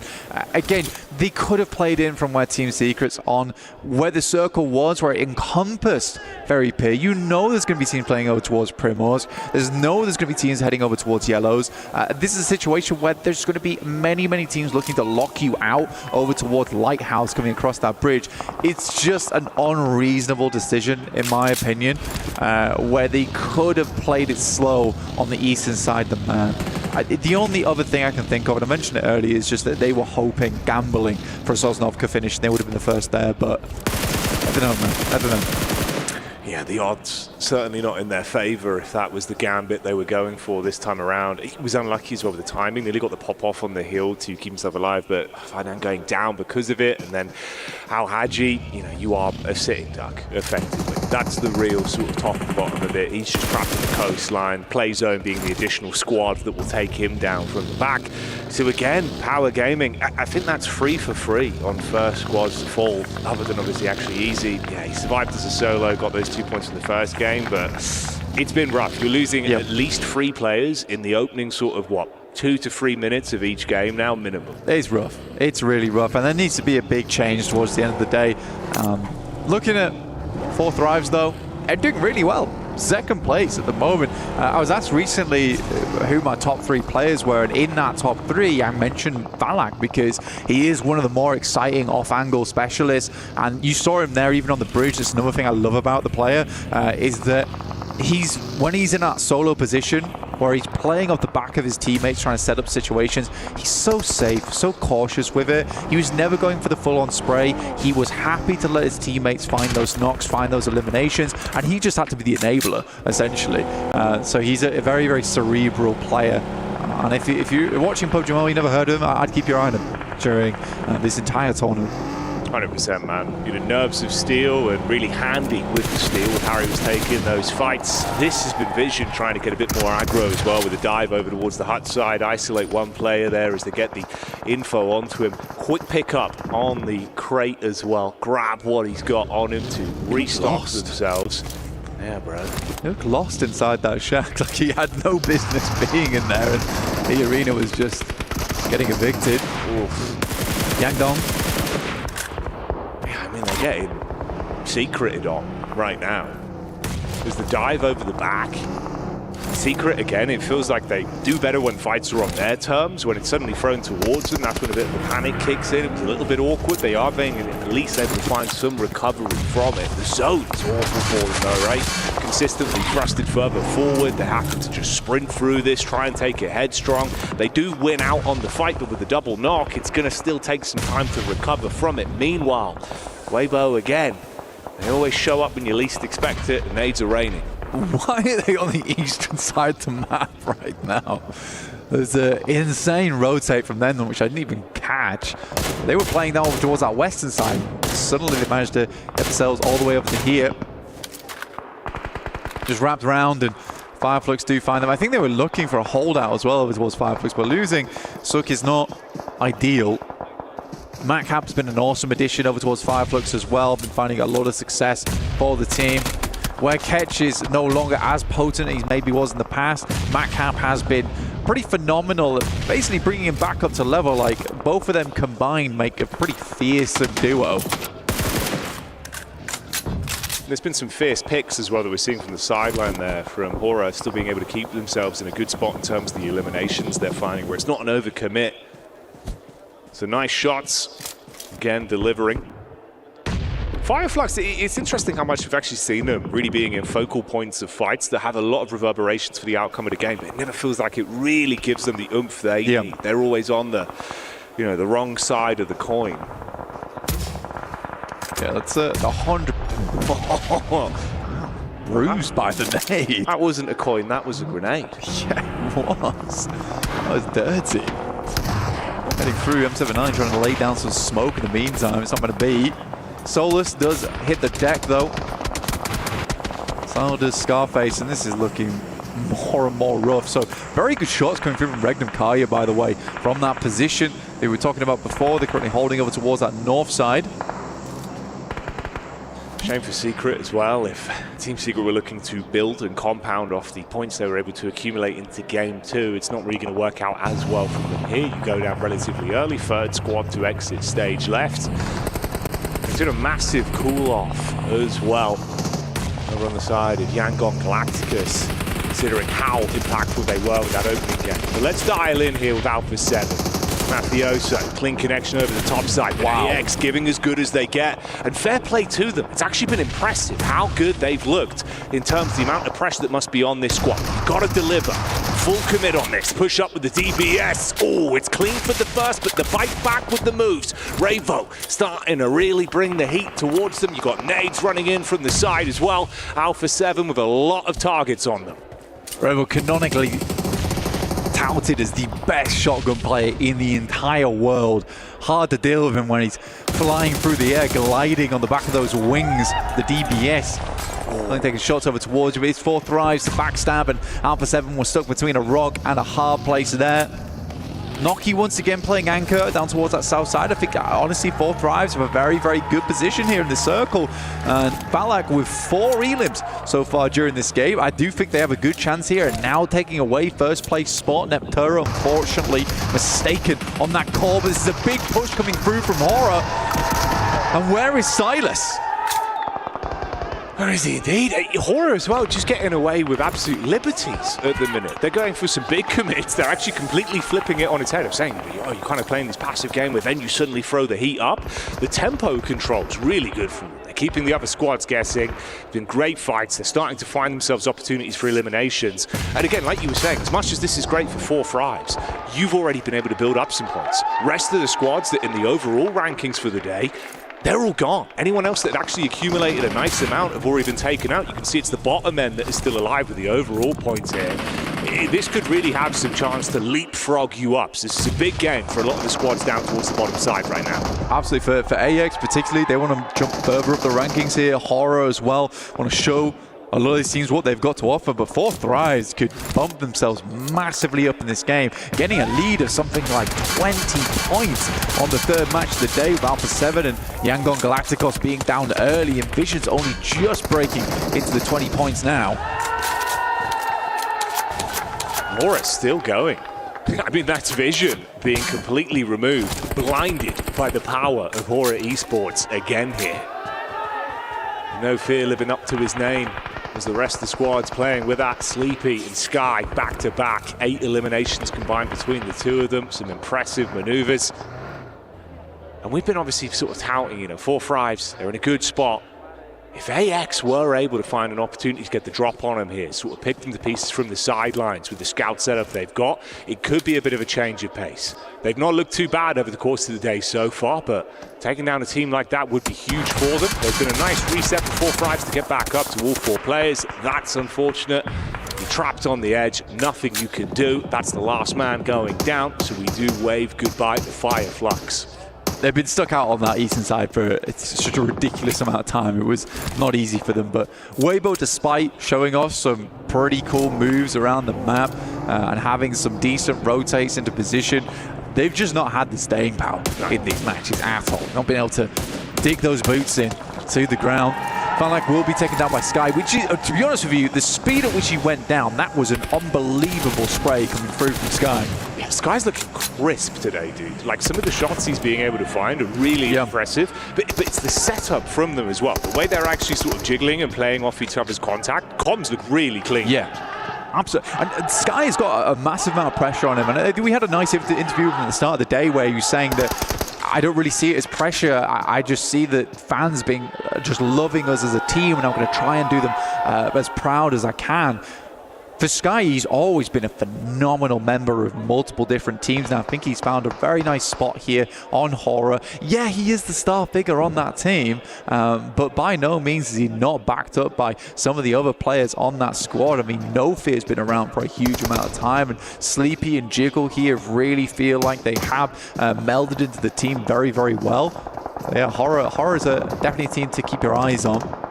I think maybe that's working for him as well, where it's not, the whole squad sort of playing against each other whilst being a team. Yeah. Being set up where there is sort of, no need for the ego. Everyone's happy to just set each other up, and it's working well, dude. Like, they're passing that baton brilliantly. It's funny as well because Sky is played on like quite a lot of highbrow squads, let's say, where he has not always been the player that everyone looks towards and is like, that's the top player on that squad. So it must be quite nice to be on a team now where he is that star player, but he's still quite a humble dude. So, you know, getting set up, and he's always there looking to capitalize, help his team find that success. And this is an unbelievable position. I talked about earlier where Regnum Karya tried to pick it up early into the game, and it would have had massive success for them should they've been able to hold it versus Horror, but they just came in very, very fast over towards that position. It was super difficult. They're on the outside of the circle now, though, with Nongshim Red Force. I think that's Binny and Tizzy currently playing in a shack of their own, and likely Horror's going to struggle unless they can start finding picks on the outside of the circle over towards AX or Influence Rage.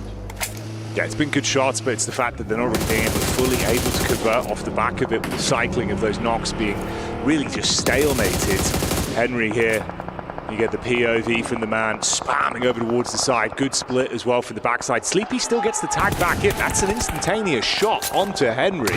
And they really do just take him out instantly. Good read of the lay of the land as well. So Arian's trapped behind the vehicle. Bullets coming in from the side. 4-5 still trying to keep themselves involved in these encounters and snatch points where they can. Cyrix tried to edge his way down towards 4-5, but was immediately shut down there. Henry, I think, was on 12 bullets left in the next magazine, so wasn't a lot at all. That's 3 loot crates, by the way, that I can see on the map there. And those could comfortably create some cover, but the speed at which Horror's going to have to set up this flying V is going to have to be very, very quick. Horror sends out, though, and no one's currently taking shots. Binny and Tizzy are currently encapsulated in smoke. One goes down, but it will be Arian to go down next. And Horror efficiently gets themselves over there, but can they get their player back up again? 4-5s have been doing what they've been doing for so long here as well. The minute there's an opportunity set up by someone else, that's when they capitalize from it. So AX open up the fight. You see the weakness there on Horror. They come in for the sideline sweep, get some damage in. Nongshim Red Force as well, finding an opportunity to get one shot in from the back, and that's all they really needed. It's fragmented the squad. They go down from having 4 members looking really clean to just 2 isolated split on them. I think it's good, though. Honestly, if I'm fully analyzing this, Horror makes a sacrifice and it pays off for them. Yes, they lose 2 players, but given that moment, it gave time for both No Fear and Sky to get further into the circle. Such an important moment for them where it actually could have gone really, really wrong. And that's what you want from teammates. Teammates who are ready to make the ultimate sacrifice for you in-game to allow you to get a little bit further, a little bit more points on board. Beautiful stuff. That's what I mean, the lack of ego. You see it there. Everyone's playing for the big picture. They're not worried about the stats. They're worried about the placements. They're worried about how it results overall for their tournament run. That's a brilliant way to think about it. You've got the late backstab potentially from Influence Rage. I mean, that's Law, the solo member with Red Force trapped, living on borrowed time inside the hut. Near miss from the nades as well, dashing them towards them. 4-5s have been able to play on the back foot for quite some time, wait for everyone else to come towards them. Now they do have to advance somewhat. Horror, of course, with those 2 players, like we said, still could have influence. The quick trades are made. One shot back over 4-5s, taking issues. Nongshim go down. Farlak with the quick shot back over. That's No Fear out of action. And Law still just belly crawling further forward. I mean, look at the split here. A chance for at least a sneak into that 2nd place. He had the 1 nade and the 1 Molotov, so could have actually efficiently cleared out 4-5s, but 12 eliminations, now looking for the 10-point. Bobs up just as he gets res there, and that could have been absolutely treacherous for them. And now nade's getting sent over the top, and it's unbelievably placed. Coming through from 4-5, taking them to a 24-point game. Massive scenes. Brilliant teamwork, never over-egging it as well. So comfortable playing their own game and always following up. If someone else went in for a fight, they were ready to clean up, ready to engage. Good rotates on it, and they're going to be happy with that one, but that is a massive gainer. It's huge. You were talking about it as well, where you were saying that a lot of our top teams were just out early, and it was really only 4-5 still going there. I think off the back of that game, they're up to 43 points, if I'm not mistaken, which is a really big result. And again, a lot of the top teams went out fairly early. I think they're right now looking at around about a 20-point lead at least over a fair few of our squads there. But Horror Aura was another story during that match, looking really, really good. Egoless him. And again, it was not only that, but just really good reads as well. Yeah. You saw Binny and Tizzy, they both smoked out their compound to stop players from peeking or sending shots in. In that moment, the boys from Horror, they send across because they sense the opportunity. We're going to take this opportunity for a quick break. We'll be back real soon.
Pulsar Legionnaire available now. First outfit with special head animations and voice lines. The Pulsar Legionnaire set comes with its own super cute voice lines that can be toggled on or off. What happened? Bye, friend. Hello, Earth. I'm here. It also features the upgradable Hyperion ship DSR and Jet Reaver glider with special animations. Experience parachuting like never before. That's not all. Even more rewards await. Event period, July 25th, 2025 through August 26th, 2025. What are you waiting for? Get the new Guild set now.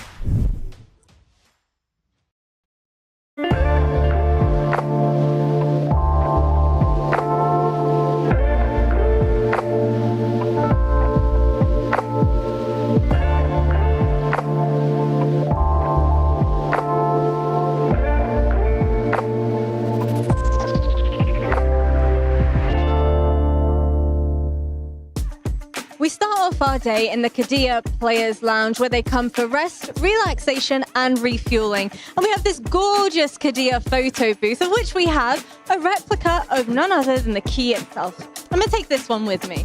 Across from us, we have a reaction royale, where players can test out all of their fantastic reaction speeds. Doc C, by the way, from Nongqing Red Force, is only at 15th place. I don't know about you, but I think he could do a little bit better than that. We also have a lovely viewing station for all of our esports players to enjoy and bask in some lovely, lovely PUBG Mobile. But what would a player's lounge be without a refueling station filled with caffeine, juices, healthy snacks, and maybe some of the unhealthy ones too? Speaking of which, I kind of want a snack of my own. Sorry guys, squeezing through. Thank you very much. Iced coffee, my favorite. We then head on over into none other than the Heroes Club, where we end our tour. The Heroes Club is exclusively reserved for EWC victors of the past, last year, but also the ones still to come. Only time will tell which one of our PUBG Mobile teams will have the glorious pleasure of joining us in there.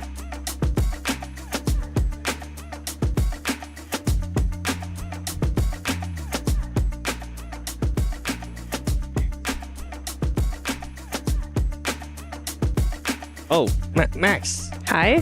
Thank you. Hello, Sorry, guys. I was mimicking there what Alpha 7 did, but you know what? We're going to talk about that last match because, boy, did Pakistan show up with 4 thrives, being able to just take advantage of APG not being here and getting that win, Max.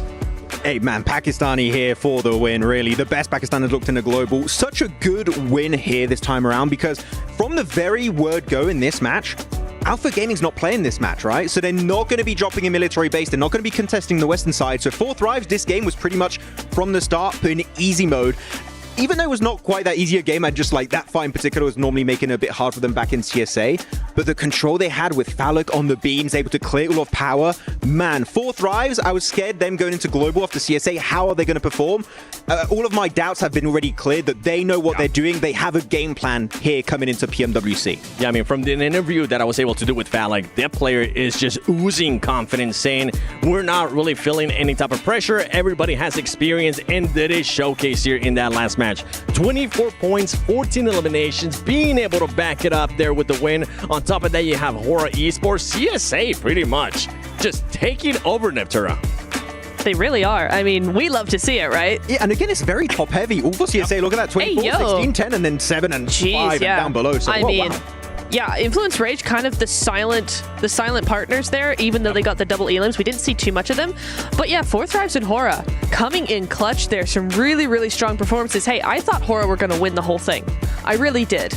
But we can get onto that later. No. Let's get into it now. Get into it now? Okay. Hora overextended. If they had pushed over onto that player of AXTMG as they should have, then yeah, I think that would have been really, really good for them. They drive to the player, take out that player, take that player's position, and then they have full control of that northern side. They should have won the game there. Yeah, I wouldn't call it them overextended. I think they just mispicked the right location to go for that overextension. If you go for the player of AXTMG, as you mentioned, they have already a car. They can crash it into the car of that one player of AXTMG. You have a little bit of a mini fort, and then there's no way Falak is going to be able to just shut you down in the process. So it was a good idea, but I think there was a slight mispick as what position you want to go for, because if they do secure that, you have a solid 2-2 split. You're fully controlling all of the fields. 4 thrives can't really encroach on your terrain anymore. I think it would have been a Nepali win. I know CR7 during the watch party would have loved to get that win here for his team, but maybe later. Okay, it'll happen. He's going to be happy. You know what? Match ranking, they were second, being able to clutch up a lot of points too. That's what you want to be able to do for some of these teams, because remember, there's going to be one group at the end of day 3 for group stages that's not going to be playing, so you might as well just be able to do as much as you can. Now, I want to rewind a little bit, Max, towards phase 2 of 4 thrives. They were doing that 2-2 split. You were mentioning them. They're taking advantage of APG not being here. Yeah, really, they're just, oh, well, we know we're not going to have to fight Alpha Gaming at the start of this match. Let's just go for this very passive 2-2 split. No one's going to really try and contest it early on. If it goes back to military, we regroup south. If it goes north, which ended up happening, we'll send it back up north, have a very easy transition, hold on to Lighthouse, hold on to the gas station, hold on to the warehouse. They almost had too big a split, but because they're so experienced around this kind of terrain, they're just like, we know what we're doing. I mean, 9 times out of 10 in CSA, what we saw from them was them holding that exact position. So they absolutely know what they're doing when it comes to that. But I actually really liked the split. I can see what you're saying. It was like almost too much, but I think the control they had, the control that they garnered from actually doing that, made sure that they had so much info, they knew exactly how to play the next few phases. Yeah, I mean, talking about the next plays they did after, I think you want to talk about their third party on Alpha 7 and XTMG, because that was a beautiful play from 4 thrives. Yeah, it was. I thought it was playing to their strengths. If you're a team, as a team, you want to play to your strengths. Not every team knows how to do that. So for me to see that, to see them go, oh, A7, AXTMG, they're popping off. They're going at each other really heavily. We need to third party that, use that our strength, and then to not overdo it and not go over to AXTMG. Just take A7 and go, okay, we're done. We're going to go back. Really, really well thought out from them. I mean, one player that absolutely popped off for 4 thrives, and I mentioned it. I'm glad I mentioned it right before. I was like, the best player of Pakistan ever, Falak, popping off with 7 eliminations, 1,000 damage. Okay. Okay. He's cooking. more than that. Jantasho. Oh, yeah, Jantasho, big time. We'll have to learn how to say in Pakistani. We might need it for Falak in particular. Yeah. In the chat, tell us. We'll need a little more help, guys. But 7 eliminations, playing early on as the gatekeeper of the bridge, on the beams, trying to eliminate all of Power. Luckily enough, he did get rezzed by one of his teammates who was able to play until the late game, but he was not giving up any angles. If he saw you, chances are you're living for 5 seconds maximum. Falak is being ruthless here in PMWC, and we're just 3 games in. He's off to a great start. Absolute eagle eye, right? And the thing is that this is usually what you want to see out of your star player, Neptune. You want him to be able to put up stats just like that. You absolutely do. I think it was a really, really good thing coming in from him. You know, we were talking to him. He was very confident, as you said. That confidence is starting to show. It's not being the overconfident. It's just really confident. And his team is backing him up like a champ. I mean, they have got that synergy down. So it's really, really exciting to see them coming out of here. Yeah, and you said they're confident, but they're also very respectful of this lobby. You talked about the third party with Alpha 7 and XTMG. They take Alpha 7, eliminate them. XTMG, that's maybe a bit too much. You know what? We're just going to take it back. And a lot of teams might have just fully committed and pushed in like, oh yeah, we're just feeling pretty good after eliminating Alpha 7. No, they go back. We have a strong position. We're going to play it safe. I like when a team can be both respectful and aggressive. That is the true mark of a champion in my eyes. One team that I do got to give a shout out to that you just mentioned was AXTMG. This team is not shying away from fighting top dogs. That was the big question mark. Is AXTMG, with the lack of global experience that they have, are they going to be crumbling? Is everybody just going to be stepping over them? That's not the case so far. No. They're willing to take those fights, and they're willing to take them quick too. And one thing that we saw is whenever they go into close range, it can actually go their way too. It can absolutely go their way. My big concern with them was their speed. I thought that they are actually a very slow team compared to the rest of the lobby, and that actually they've stepped up massively. They've seen that, oh, this is where our weak point is. This is where we could fall down and get overrun. They have stepped up massively in that regard. So really, really nice show from them. Yeah, you were scared about the rotates. I was a little bit more scared about their DBS game because as a region that hasn't played globally for a long time, he has the special invite team. I was like, is your DBS and S12K game on point? And I was talking to Ocean Sharma. He said, it's good, but I was like, is it good enough? Well, clearly it has been good enough for some of the fights, like in Ruins on Sanhok, for example. So that's a doubt that's kind of gone away for XTMG. Seems like they can back it up. And I do also enjoy how they played this game. They knew they weren't going to win this match. Yes. After that encounter with Alpha 7, we're not going to win this. We're going to play it passive. Let's try and aim for top 3 with a few eliminations. That is really nice to see when a team understands we're not taking this. Let's just gather as many points as humanly possible. And that's the player, right? Just gather as many points as you can. But let's take a look at the overall as we're halfway what a through lead. day one. Or Thrives, 43 points. Hora Esports, 25. Thrives, chill. I'm cleaning my glasses just to make sure I'm reading that right. And it is. That is a healthy lead for Thrives. It's what you want to see in the group stage, right? When you know you have a day off at some point over the next 2 days, right? It's either tomorrow or the last day. You want to get as many points as possible today. Yeah, I mean, I'm looking at DRX in particular. If we're going to go on a negative quickly on the first page, they got 10 placement points. They have 1 chicken dinner. Quick math, that means 0.0 points back-to-back on Erangel. This is the map you have the most every day, DRX, okay? You are the Korean team. You have the Korean champions here, normally of D plus Kia. You're replacing them at PMWC, kinda. We need to see more, and unfortunately, outside of Sanhok, nothing's been happening as you go to the second page here. Quite a few SEA teams in E-Arena in particular. When we're talking about teams that we need to see more out of, one that just pops into my head right away is Weibo Gaming. The hype that this team had, I was on that hype train too. Right now, they're just not being able to put up any points, Neptura. I think it's just kind of odd, but I do wonder if maybe, I mean, day number 1 is all about kind of adapting, so maybe we're going to see some better rotations, but also they've just not really been in play at all. Sook didn't find a bow yet. That's wait. Oh, that's right. You'll find it. Yeah. Okay, all right. Well, you know what? I can't wait. Let's send that over to Barton because I want to see what's going to be happening here in Erangel in the next match. Welcome back to the Gadia Arena, where we are halfway through our first day of the group stage. But don't worry if you're only just joining us, because I'm here to break down everything if you might have missed it. Game 1, we had Sanhok, and we opened up with a bang because AXTMG hot dropped right next to Nongshim Red Force. AXTMG came out on top in that fight, but ultimately at the end of the map, it was indeed DRX that went up against Team Falcons in a 4v3. DRX came out on top in that fight and managed to secure the first chicken dinner of the competition and 19 points. Next up, we had Erangel. Erangel kicked off from the start. Team Secret were looking strong, holding the east side of the circle and ultimately not letting anyone come in behind them. However, it was Alpha 7 who had one thing on their mind, and that was survival, with the duo of Carrillo and Revo reviving each other constantly throughout that entire map, and ultimately defeating Team Secret in the final fight and securing 20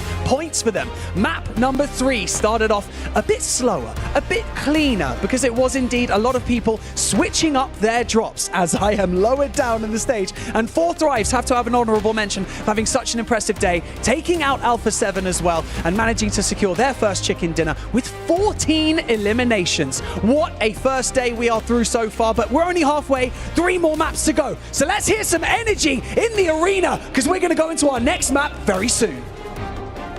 There it is. We are halfway through. That's the important talking point. Halfway through today's maps, number 4 of 6. We hop back into Erangel, as Neptura said at the beginning of the show.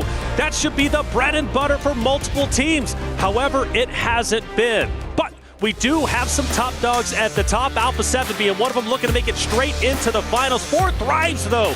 John, going all the way, it seems. We talked about a point threshold. You're thinking it's around 80. 4 Thrives have already reached that. They have certainly outperformed on today's games, right? 2 matches in, they are over 40 points there. That is half of the way to that metric, right? If you're looking at previous tournaments that have been played with a 12-map set, it is around the 80-point mark that you will see for 8th place on 24 teams. They've done half of the work that they need to do over these next few matches. It means that over the next 9 matches, they're looking, over the next 9 matches, they are going to need to look to put 40 more points on to feel nice and safe. Yeah. That is a pretty low average. I would say so. We see some big games, but we were talking about it. Consistency is key, not only here, but also in life. Let me not get too deep already. It's my first global event here, but I will say 6 points or so, you're saying, I think is where you want to be. But granted, that's, of course, not counting the first 3 games. We've got some teams towards the bottom. Now, we'll talk about them over time. Power's been struggling, right? Nongshim Red Force have also been eliminated quite early throughout multiple games, and they're not the only ones, but I do want to say the race for top 8 to make it into finals is still very, very close. We've got to keep our eye on from Team Secret and above, and of course the home favorite Team Falcons in 9th looking to make their way up. Yeah, absolutely. It is still very much all to play for at this stage. Because of 4 Thrives taking so many points from the lobby, that increases the volatility of the rest of the tables. It means that they're going to be closer to one another. It means that position jumps are going to be easier, or rather more difficult to fend off for the teams who have already got those top 8 spots. And it's going to be really exciting to see how that unfolds. I think that the most interesting team I saw on that table there towards the bottom was Regnum Kaya. This is disappointing for the reigning PMGO champs coming into this one. They need to step up. They need to step up fairly quickly. I have no doubt in my mind that they can do it. The question is, will they bring it to bear today? That's the question. We got a nice zone. Liking it, potentially setting up for a bridge zone. I love bridge zones. More importantly, I love military, but most likely going over to the mainland. But I do want to focus in as we've got 2 teams maybe about to skirmish out over on military. Of course, talk about Fireflux, and you got Team Secrets most likely going to be running into each other. They could have a truce. Maybe they say, hey, you go over to the right side bridge, we'll take over to left, and we'll just go our own way. But if I'm Team Secret, I've been on fire today. I'm not going to be intimidated by anybody. And you want to talk about being on fire? Fireflux is quite literally there in the top 3 running. So I'm looking at them to potentially be one of the front runners in the engagement. But who knows? We'll see how it ends up unfolding. What else do we see? At the moment, it looks like Team Secret might just be heading out to the east, disengage. West and east bridges both available still. At the moment, it doesn't seem like too much more is unfolding. I feel like George Pole is potentially a little bit of a hotspot for contest on this northwest side. 2 teams in South George, Alpha 7 up in North George. That crossing down south that, because of this first circle, is going to happen for Alpha 7 could be under duress, could be a little bit of conflict in their future. Yeah, but you got to think about who they're going against, right? It's E-Arena, who, well, let's face it, they've been struggling, only sitting at 8 points, currently in 13th place, and Alpha 7 being the top dogs they are. Winning that game, by the way, game 2 with 2 players was phenomenal. I could not believe my eyes. You actually called it early. I wasn't a believer until the very end, but able to get, 4 to 5 revives overall. It was Revo and Korea who was able to get that win. So if I'm E-Arena and, of course, having to rotate down, I've got to go against Galacticos. That's not going to be an easy fight for either of those rosters. So for Alpha 7, I'm still favoring them, but you're right. I think we will have a skirmish soon. they could always break out further to the east, right? There is always that option to go for a wide swing, but depending on the pace that they can loot, the pace that they can get out of North George, they may be able to avoid that altogether. So we'll keep an eye out on that one. Team Secret, they did move all the way over to Novo. This is on the military island right now on your screens. They did move out east, so no conflict here for the time being. The question I have is where are Fireflux going to rotate? I expect Team Secret to be going over the east bridge. Sure. I'm wondering if Fireflux are going to try and join them, because you're going to be aware that 4 Thrives are going to be on the other side of that bridge. And right now, I don't feel like you want to head towards this team. I don't think so. 4 Thrives, they're obviously the top dogs for a reason. Will they be the top dogs by the end of this tournament? Who knows? But right now, they are undisputably the best with more than double the points, even over second, which is Hora. But I would think so, though. You know, for Fireflux, I would go to the right side bridge alongside that at Team Secret. But then you have Power over there, too. And Power, I don't know. There's no reason for them to go too deep into the zone as of yet. Bridge camp potential, you think?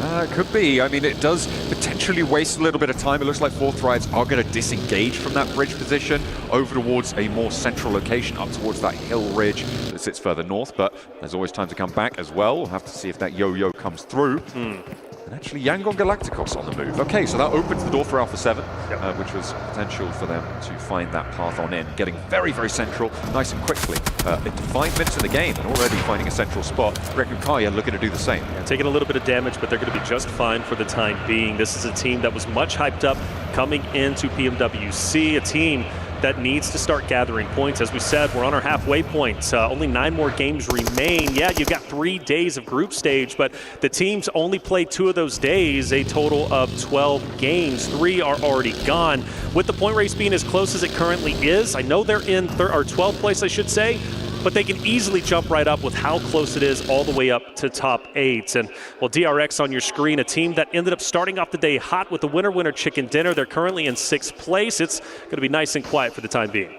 Yeah, just bunkering down right now. Early circles, keeping it chill, keeping the nerves in check. Something that I would love to see is like heart rate monitors coming. Yes, we need that. That would be really sick. Although to be fair, 64 heart rate monitors, that sounds like a nightmare. Absolutely. To be honest. But either way, I mean, it'd be so interesting to see how these players are affected by it. Obviously, early game, you're expecting some low tempos, but you can imagine it goes through the roof in those final moments. Oh yeah. Unless you're Revo and Carrillo. Sure. In the final moments, just super chilling. You know, Alpha 7 is one of those teams that are just always so relaxed, it seems, and you got to appreciate that. I think that owes to their success. Falcons getting active, which good on them, the home team. I know the crowd's been going crazy for Team Falcons, as you would expect. A lot of the crowd set up actually right behind the Falcons roster, so they're hearing the loud roars every single time they pop off. For Team Falcons, they were center zone. Of course, they've got a lot of teams around them, but I do believe where they're currently at is, again, they're going to be chilling. Not a lot of teams want to fight at the moment. They'll do it if they have to, but for now, it's all about positioning into stage 2. Absolutely. For the Falcons, they came into this tournament obviously as the winner of their region, coming in from Europe and qualifying through there. They won via a smash ruling. So if you want to take a look at that, make sure you go and check it out. But not yet, because we've still got more game to play.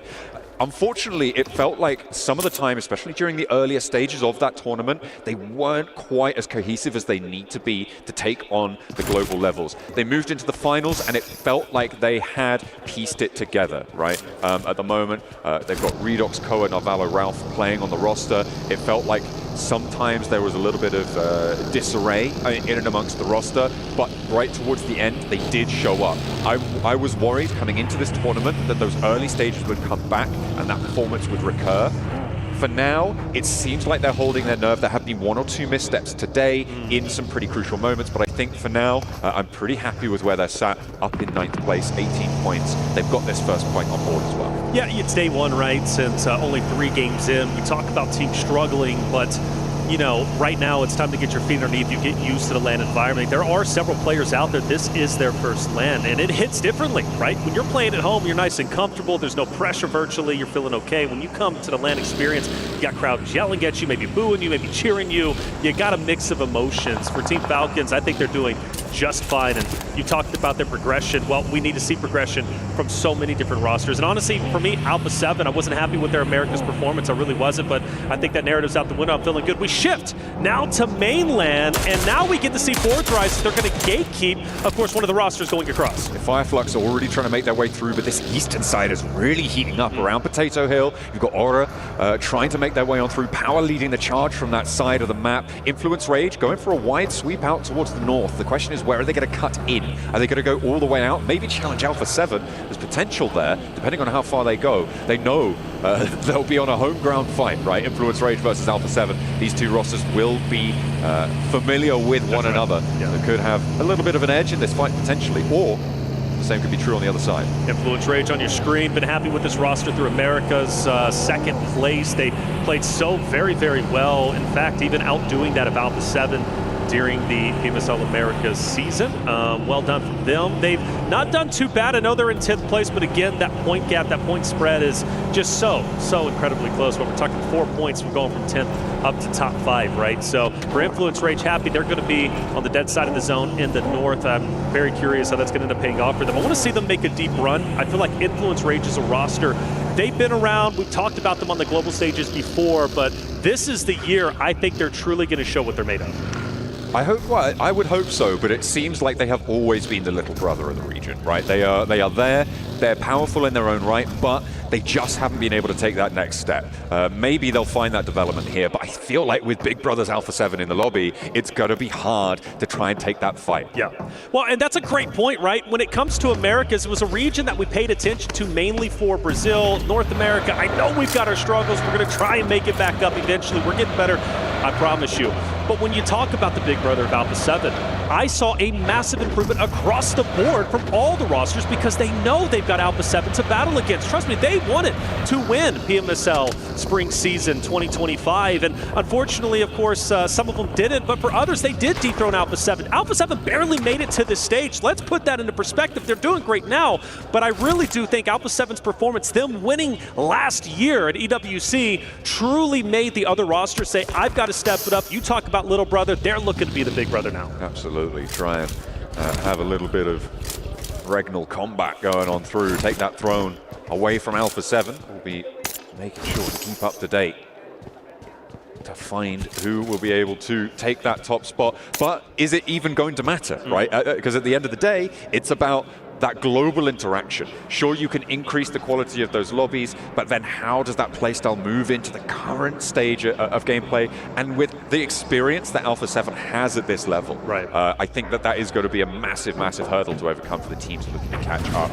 In a regional stage, sure, it's intense, sure, it's a lot, but when you put the international stage together, it changes the game entirely. It changes how the lobby plays, how it feels, everything about it, the lights on the stage. It can be a real task to overcome. Hard southwest shift on this circle, all the way out towards a pretty similar location where we saw this last match finished as well, out to the southwest side of Pachinki on those hills. You've got DRX slap bang in the middle. They've been hiding there for a long time in Reflection. They have, and they like to play it slow, but hey, make no mistake about it, they can get active if need be. You push into them, you've got a heck of a fight on your hands. Half of the lobby, quite literally half of the lobby, have to now rotate into the next stage, and you got a couple of teams who are set up. And talking about the couple, well, you've got them right here, right in front of you. Alpha 7, we talked about this fight. When was it going to go down? E-Arena landing up top alongside that of Alpha 7. Now they finally come and they bump head to head. Mormon with the first blood drawn there. Revo goes down, an immediate looking for the refrag through the window, not going to find it. Sliver of HP still there. And now with a nade cooking, it's Alpha 7 who are biting the dust more so than ever. Joker went down earlier, but now it's 3 players alive, and Alpha 7 can't find the fights. Erangel goes up the stairs, and immediately with the pump action around the corner, Alpha 7 coming apart of the seams. Alpha 7, they're falling apart. Carrillo, can he be the hero? Can he be the one to save the day? They're already in shambles. He would be the only one leaving this engagement. Influence Rage, mind you, they might come in for the third party. This fight needs to be finished up, but Carrillo throws a Molotov, and it's going to at least drop one from the arena. Carrillo going for it off angle, taking damage, but he has no choice but to push forward, and he's making the most of it. Alpha 7 refusing to lose. Not yet. They will not go quietly. An Influence Rage on the south side looking to guard this one out. Carrillo, though, could slip through the cracks as a solo. It's a lot easier to go unnoticed, but unfortunately, the firefight around him has drawn the attention of their regional teammates, and they will have to move through it. Carrillo, I don't expect them to be getting too much further, but he could leave north side, try and get in amongst it. Well, they did it as a duo. Can Carrillo do it as a solo? That would be even crazier. Don't count him out, but I agree with you. Now you're going for placement points. You're in survival mode, and luckily for Carrillo, Influence Rage has backed away. It doesn't look like they're going to crash in on him, so should be just fine. And while he'll be a solo, wreaking havoc on the remaining rosters. Falcons moving in as Course Vision now wants to take on the Falcons. Let's see how it unfolds. A double roll up again as teams start to move. This is what hard shifts bring. Action left and right. Redox on the inside goes down first. The pump action from Never Alone and the flush as well. So Falcons fighting with 3. Narvalo wins the trade. The pump action winning the day and a second as well. Koa's there for the backup. There's a nade. It doesn't sit. And Narvalo can now look for this healing on the northeast side. Ora are nearby and it looks like they're going to roll in for the fight. There it goes. Hey, Ora wants this. They need it. Points so valuable to catch up. They're already in top 3, but they want a little bit more. Vision taking damage on the stairway, but don't worry, because you got Narvalo from the Falcons who's been holding it down, and you mentioned Horror. Well, here they are. Sleepy, No Fear, starting to take the house opposite of Team Falcons. We've now lost a roster, and all attention on Falcons versus Horror now. Massive pickup on the back line of Horror as well, meaning they're 2 players on the inside. Losing that off angle is huge. It draws the attention out that way, and a knock on the forefront as well. Falcons are splitting the difference here on the fight beautifully as they will look for more. Narvalo, I mean, he has just been doing quite literally everything. All eyes on him. The tip of the spear for this roster to take down Sleepy and No Fear. Ralph also moving in as well. You gotta think they've got a power position. That stairway is always hard to push up, though. It's gonna be a choke point, and you know dang well Horror's gonna be looking straight down it. Immediately finding these flushes as well. They beautifully split the attention. An off angle, a third party coming through from Power as they sweep through the back line, and it is going to be turning tail and running the story for Horror now in the rest of this match. 2 players alive. Sleepy's not long for this one. Yeah. The point gets stolen though, and it goes over to Power. So now it's Jiggle Sky. They're going to go in and dip. They're going to get within zone. They're going to play the survival game like Alpha 7's Carrillo, but I'd rather have 2 than 1. Either way, that's how it ended up unfolding. Power Esports, who's had such a struggle throughout our tournaments. Not one of the first teams out, mind you, so maybe good news for them. We talk about at the halfway point, 9 more games remaining. I'm hoping Power is able to turn things around in this Erangel. We didn't really talk about it too much with all the fighting going on, but the circle shift was another hard southwest side shift, which means that Falcons had to move fast and early. Unfortunately, they weren't in the best of shapes to do it as Horror do finally bite the dust. It means that Falcons are going to have to crash in a suboptimal situation to the north side. Same story going to be true for Power, as they have now wasted a little bit of time, I think it's safe to say, on this northeast side. So Falik, he's going to be the scout, kind of breaking away from 4 Thrives, who are going to be just up to the northeast of where he's currently at, and maybe calling out Solus, who I believe is down, if I'm not mistaken. We do have a bit of a crash, though. Falcons continuing to get into engagements, and this time it doesn't work out. Regnum Kaya, the ones to receive that in the ditch, in the divot. It's going to go down for the Falcons, and I don't think that their lone player is going to get to, hang on a minute, take it back. Koa with a drive-by onto Romeo, hits him with a runaround, and we'll be able to survive a moment or 2 longer. But really no safe ground in this central area. These hillsides are littered with Caltrops. Yeah, for Galacticos, we obviously tuned in with them just a little bit, but they got teams all around them, including Power, but Power is not having a good time. Galacticos are taking them down left and right. Falcons also eliminated some heavy dogs already out. Yeah, that was the final player, Koa, going down. He was not able to find any respite in the middle. And now with 4 teams or so looking to try and hold it out, seems like Regnum Kaya want to extend their influence. A nade over towards Easy connects, and that is going to be a beautiful opener. 2 players now standing for Power as there's teams behind them also looking to put pressure on. Rolling on out, Regnum Kaya not going to let Easy go down, and the 2 and 2 roll around will be good for it. However, there is a sideline that they need to be worried about. Get the cover in. Wild low as well. The vehicle's going up in smoke, and Loxy's down all of a sudden. Yeah, he's down, and I believe that was a third party from DRX way off in the distance, getting some shots out. And well, we got Team Secret also trying to survive. I mean, you got so many teams in shambles, and when you gotta go to these shacks, I call them the Death Shack, you're in a lot of trouble. But the teams have spread out quite a bit. I'm actually surprised we've lost so many rosters and players at this stage of the game. This open field situation, this open hillside that sits to the north of it, these 2 hard southwest shifts followed by a northeast shift, maybe giving a little bit of pause for a breather, but still those 2 hard shifts that we saw in a row have really changed the tune here in the lobby. It's forced teams to take fights where they wouldn't have wanted to otherwise, and now at 18.5 minutes in, we're down to 10 teams, and a lot of those teams not looking healthy. Take a peek at Fire Flux. racing against Papa Blue. Influence Rage just above them. Talk about Fireflux landing over on Military. Would they have a bit of a skirmish from 4th Thrives on the Western Bridge? That doesn't end up happening, so they're still alive. Now down to, of course, just a handful of teams. Circle closing in, another shift about to begin. Excuse me, as Fireflux starts to get active a little bit. Luckily, they got on the vehicles. The question is, can Influence Rage, do they get aggressive? Obviously, they have to move. Do they set position up to the right-hand side to cut off Fireflux's rotation? Be tricky here for both of these teams on the southwest side, and Fireflux are first to move. For the moment, Influence Rage still holding in their compound near Quarry, and they're going to have to try and go in a little bit later. So Fireflux, where are they going to opt to crash in? They've already sent 2 players towards this Regnum Kaya stronghold. I don't know how that's going to go for them. We know that there's third-party angles on there. They're already getting lit up. Scarface with a slow roll around the side, but the vehicle takes him down. It's Regnum Kaya and Nongshim Red Force on the crossfire. Now the 2 remaining players of Fireflux going to try and send Long over to the north side. A straight cut through the circle on the western flank. And in the meantime, in the wake of that rotation, Influence Rage push in from the west. Yeah, they're coming in, and they're going to be coming in hard. It's going to be a big push from them. Regnum Kaya needs to watch out, of course, as Influence Rage, a dominant team. Fireflux, I cannot believe that they're still alive in this moment. It's so unfortunate they lost 2 of their players, so now they've got to go at it. And well, Influence Rage actually looked to be crashing in on Korea, who's been a solo for the longest time.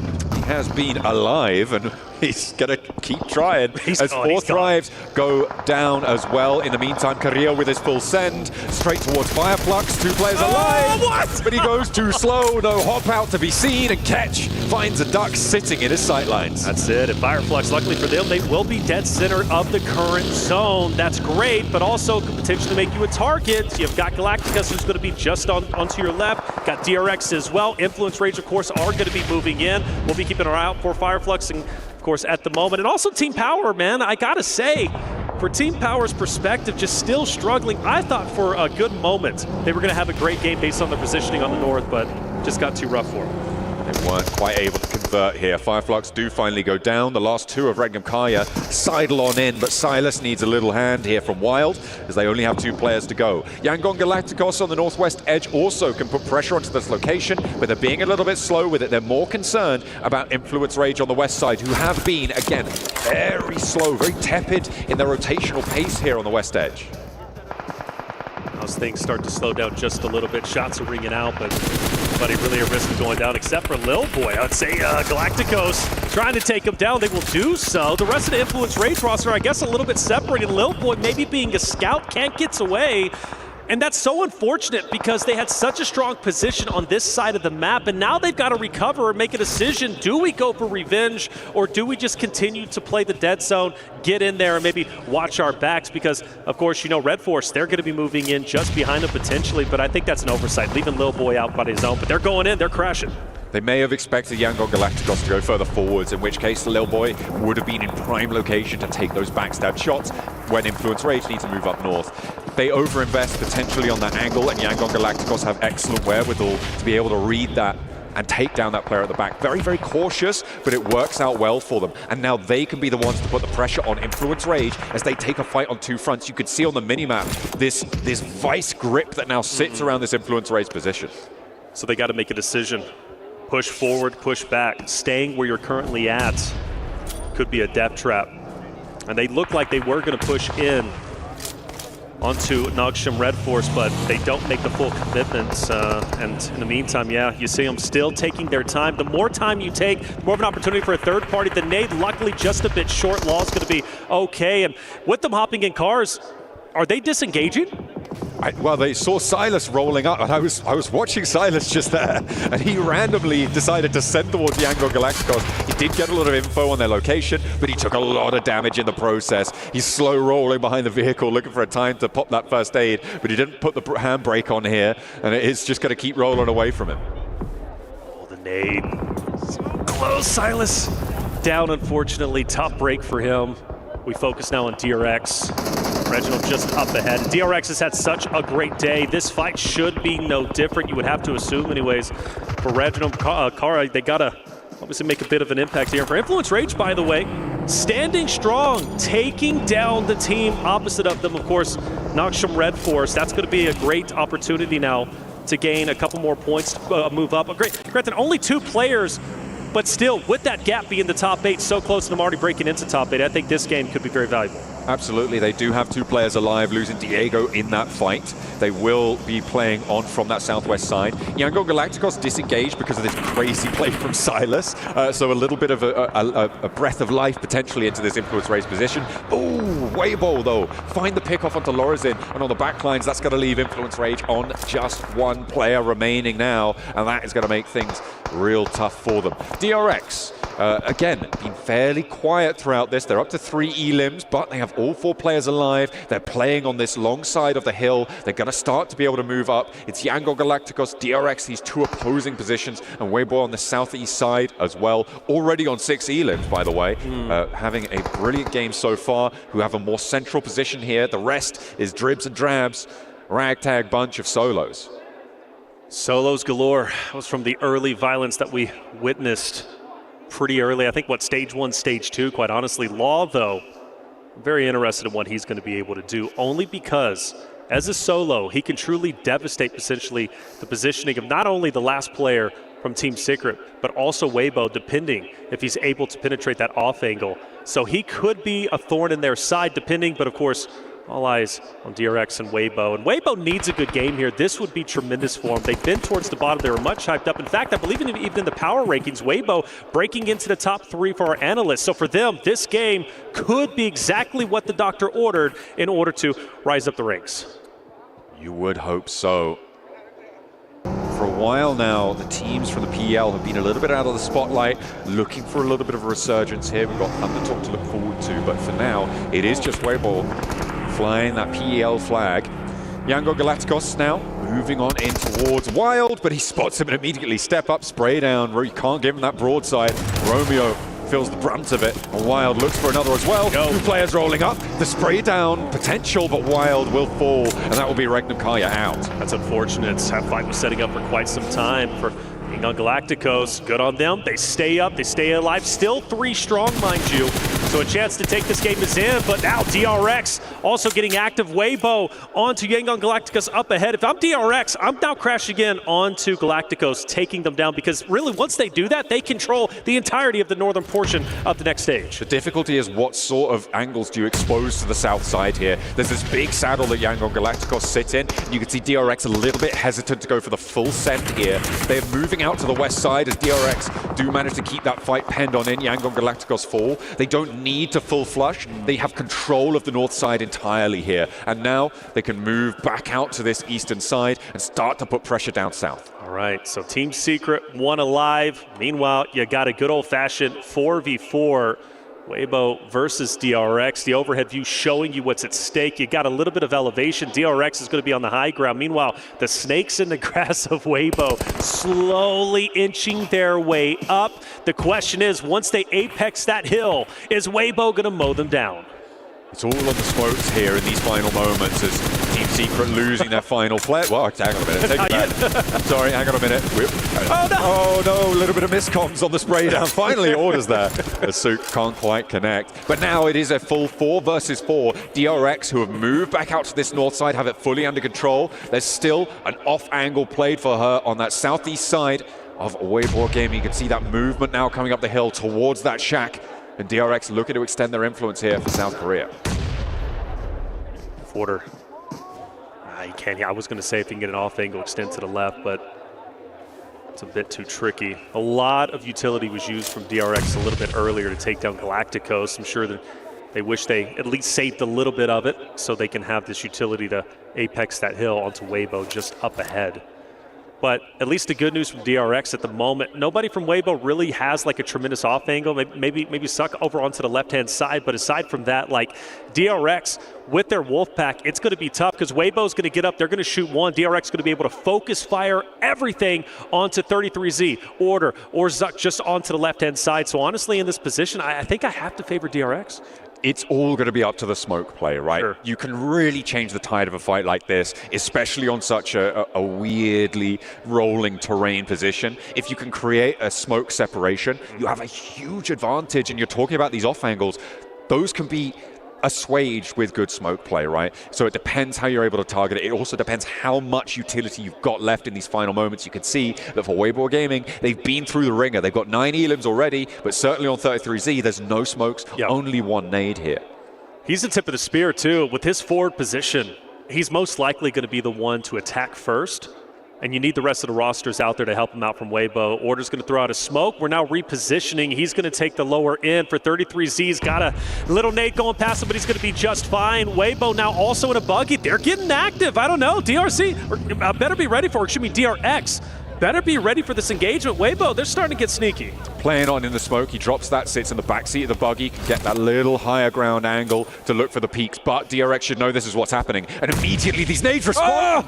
DRX read it beautifully. They're like, what's that smoke doing there? What's that buggy doing there? Well, I think we know what we got to do. 3 pins pulled and 1 player falls. 33Z now looking to try and get an answer here. This res is going to be so difficult, Reflections. I don't think they're going to get it. There's no way. Do you fully commit for that? Because you have to assume DRX is going to capitalize off of it. They're taking it slow, but once those smoke dissipate, they're going to get active, and DRX takes down yet another one. Another one will fall, and this should be the ending that DRX is looking for. This is beautifully played by DRX, immediately capitalizing on that knock into the smoke. These smokes bloom on the top of the hill. They create sightline channels that they can play through. There's a res coming through for Weibo, and they do manage to get 3 players back up in an action, but Scissors forward now. 33 spotted, gets the knock. Is there an answer? Order looks for it, and they do find the challenge that they were looking for. Hurt is there as well, looking for that backup. In a 3 versus 2 though, DRX still have the numbers. DRX has the numbers, but do they have the wherewithal to figure out where Weibo is going to be up to? It seems like the forces are falling, and I think this is finally going to be the end, albeit a miracle play. DRX closing the vice grip, pushing forward. Weibo falls, and it will in fact be DRX taking game number 4 on Erangel. Lying in wait, they move through the hills, a coordinated approach, a brilliant read onto Order's buggy rotation, looking for vision, and they will be able to find that knot, open up the bidding on that final engagement. Not enough utility from Weibo to be able to survive that final fight. They've got plenty of points though on the match, and they will be nearly level with DRX to find that one. 16 points for Weibo, and DRX up on 18, so a fairly minimal Elim chicken dinner. Hey, whether it's minimal or not, that's 2 winner chicken dinners of the 4 that we've seen today, which shows DRX has the proven ability to take games when it matters most and win, which is going to be so critical during the finals. DRX, all eyes on them today, and well, they look to catch up to the likes of 4 Thrives, Alpha 7. In fact, they could have very well taken 2nd place after this game alone. Weibo are no slouches to take that 1v1 and win it. DRX on top. Absolutely, a little bit of revitalization coming through for Weibo from the bottom of the tables, able to put a big dent in the necessary gameplay to find it. Well, let's take a breather after that one as DRX are able to take the 4th chicken dinner of the day.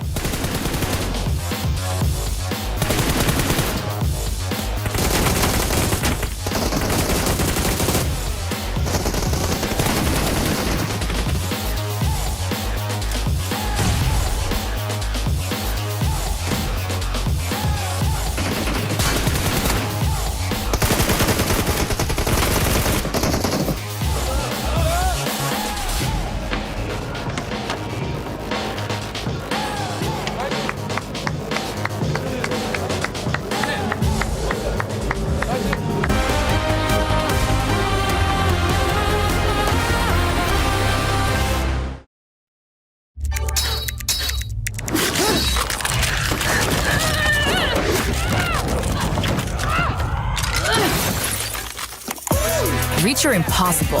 Lenovo Legion.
highly anticipated addition to the Mummy series outfits is here.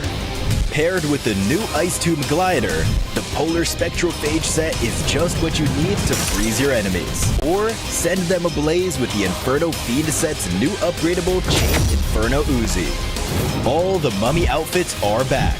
Get them all. Join now and collect the whole series to turn all eyes on the battleground. Event period, July 10th, 2025 through September 2nd, 2025.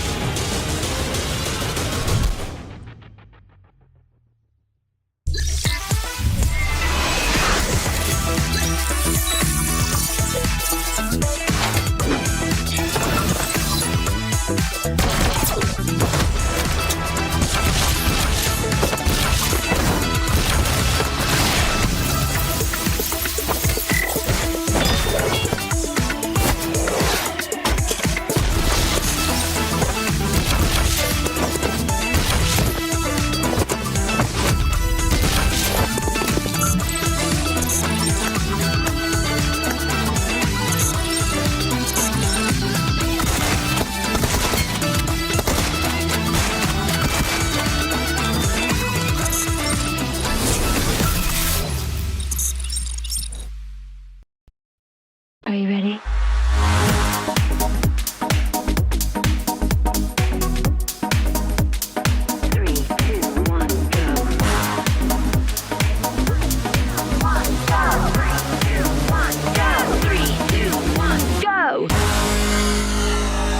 Smashed it. One thing is for certain, there is an abundance of fans here in the arena. Influence Rage, talk to me. How has the performance from the team been so far? I think we can do better. Yeah, we can do better. Well, you're currently sat in the area of the crowd where all of the Team Falcons fans are. Is it a little bit scary for you? Yes, I am. Well, is there anything you want to say to the Influence Rage team right now? They need your support. Let's go, Inf. I believe. Let's go. You believe in Influence Rage? Yeah. Yeah, they can do it. Let's find out whether or not they can. Well, it wasn't Influence Rage that got the win, but it was DRX being able to get the... It wasn't the back-to-back. It was the two-time winners of day one of PMWC at EWC 25. A big surprise, honestly. I was not expecting any teams to be able to get 2 chicken dinners in the first day. They were able to do it, Max. Yeah, it was a back, break, to back. It just took a little break in the middle of that one. But a really good execution from them, playing it relatively safe on their side. Same for WBG. There was a lot of circle luck involved, I would have to say. A lot of teams that really didn't have to fight too hard for it compared to like an Influence Rage. It was just like, we just got to try and do something. Same for Yangon Galacticos. So you had 2 options. Teams just like fighting to just survive and teams just like, we're big chilling today. And they were. Well, we've been wanting to talk about DRX. Another team that we've been wanting to talk about has been none other than Weibo. So let's go to the SMB head-to-head, DRX versus Weibo Gaming. And I mean, look at the damage that these 2 teams were able to put up, Natura. Wow, that is actually a lot of damage, considering we didn't see anything from Weibo in that first half of the game at all. Like, completely silent from them. At all, yes. But I think it was just a really interesting game for them because they stacked up really, really close together. I think they were almost all in one shack, which is very risky, but it did work out. And then as soon as there was space around them to actually move and play, they actually spread out. They took control. They had a 3-1 split with an anchor in the field just to make sure things were moving smoothly. And it really, really worked in their favor, just able to spread out slowly, bit by bit, very steadily. There was nothing untoward. There's nothing overextending, nothing aggressive. But just by sheer movement, they were able to get that second place really well. Yeah, no, I'd have to agree on that one. I think they had a really good setup just to make sure we don't have a weak point behind us, right? Making sure you talk about that field angle, just make sure that no team is going to try and go for that wide rotate south or east to try and backstab you as possible. So very defensive play here, and because of that, they would get a second place with 16 points on the board. So very happy to see China here getting a big game. And I'm pretty sure V2K is still going to be telling his team, we need to do better. Even though they ended up in 4th place there with those 9 points, one team that did end up doing better that I'm happy to see here in the first page, Max, is Regnum Karya Esports with 8 points, 6 of them coming from eliminations. Yeah, actually a very, very big fight in the center versus, I think it was Fireflux. It's like, we're both from Turkey, guys. Let's be homies. Like, no, there's no peace between us right now. We have to fight for this position. A very good send onto Fireflux because you might say, well, the high ground position is just flat. Actually, you do have a slight dip and you just need to make sure you clear that area first, and then you just zone teams away, which they were trying to do. It wasn't a game-winning position. It was a position where you could get a ticket to a good top 5 position, which I think they understood that. We're not going to win this match. Let's just try and go as far as we can and get a few eliminations, especially. Yeah, I will say, though, as well, is that Regnum Karya in that 5th place, but the top 4 teams were all edge teams. That was something that I noticed in this game in particular. Everybody kind of just crashed to the center, except a few teams, and it was those teams that ended up getting that top 4 spot, at least in points-wise, at least in that match ranking, right? So this game was very heavily sided onto those teams that actually held off from that original fight and just kept it to the edge, kept that quiet space until the end game. I mean, there was one team that you wanted to point out, too, in regards to Team Secret. They had a 1-2 split for the longest time. Yeah, they did. They really, I'm surprised they survived as long as they did, because, like, you had a one player off into the hills right in the middle of where all that action was happening. And then you had the 2 off into the field just like hanging off, just checking out, making sure they got that placement. I'm surprised that worked as long as they did, because I think they got like top 6, top 7 out of that. The game plan there is similar to what happened for Regnum Karya. We know we're not winning this game. Let's just play very split. Whoever survives. Yeah. So it's like a mini battle royale in the battle royale for your own team. And they do have at least 2 players survive until the very end. And as you said, like maybe a top 6 position, get a few points here and there. Yeah. So they knew this game was kind of a ride-off. They were able to claim at least a few points. So it's not a non-game for them to at least get something of value out of it. But you can even see as the replays here. DRX, the moment they start getting eliminations on WBG, they just claim so much control that WBG just fell like a house of cards instantly. Yeah, I like that quickness, right? We always talk about seeing these teams being able to react. Boy, did they end up reacting quick. And if we rewind it a little bit more towards the beginning of the match, a big surprise that we saw was Alpha 7 fully send it to E-Arena. E-Arena, though, they were able to defend it pretty good. And Alpha 7, ultimately, Carillo just coming out on top. Carillo is like, that smoke means nothing. I can see right through it. Like, he had laser eyes. I don't know what happened to Carillo. He got like LASIK surgery or something, because he's got 10 out of 10 vision on both eyes. Yeah. He was able to then survive that one a little bit. He sent it to the center. That was quite unfortunate that he did get picked off, but hey, the thing is, even the IGL, right? A lot of people, the IGL sometimes is the weakest fragger. No, like Carillo can bring the heat. He can clutch up against E-Arena. So Alpha 7, if it's a full squad or a duo on that Erangel earlier or a solo, they're always a threat in this lobby. I mean, you got to remember, Carillo did start off as a fragger. That's what he was known for. And now he has become the IGL for one of the best teams in the world. And talking about the best teams in the world, currently 4 Thrives, wanting to become that, as they're still sitting at the top there with 44 points, Nemtura.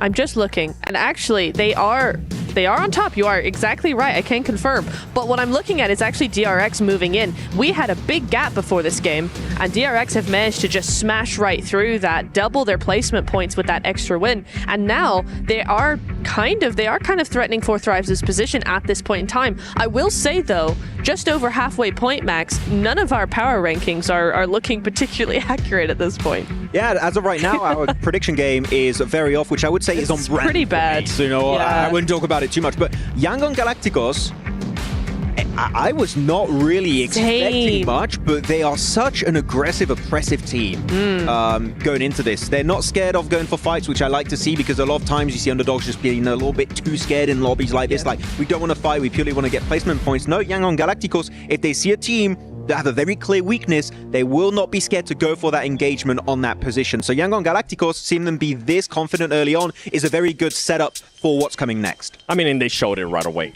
They showed it from the start. Yeah. One thing, though, for everybody currently watching at home, from July 25th to the 27th and August 1st to the 3rd, log in to Summon Airdrops and collect 2025 airdrop vouchers to enter prize draws for official merchandise, smartphones, BD partner rewards, permanent in-game items, and more. Every participant is guaranteed to win. Additionally, from July 25th to the 31st, vote for your favorite airdrop partner for a chance to receive a special gift from them. I'm going to be doing it. Max is going to be doing it. Neptura is going to be doing it. Don't miss this year's airdrop carnival and unbox your surprise, because we're all going to be doing it, and I can't wait to see what surprises we're going to be unboxing, especially when we go to Miramar. And I kind of want you to go with the Dr. Suleiman Al-Habib hot take. Are we going to be getting any hot drops, Max? Well, there's actually a lot of teams dropping in El Pozo, so I would say yes. El Pozo hot drop specifically is going to be happening. El Pozo? Okay. All right. Neptura? Yes. To answer your question, Okay, right Yes. on. Yes. What a hot take. Wow. Yes. My other hot take was that Miramar is hot, spicy. It's gonna be spicy. Should we just ban her from the I hot think take we should just. segment? I I'm feel gonna like we ban myself should. at this Yeah, point. just Yeah, they're not good. No. Now, at one point, going back to that last match, though, I think you mentioned something in regards to Fourth Thrive, Sniptura. Is there anything you wanted to mention about them? Because it was a lackluster match considering that big gap that they had. I think they were just too hesitant in that last game. They didn't know where to go. Honestly, they didn't have many options left to them. Maybe with Miramar being a bigger space, they'll be able to actually have those more options in a tricky zone. But we need to see a little bit more proactiveness from them. They did have a surprise though, Max. Fireflux came in from military base, and I think that they were not expecting that. Actually, they didn't even really encounter each other, but they know this typically the pressure might rotate. There's going to be Fireflux. There was power earlier, so they're not being also completely careless because Alpha Gaming's not here. They're like, they might be a team, let's be a little bit respectful, but Alpha Gaming's going to be the real competition when they do encounter Group Green eventually later on down the line. But they were very cautious, but I do have to fully echo what you were saying here, Neptura, on this game. Very hesitant. I don't care if you go for a good or bad play decision. Commit to it as a full team. Your odds of being successful are way higher if you just send it on a big play. And you know what? Your sheer fragging power that we know Fourth Thrives have might be enough to just tear down any team they go up against. Well, I think, and the team that we were all looking for them to actually go after was going to be Weibo, and if that would have happened, if they would have came out on top of that fight, guess what? It would have been a top 2 guaranteed. But you know what? I'm excited to see what's going to be happening here in Miramar. Let's send it over to Reflections and John Allen. The tables keep on turning, and we will not stop. We're 1 and 2 more revolutions going around Miramar for 2 laps of the desert to see us out of the first day of games here with our first 2 groups on play. We've seen some miraculous turnarounds from these matches. DRX holding their nerve on the northeast side. We've seen Alpha 7 holding the riverbanks right now. But what will the desert have in store for us? That's the question, isn't it? It's going to be a really good time as DRX take over second place after a tremendous win. They've won 2 out of the 4 games today. Question is, what can they do for the first time on Miramar? A map where teams start to wake up, more specifically from the Americas region. Influence Rage do very, very well on Miramar. Alpha 7 as well. I've seen them drop 20-plus elimination games on Miramar. That would be insanity if they do it here. But top 8 is what they're shooting for. Currently, top 6, still very healthy. But you want to finish off day strong. You want to finish off, in top 8. Doing so will then set you up very nicely going into your next group stage matches. We've got a pretty standard playing path, which means we shouldn't see too many crazy drops. Yeah, we are going to be fairly fair on the start of this Miramar here in terms of achieving that top 8 towards the end of this tournament, right? Well, the first league stage, rather, of this tournament. You're going to be looking, as we said, during that last match, probably around that 80-point margin, which sits you at 6 2/3 point average if you're doing specific exact math. Sure. So if you're looking to get above that, you want to be putting up 7-8 points average, right? To feel a little bit more comfortable when it comes towards those later games, if you're able to keep that up. So over these first 4 matches, you're going to be looking up towards the mid-30s right now to be looking a little bit more healthy. Obviously, 32 points would be really nice, but not too many teams have been able to break that 30-point barrier just yet. However, it is always more dramatic, the curve of the point scoring going over this one. A pretty dramatic circle shift as well, coming on through all the way down to the south side here. I said standard. Well, it's not going to be. We go all the way down low to the south, which for all those rosters who are still up in the air, right, going to their original POI, their landing POI, now have to rotate towards the south, which, of course, you know there's going to be a lot of competition going your way. And so, for Hora Alpha 7, maybe going to run into a bit of a scuffle for Team Vision. They've got the longest travel all the way up towards the top side, but that's just the way it goes. It's going to be relatively slow until the very end. But for DRX, another great position inside stage number 1, which could put them in an amazing spot to potentially win 3 out of the 5 games today. That would be pretty incredible. And the fact that there's 2 chicken dinners and they're not in first place is kind of miraculous. But, you know, that's just how Fourth Thrives like to play it. And Fourth Thrives didn't have a great great game last time around. So DRX certainly have stiff competition, letting themselves down on those non-winning games, right? And when we talk about averages, you really have to look at these lower performing games. And for DRX, that is what is currently dragging them down. They would be miles ahead of the field. Sure. Doing miles for your benefit, of course. You know, I appreciate your freedom units, baby. Absolutely. But they would be absolutely streets ahead of everybody else in this lobby if they could bring up those averages.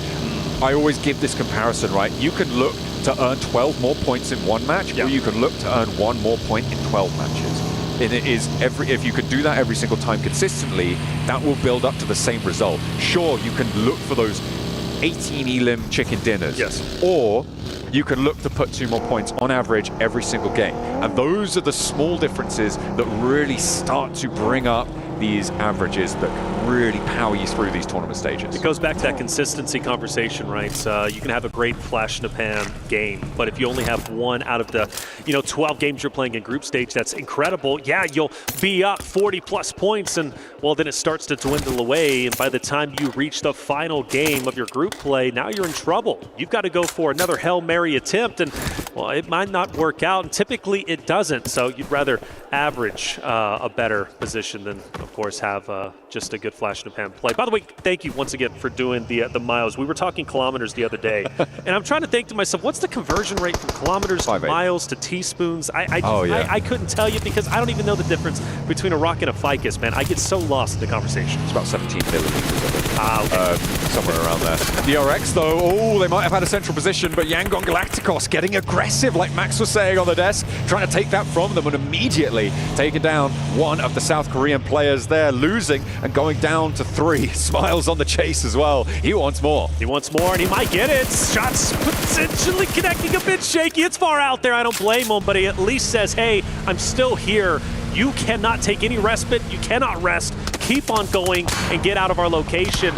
But the question is, who else is going to be around him? Because this is a pretty tightly contested area. You got YG, you got Reginald. You also have, of course, Weibo, who's going to be just up ahead. Now they're honestly going straight into Falcons, who are going to be just below them, who might be rolling up into them. Could potentially be, but we'll have to wait and see. They're still a couple hundred meters out. That backstop for DRX is looking to be maybe contested, you're right, but it seems like they've fallen short. Up in towards Chumacero, which is where Weibo and Regnum Kaya currently sit, they are less likely to be pushing further south, right? They're less likely to be moving up into these hills right now.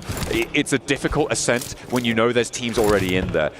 It will be difficult if it goes further south, but I imagine they're going to look potentially to split around the sides. Currently just looking to hold a little bit more pressure there. They'll have the high ground in Chumacero, hopefully under control, fingers crossed. But for now, they're just trying to keep the teams moving in from that north side out and force them into these coastal rotations. Falcons in a great spot, looking pretty good. They need a decent game. Feel like they've kind of fallen a little bit behind, but still relatively healthy within the top 9. As we look at their position, the question was, would they be able to see DRX? And they can, way off in the distance, but for the meantime, there's no reason to get antsy. For the teams who are down here towards the island, like, they're chilling. There's no reason for them to engage. There's no reason for them to get too crazy, unless you're trying to, of course, overtake one of the hillsides. For DRX even, despite an early loss, losing a teammate, I would still say they're relatively healthy, right? They've got 3 members up. They're still relatively center zone.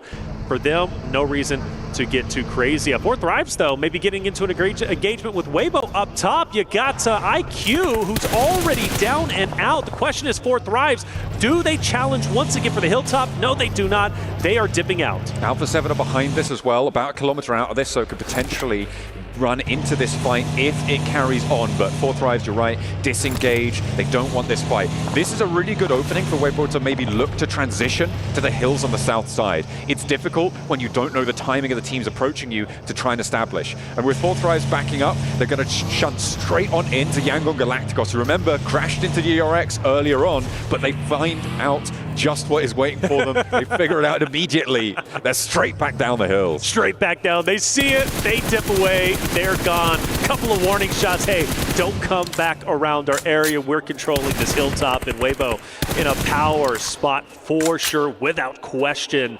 Still very tightly contested. Alpha 7 now starting to get a little bit active coming into where Weibo's at. Of course, a lot of distance still separating them 100 meters, as I just learned from you just a couple seconds ago. But yeah, for the rest of the rosters moving in, it's still going to get even tightly contested up in the northern side, especially if we have a shift up there. Things could get wild for all the southern teams. It certainly could. It is going to be the South Chumacera Hills, still the focal point. I'm waiting for this second circle to pop before we go a little bit crazy here, because we do have that potential Partona finish. That Minas del Sur area could potentially be on the cards. It's a little bit unlikely. In fact, I would say bordering on impossible, but it could be the case, right? The second circle shift can be pretty titchy when it comes to the cutout on the area. So we'll see where we end up. We've still got about 20 seconds or so before that one comes on through. And we'll have to see where that drops. Could go over to Los Leones as well, or center up on Chumacera to the north. Find out very shortly. The arena set up nicely inside of a compound themselves. Team that desperately needs to finish these two Miramar strong. Take a peek at the map as it will be transitioning very shortly. Every team very, very healthy. We do have a shift towards the south, which is going to be great for DRX. Honestly, even better for Alpha 7 as far as I'm concerned. They've got Horror moving in, but for Alpha 7, DRX, some heavy hitters still looking strong in this next stage. I was interested to see if anyone is going to go down to this south island, like Falcon, try and head on through. It looks like they might be taking that option, or they could. I think they're just wrapping around the coast for now. But potentially could branch out. Alpha 7 down to Carrillo as well. Carrillo, I mean, they're moving. Yeah, they're moving. They're still just on this coastline, but it could be a crash between the Falcons and Alpha 7 on this coastline. Influence Rage trying to send straight on past. Weibo allow them through here and trying to get more central towards Yangon Galacticos. It looks like Regnum Kaya have a similar idea. Teams are moving fast.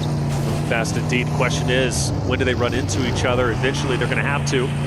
Influence Rage still has a lot of distance between them and other rosters. It looks like Carrillo has backed away, by the way. I got a little bit worried because if you go back to the last Erangel we casted, Carrillo was isolated by himself. He was from his teammates, and that was really unfortunate. You don't want to see too many teams splitting up as much as they do, and Alpha 7 does have a tendency to do that. Granted, typically they hold their ground, but running into a full-fledged unit of Falcons would have been scary for Carrillo, but they get back together. Here it is, Influence Rage. Regnum Kaya also going to be very, very close to each other, but for the meantime, it looks like everybody is settling down. Loxy defending this new roll-up position for Regnum Kaya, all four of them in the same spot. They're going to look to start to extend their influence over the compound, establish some sight lines. Silas now repositioning on the vehicle, and it looks like they just want to get on the inside of this warehouse. Holding out these sight lines is going to be good news, but actually breaking out back, that's interesting. They're going to try and put pressure to the teams moving in behind them as everybody's still on this mad dash. Falcons, Alpha 7, still safe from one another for the time being, right next door to each other on the tables as well. We'll see if they can conclude it. AXTMG moving in from the east side slow with Team Secret on their south edge. Yeah, Team Secret's right next to them. I'm sure this fight is eventually going to conclude as soon as they get closer and closer into the next stage, which therefore opens up a potential for a third party. But for Team Secret, try to stay as close to the edge they possibly can to avoid any potential shots from AXTMG, which surely are going to be coming through. As far as AXTMG go, where do they really go? I mean, there's not a lot of real estate inside of this next stage. They're going to have to fight, and I think, if I'm not mistaken, they're going to have to either go through Team Secret eventually, or, I don't know, maybe Fireflux, who's just up ahead of them. There's also the option of holding and playing for the next circle. The bridge that sits between the South Island and the mainland can play around that a little bit. It does force you into isolation. Team Secret, look at what Team Secret are doing right now. On our minimap, we're looking at Team Secret right now because they've just broken down south side to Partona. You can see that rotation led by Xerus on that south edge. They're looking to try and ruin the day for Falcons potentially here. You do have that bridge approach that you could take further into the circle. It pushes further away and keeps that Via de Mar bridge in the circle as well. Alpha 7 wants more in the center, but this is getting messy now. Very messy indeed, and Team Secret, all eyes on them because this is such a unique play, something I personally wasn't expecting, and they do have a bit of a piece of the next zone if they do go up towards that left side bridge, as you mentioned, and could be the bridge trolls themselves. We focus in on Influence Rage, who is opposite of E-Arena, and also Falcons, who's been standing up against DRX. DRX taking a couple of shots, but they're going to be just fine, you would have to assume anyways. I'd say that, get out of the car, and unfortunately Sykes is going to drop down, and another one taking too much damage. Now the question is, does anyone take advantage? Well, Alpha 7's a little bit too far away, so they should be able to recover, but my goodness, could it be any slower? Falcons going to try and take some advantage here. Soez rebuffed from the windowsill. Alpha 7 are still taking shots in the roll-up on Navallo. Makes the cross. Koa not so lucky. Navallo goes down as well, and maybe with the hold, the assist coming through from Alpha 7, the Brazilians playing spoiler to the Falcons approach here. They try and fly on in, but instead they have to divert, head out to the west, but Alpha 7 aren't done. Another volley of fire, and they aren't going to quite connect on this one, but the damage is done. Oh my goodness. Oh, and actually still taking damage from a distance, and they're going straight into Hora, as Hora is going to be gunning down Falcons. This is surely the end. Only one more player remains, and Falcons, unfortunately, unfurling right before our eyes, the first team to be eliminated. And you know what's kind of spooky about that? That could have very well been Team Secret 2 if they would have stayed right next to Falcons, because they were at one point and going in the same exact direction, the same path, before Team Secret decided to drop south. Well, let's see if AXTMG can change the tune, because they're doing exactly that. You could see they are now positioned where the Falcons were. They're looking to push maybe towards DRX, depending, or they could just hold in this longhouse, hold in this compound on the edge of the circle, wait for E-Arena to try and make some moves, or Alpha 7, very unlikely that they move out from their spot right now with how central they are. It is only, of course, stage 3, so they are going to be looking to try and hold things down. AXTMG, I think, had the right idea. I don't think Falcons had to move here. I think it was a little bit of a misplay. They felt like they wanted to be more central, and they paid the price for that. Teams can crash in, they can go center. We've seen it earlier, right, with Influence Rage, who just went straight on past multiple rosters, but sometimes it doesn't work out, and that's the risk you take when you play against Blue Zone.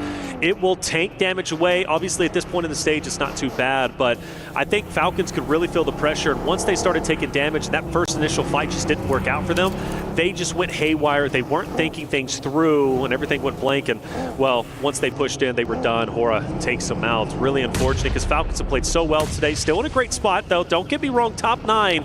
They're going to have to finish strong in the final game. I believe in them. Power now with 3 players forward, 1 on the backstop, looking to push past Fireflux on the east edge. Another shift out west means that they will have to get a shift on after this circle.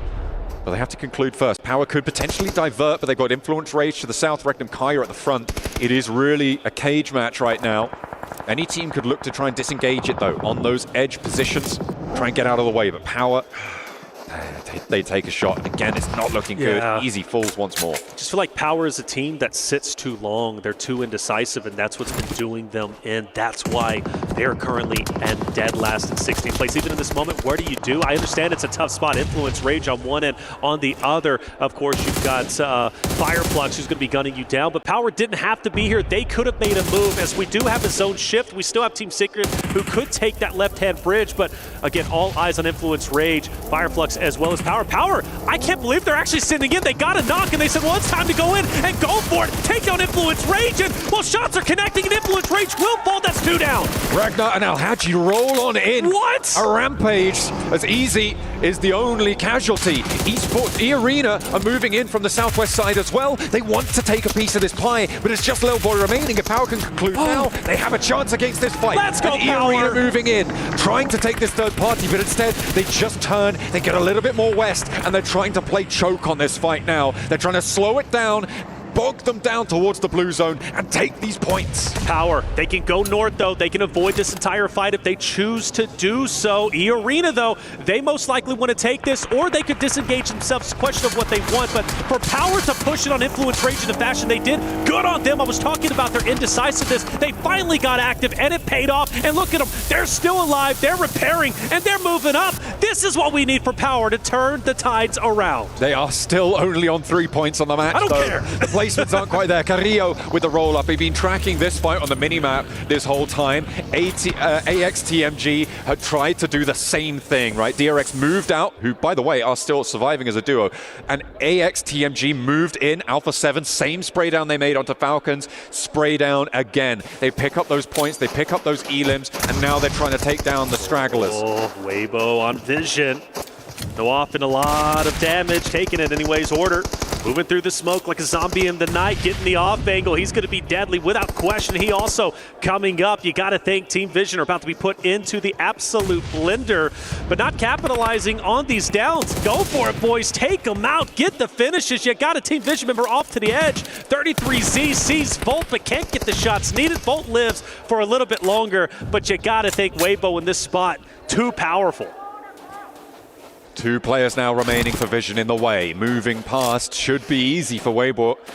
They should be able to find these fights, just get these trades. You can't really afford to give too much, though. You're going to have to think about rotating in for the next one. Playing so far to the edge, you need all the mobility you can get. Volt hits the deck, and her can't quite connect the spray down. Has to divert as well. Somehow Never Alone and Volt are surviving this. This is a lot longer than I expected from them. Yeah, finally he's found. And Alone. Unfortunately alone, all up to his own devices, up at a distance.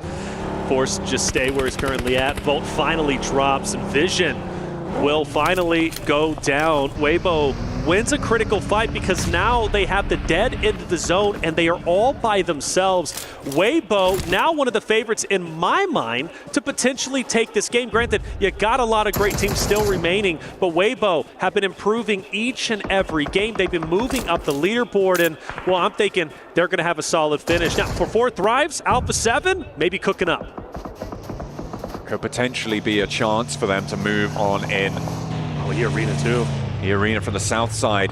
It is a shift up towards the north edge. Team Secret, by the way, still going. They rotate out to that south side. Has managed to play well. They have all 4 players. They had a player as a backstop, but they can rotate and regroup. Alpha 7 now in for a scrap. South side will need to leave this position, but they need to fight this out first. Mafioso on the top floor has the backup for the players downstairs, and Tiny K can't quite get any retribution here. Now just 2 players alive at the arena. They're not going to take this fight. They know they don't have the time.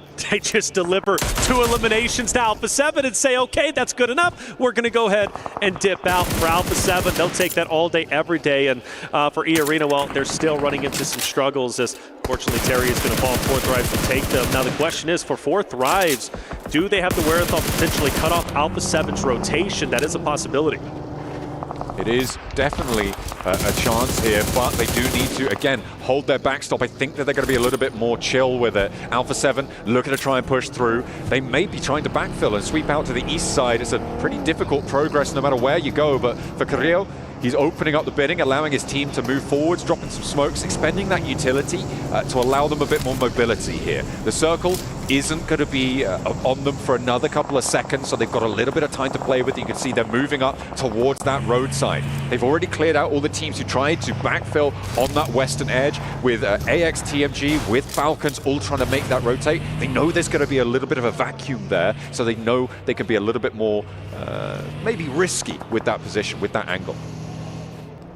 We set up the storyline very early in the day for Team Secret. Going south, a good rotation we saw could have happened if they chose to stay neck and neck with Team Falcons. They would have been eliminated. They are still alive and actually thriving as far as I'm concerned. They've had a wonderful day.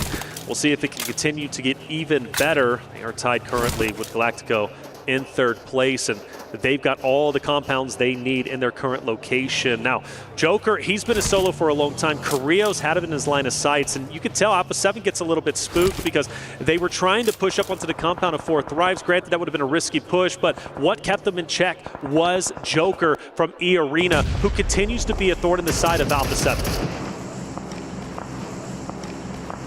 Nades keep on going through. AXTMG eat 2, a big nade on the overarm there. And that is nasty to have found those elims earlier on the replay. Alpha 7 doing a lot of work to find the punishment over towards the west side, rotate up along that coastal road. Falak with the down shots over towards Mafioso, can't quite connect, only sees the buggy. Needs to be worried about the further tiered up high ground though. He will retreat. Nice and sensible there from Falak.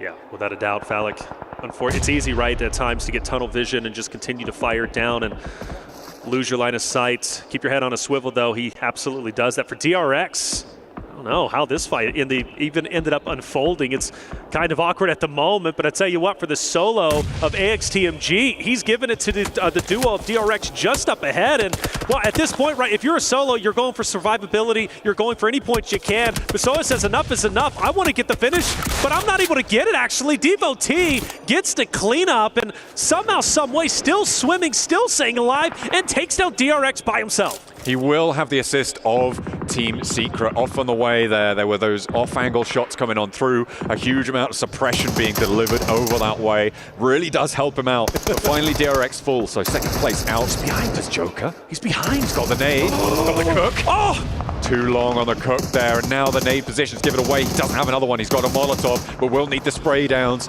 as Team Secret finally start to eat lead. They don't look at him. Joker could take down the entirety of the Alpha 7 roster. It would be so hard to do. But if Joker gets active, if he can push up with Revo down, Joker, like I said, the thorn in the side of Alpha 7. We've been setting it up, but can he get it? He's going to take down one. Now you got to focus on the two. It's going to be over to your right side. He's going to reposition. Not a lot of health, but still for Alpha 7. Takes down, I believe, one member. They'll recover, but for Four Thrives, they smell blood in the water, and they're going for it. The Sharks are out here, but Four Thrives have a hell of a task to achieve there. Felak immediately sprayed down. The UMP keeps them safe. The breakout wide for Four Thrives wants to keep them going, but two players now knocked, and they just can't hurdle the distance here with just Noki left remaining. He's tumbling down the cliffside as Alpha 7 get back to their feet. They lost Revo to that off-angle spray down, and that is a big blow to be dealt, but they've still got some life in them. Four Thrives, can they stay alive? That's the question. They're already in shambles. Carrillo onto Power, and Power's now out. Alpha 7 is this team that miraculously finds ways to get back into the fight with infinite reses, it seems. They just know how to keep together. They are sticking to it, sticking to their guns. And with 8 elims on this game, Weibo, Regnum Kaya, Nongshim Red Force, the 4-player teams in this one, it feels like they've got a good chance. They are sticking to this edge-style play. I know Seven was talking a lot about how he's expecting them to try and stick to that over the course of this tournament. It looks like it's working out for them here on Miramar. All right, so Alpha 7 have effectively won the Hilltop. Yes, I can't believe you still got them one solo from AXTMG in the water. I don't know how much of an impact he's going to have, but at least against DRX, he was the Grim Reaper and took them down. Four Thrives currently in first place, but with only a solo remaining, he's most likely not going to be able to do much. So this gives the opportunity for a lot of the teams who are towards the bottom end of the standings now to finish strong and potentially break into top 8. What they'll be looking for here. On the north side, I'm looking at Weibo trying to get, again, another consistent game, get those points earnings going. Obviously, starting the day a little bit weak, but that second place in the last match may be looking to convert into a first place here. On that northern side, they are fairly alone, fairly isolated, as the final player from AXTMG gets spotted, and Mafioso won't let that one go. Rest in peace, man. He lived a long time, did his absolute best. It was fun watching him do his best. Michael Phelps out there, but tell you what, for DRX again, taking him out, that's tough. Team Secret still alive, by the way. They haven't done much, which I'm quite surprised with, and they've been now currently gatekeeped by Hora, who I do not believe is going to allow Team Secret to rotate out. So I believe Hora going to take them down relatively shortly. I think Team Secret is going to be out. And Hora then has a pretty good amount of real estate on this left side of the stage. What? That was from Alpha 7. Huh? What? That's the all the way on the other side of the circle there. Yeah, what the heck? Towards Weibo. Unlikely that this gets flushed out, but Weibo, they're going to be slowed down by this. The circle has moved away from them, and Alpha 7 are a lot closer to it, so a really big pickup here. The Mini 14 for Mafioso is doing bits. So you got levels to this, right? You got Team Secret who's being gatekept by Hora. You got that Hora who has really Alpha 7 has infinite line of sights and is also looking down. For Team Secret, good on them. They actually make an attempt, and No Fear is dropped low, going closer and closer to the edge of zone to try and commit for an off angle. I don't know if this was intentional. Maybe he fell down, but Jaiki wants to take it to him, and well, No Fear's wisely going to go ahead and back away, but that would have been really awkward. And for Weibo, they're setting up for an off angle themselves. They found that res. They are back as 4, not taking off angle shots. They want to sweep through, control this roadside. I don't expect them to crash down here. I don't think that they want to. What they want is to pick up the pieces of this fight, find these third-party fights, find those elims, prelims and try and steal them away. Mafioso spotted by Order in the meantime, but they've got a fight in their own town to deal with. No fear, still just going for it with the shotgun, despite being on fire. Will not quite connect on it and will get flushed away. Order getting picked apart in the meantime, but Frankie goes down, leaving one player for Team Secret. Regnum Kaya and Nongshim Red Force in the meantime on the east side. They're also in a fight, and utilities starting to come down from, I believe, somebody else off in the distance. Silas, who has so much to gain and earn from PMWC right before your eyes, taking on the entirety of the world up ahead, but the shots aren't hitting. He's fully exposed, and all it takes for Benny to just swing to the right-hand side to take him down. A nade potentially that opened up the door to take down Silas. It's thrown. Swing left, my boy. Take him down. Fully commit to it. Don't let him get the reses, but Alpha 7 up top are going to take everybody out anyways. He has to stick to this monster truck right now. It's a slow-moving castle for him, right? As it stands, it just keeps rolling. It keeps him safe as Regnum Kaya fall before him. Benny now can just chill behind this one. I wonder if Alpha 7 expect there to still be a player behind this monster truck. We'll have to wait and see if they've got that scouting info. But now we're down to 4 teams alive. Benny's still going, and he's going towards the circle. He actually is. This is incredible. He's happy with this. Continues to squat down. Look, hey, you see it on PMWC, and we've seen already quite a bit climbing towers, using your portable castle, as you called it, right? Going forward into zone. But for Alpha 7, you know they are punishing, and they are looking to punish Benny. He hopped in, he tapped the brake there into the monster truck, so he's stopped dead. Sook gets spotted. That is a big pickup for Alpha 7 because they're going to need to descend soon. And Weibo had that ridgeline. It would have been broadside if they went for a flat rotate, but they found that opener. The res needs to come through fast for Weibo. Alpha 7, Weibo, this is it. These are the 2 teams to win it as far as I'm concerned. Whoever wins this engagement are taking it. Benny might have an impact, but we don't know. But for 4 Thrives refusing to go out, even though he's a solo, he is mighty. 4 Thrives fighting till the very end. And, well, with that elimination also gives away his position, but he's fine. I mean, he's alive. Why did Weibo not capitalize? I mean, they were all going down, right? They tried to cross the road. It felt messy from Weibo. That is unfortunate. Not what we wanted from them. Up the top now, Alpha 7 have 2 solos to deal with. The circle will close dead center on this one. We're into stage 9, into nearly the 29th minute now. But Benny, I just wonder if he's safe from Alpha 7. Not because of his position, but because of the knowledge that they have or don't have. It's weird for him, right? Because you got 2 solos, and, well, now we're traveling. Look at it, Naki's out. 4 Thrives, he says, man, I got to dip a little bit. But there is still a world Alpha 7 doesn't win this if things get weird. And Benny is holding on tight to what he's got. And does Alpha 7 know Benny has left this monster truck? This is the thing. I don't think they do. The 2-player crash that they just did felt like they were rolling onto a solo. They'll know it's 2 solos alive. They'll know where Noki is from the gunfight. It felt like Carrillo and Squash thought that he was in that ditch amongst those vehicles. He was not, and now they're confused. They are, because they're fully focused on 4 Thrives Naki.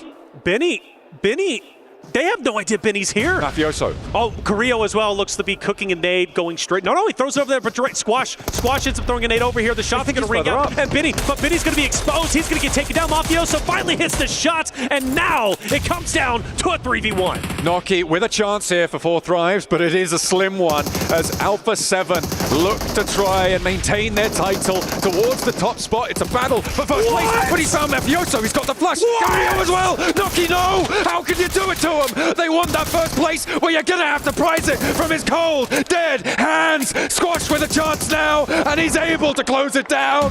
Finally finds it, but my God, what a run they gave him. Oh my gosh, and you could see the relief on Squash Boo's face. Squash, the new addition to the Alpha 7 roster, such a heavy burden, such a momentous occasion in the left. You can see how relieved they are from a guaranteed win to just a matter, just really winning by the skin of their teeth. An unbelievable finish, but for 4 Thrives, I mean, they've got to be happy with that result. Such a tremendous performance, but still for Alpha 7, give them their flowers where flowers are due.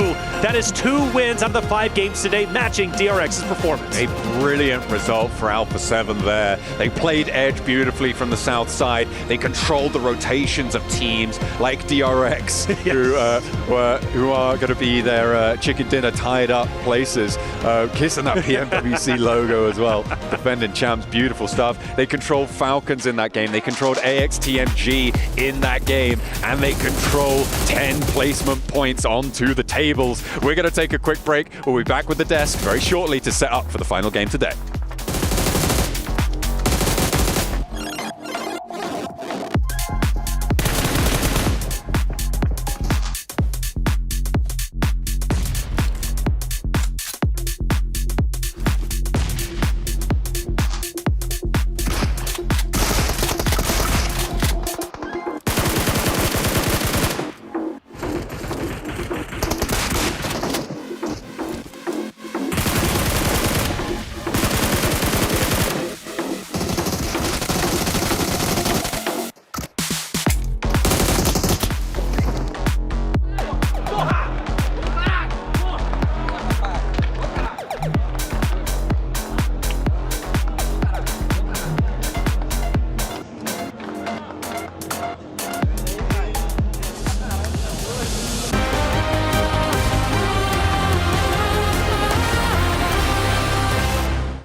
Dear PUBG Mobile fans, we are delighted to invite you to the 2025 PUBG Mobile World Cup at the ESPORTS World Cup in Riyadh, KSA. This exciting event will take place from July 25th to August 3rd at the Boulevard City.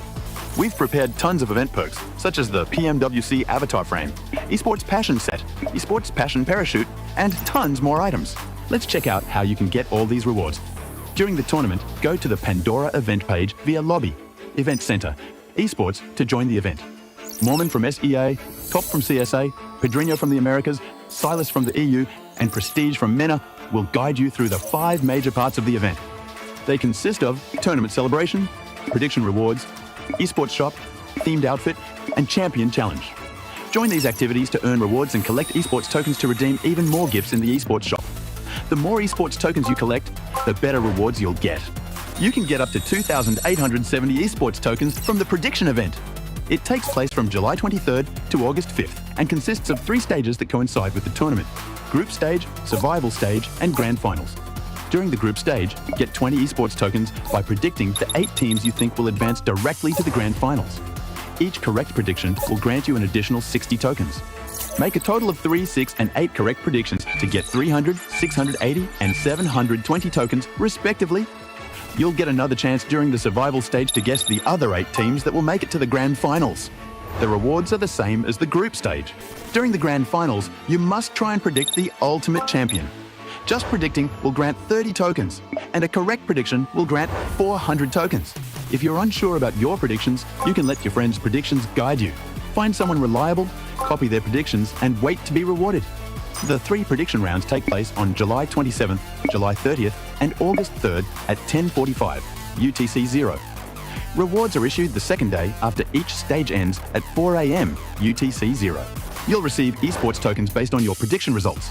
Note, esports tokens don't expire and can be used in future esports events. Who do you think will be the ultimate champion? Join the 2025 PMWC event and share your predictions. Invite your friends to join the predictions and watch the tournament unfold.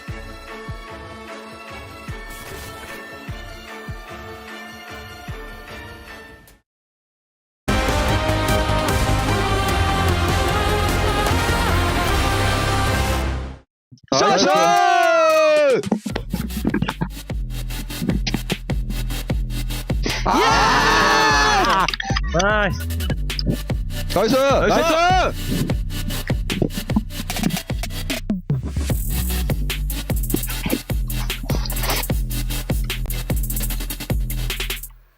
Well, we didn't get the Alpha 7 one, the reaction of the 2 wins that they have had today. But if we did end up getting it, it would sound something like this. Do Brasil! What were you going to say? Mafiosi, go, go, go! He's popping off those games. So he has been popping off. He's popping off with the Mini 14. Hell yeah! You like it? Was it? very high pitch wise. Hell yeah! That just came out of nowhere, so that was weird.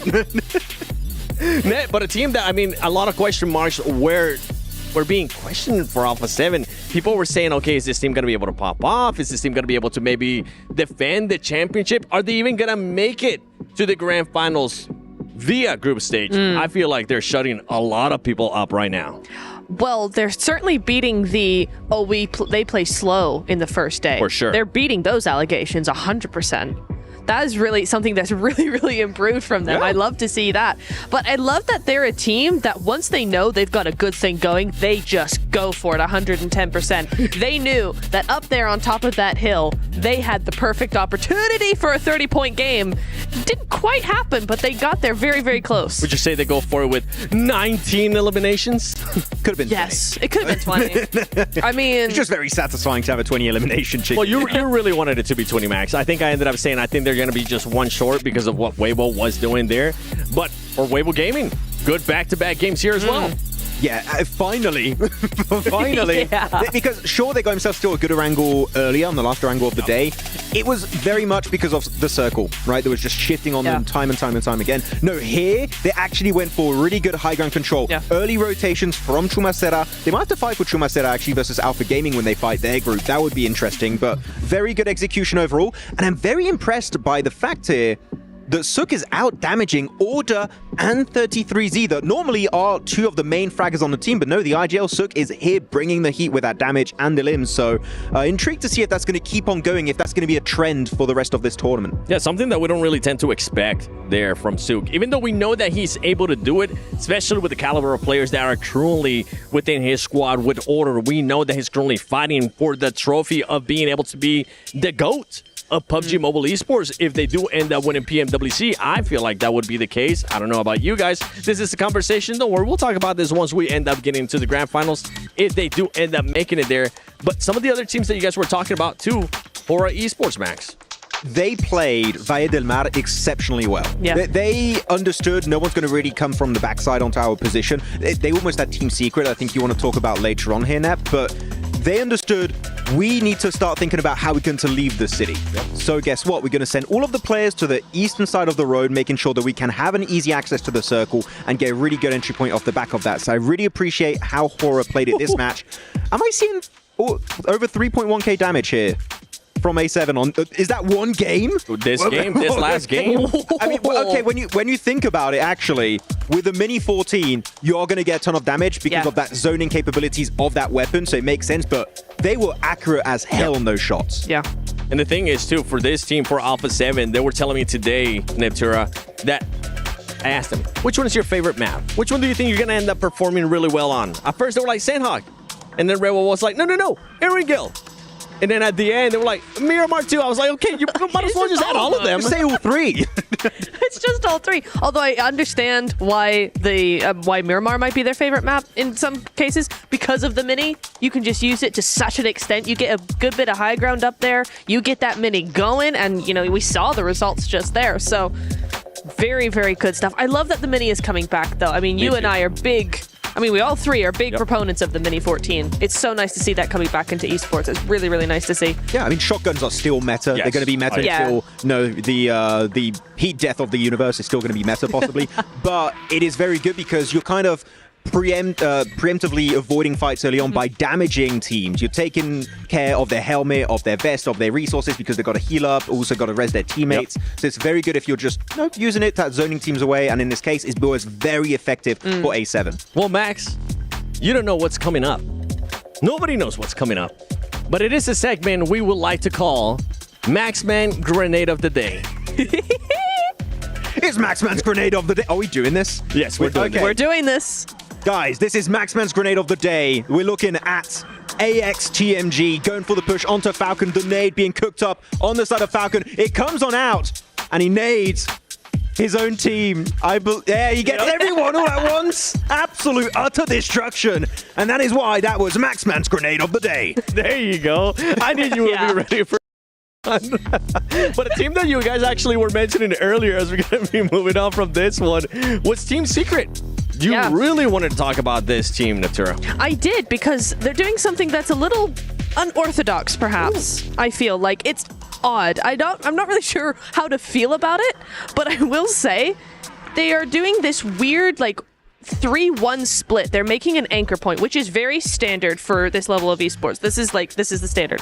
3-1 split as an anchor, but they're using it to actually kind of hedge their bets and go, oh, we're not too sure this is going to work, so we're going to keep one player off just to be safe. One player in the water, one player off in a shack somewhere. It's a little bit odd for me. They did make a really nice rotation round onto actually the small island, so they were able to do some really good stuff there and actually obtain a bridge play across back into zone behind Hora. But it was just like this split thing. They've done it in the last Miramar now into this first last Erangel into the first Miramar. It's odd because there's not anything coming out of it except kind of a few placement points, like 2. It's like a good idea, but the execution tends to fumble a little bit. I just don't know where they go with this. Yeah, actually, I want to ask you one thing about Team Secret, because you're talking about the way they rotate onto the island. What did you think about when they went for a little bit of a swimtation, or they just swam across into Valle del Mar behind Hora? Because I think the game plan was to just deny information, right? Yeah, I can understand why they did that. It was quiet. They were trying to be very quiet. They're trying to be very sneaky. They did lose a few time points, maybe. It took a little bit longer.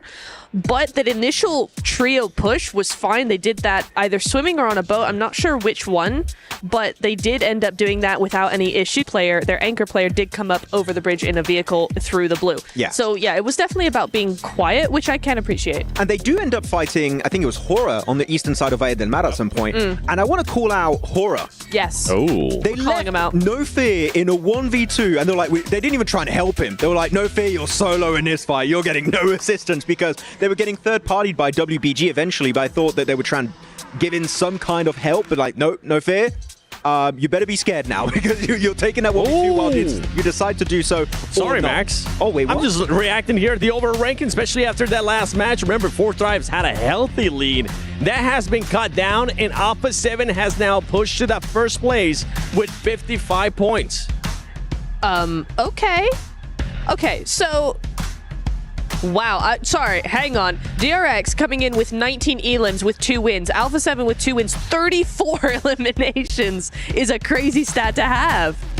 Yeah, I mean, we did see only 1 placement point outside of the chicken dinners for Alpha 7. There's a little bit of a scary prospect here as we go to the second page, and it goes away.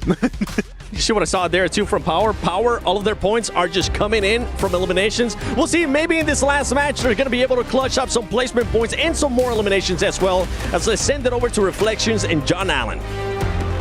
As we take a look at Alpha 7, the previous winners of that Miramar, we have another one on the cards. We'll see if they can repeat that performance here, but there are plenty of other teams looking to try and change the story now. A pretty dramatic circle set that we had at the start of that last match. I think it's safe to say, especially that hard south shift to kick things off. That's it, yeah. Falcons punished, right? And I think I look at them to potentially be the team to make an impact. What would have happened if they didn't run into literally 4 or 5 teams as they tried to full send it into the zone? And well, I think they could have made a deep run. After all, this is the first time Team Falcons will drop below top 8.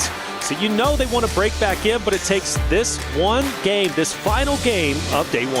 What's interesting about where Falcons were is that I think they could have sent 1 player down to the South Island. I think it would have been potentially a good call for them. You can hole up, you know you're not going to be shot from that far side. You've got 2 positions. You've got a crazy isolated and safe off angle. Maybe Team Secret sweep it away, but I feel like they could have tried to change that fight a little bit. Unfortunately, they're not going to have the opportunity to. You can see all of our beautiful players there on that multicam. Nice stuff. All 64 of them locked and loaded into the plane. heading on over Miramar. From Tierra Bronca over towards La Riyadh.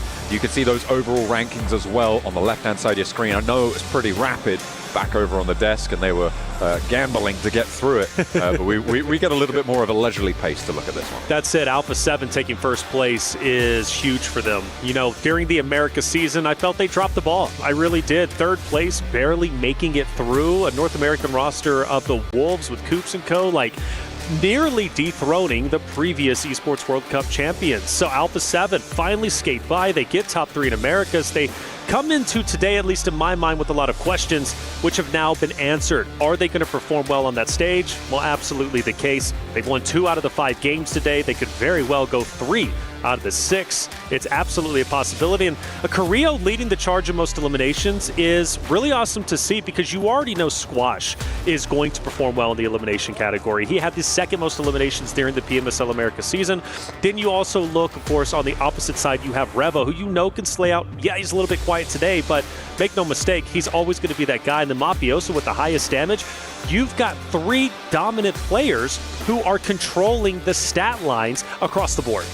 Absolutely, you've got to look out for them. You've got to make sure that you are ready for it.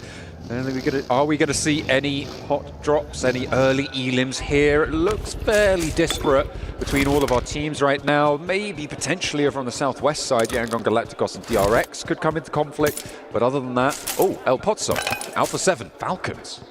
That's interesting, isn't it? Alpha 7 Falcons. You've got one who won the club championship trophy from an organizational standpoint. Got Alpha 7 who are looking to reclaim the throne, and we're already getting it underway.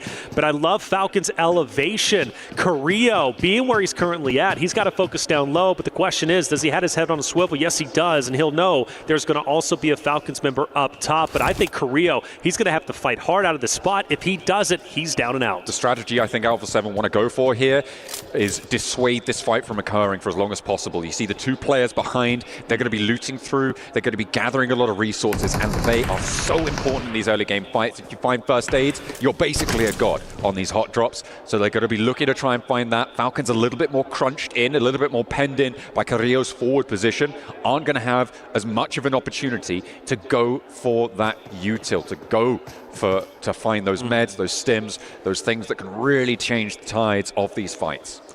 Ralph, Narvalo, I mean, just so much going in the way of Team Falcons.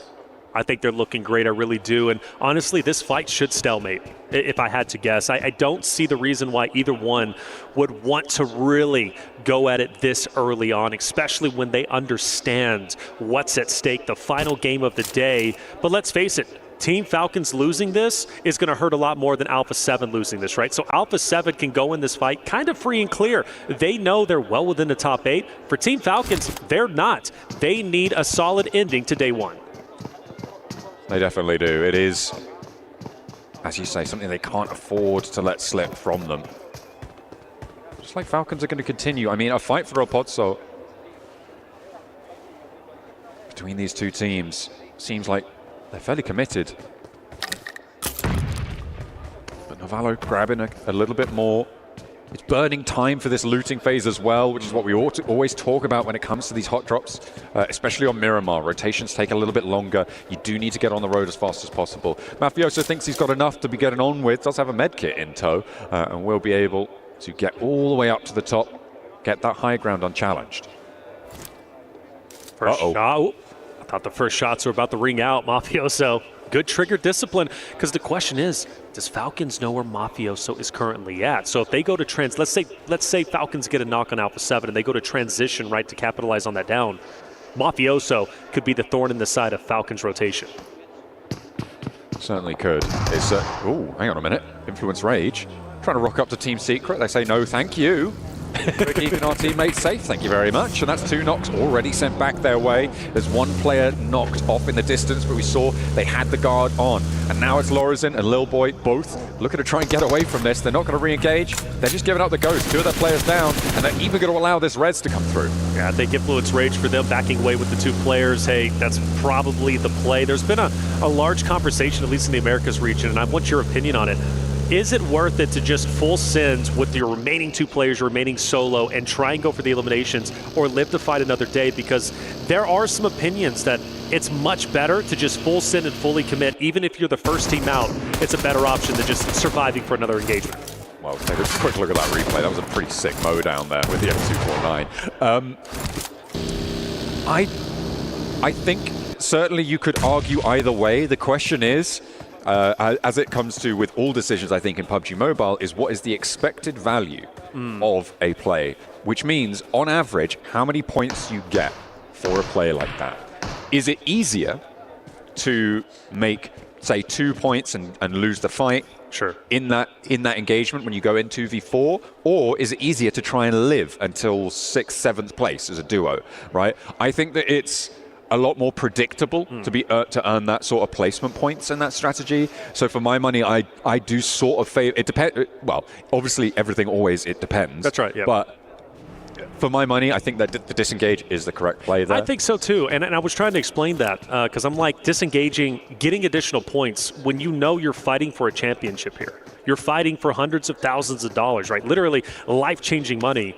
Why not stay alive? Why fully commit when you know you're just going to be a martyr, right? I don't think there's any point in that. There are times, like you said, it's situational, and that's the beautiful thing about BRs. It's a beautiful thing about PUBG Mobile specifically. Yeah.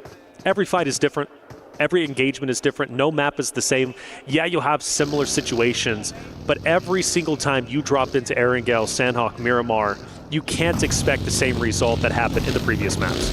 Absolutely not. I also think that there's several factors that come into play when it comes to the it depends side of the argument. One, the length of the tournament that you're playing in, because if you're playing high volatility strategies, you can take those into a longer form tournament and be a lot safer, right? Because on average, it's going to bear out earning the points, right? Sure, maybe 4 out of 5 times you get nothing, but 1 out of 5 times, all of a sudden, hang on a minute, I've got loads. But you don't see those 5 opportunities in a short form tournament. So for 12 matches, you do want to take a little bit of a safer route. And it goes back to what I was saying about earning 12 points in 1 map versus 1 point in 12 maps. It's the same impact on the tables either way. Sure. And when you shrink that tournament size set, those lower volatility plays, those more certain plays, become more and more valuable in this specific scenario in terms of points earnings. Looks like Alpha 7 finally striking first onto the Falcons roster. Mafioso will drop 1 for Falcons. Not a guaranteed cleanup, I don't believe anyways. I take a peek, no. So Falcons going to have a downed player. That fight's still going to be extended. You've got a couple of rosters, you know, kind of close, right? Hora could be moving in. Maybe the duo from Influence Rage for the third party.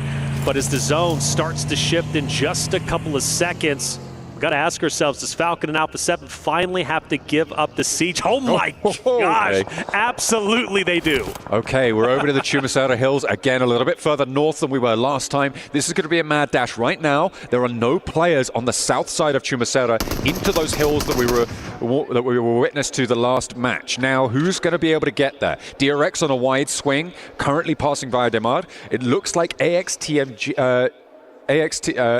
completely got the acronym there. AX TMG, baby. TMG going to be heading in to the east edge of Chumasera. So they're not even going to go for those hills down to that side. A lot of teams descending just straight into that urban environment. But I feel like DRX have the right call on this one, heading further south and into those hills.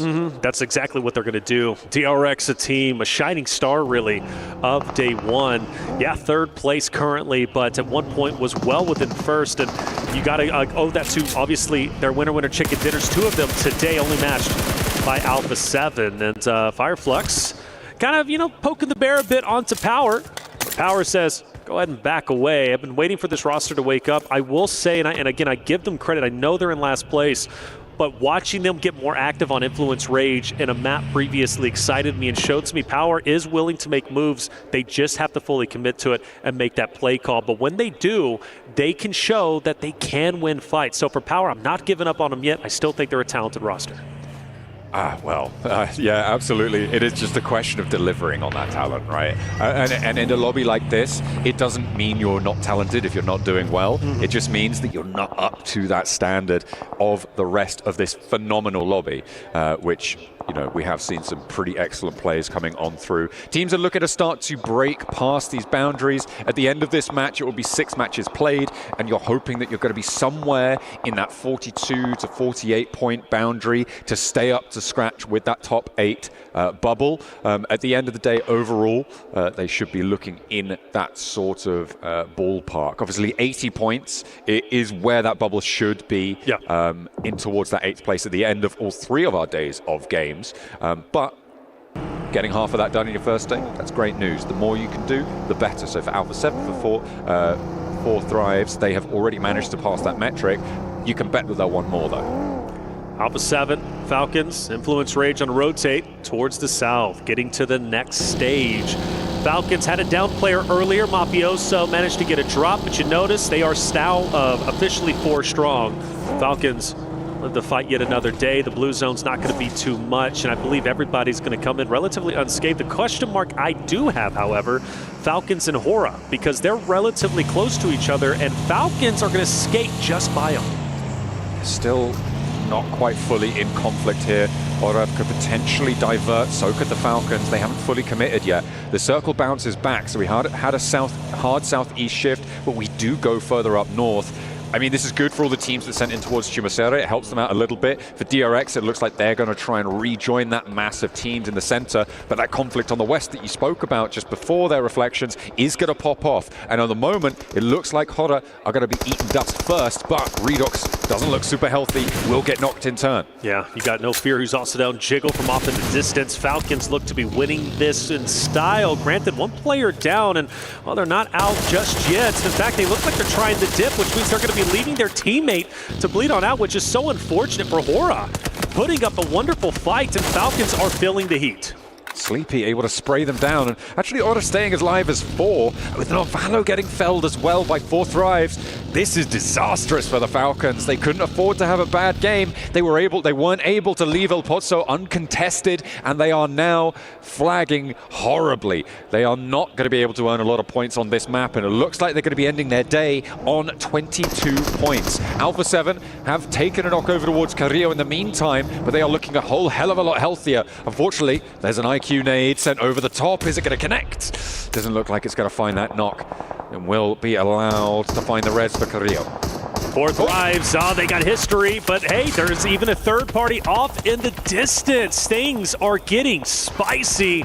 To be expected on the final map, teams are fully committing. IQ finishing off Revo, that's gonna hurt. Typically the lead slayer for the Alpha 7 roster, but Mafioso also gone, and just like Falcons, same fate for Alpha 7, it seems, right? Both of those rosters started at a standstill. We thought they were going to explode into an engagement. It doesn't happen. By the time they have to shift all the way down south, well, they run into some issues. Our top rosters, unfortunately, falling a little bit early. And for Alpha 7, time is running out for them to get their last teammate back onto his feet. I just don't think it's going to happen. It's most likely going to be a solo trying to take on the world.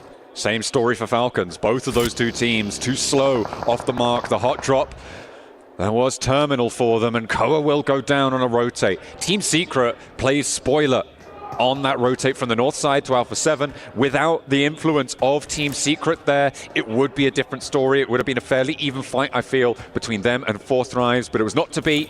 They were too slow off the mark, and the circle continues to push us ever closer to the center here. I'm looking at teams in Chumacera. I'm thinking they're not going to have an easy time of getting out of this one, but these hills hold a lot of nooks and crannies, so potential to play Snake, to play slow, try and survive as long as you can.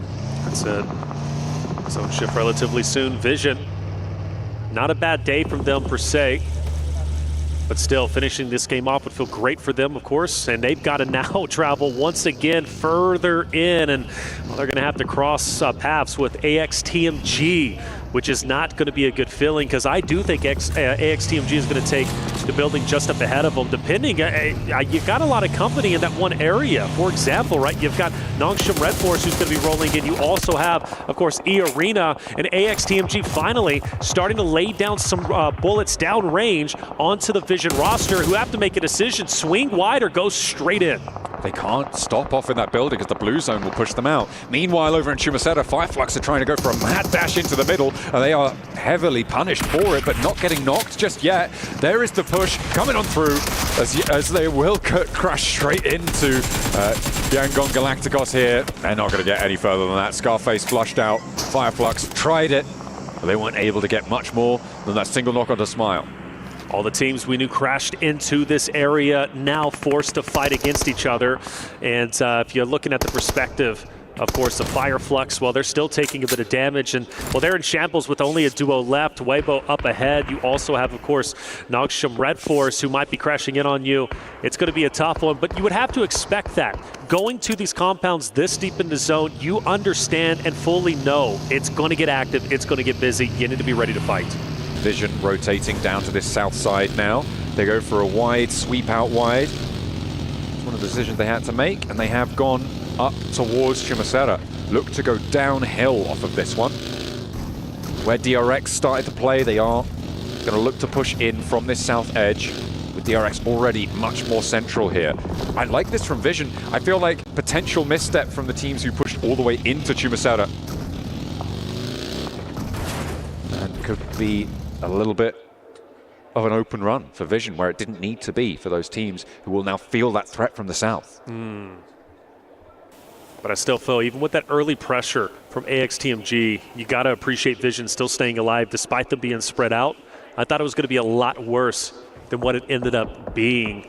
Squash, unfortunately, last alive from Alpha 7. We talked about it, and, well, he's going to try and survive as long as he can. But for 4 Thrives, they're looking to put the final nail in the coffin, and IQ is looking straight at Squash. I don't know. Are we starting to set up a bit of a storyline? 4 Thrives to Boogeyman of Alpha 7? Could be. I mean, these guys came in. They're hugely popular. They've got a lot of support. Now they've got the numbers to back it up here on the global stage.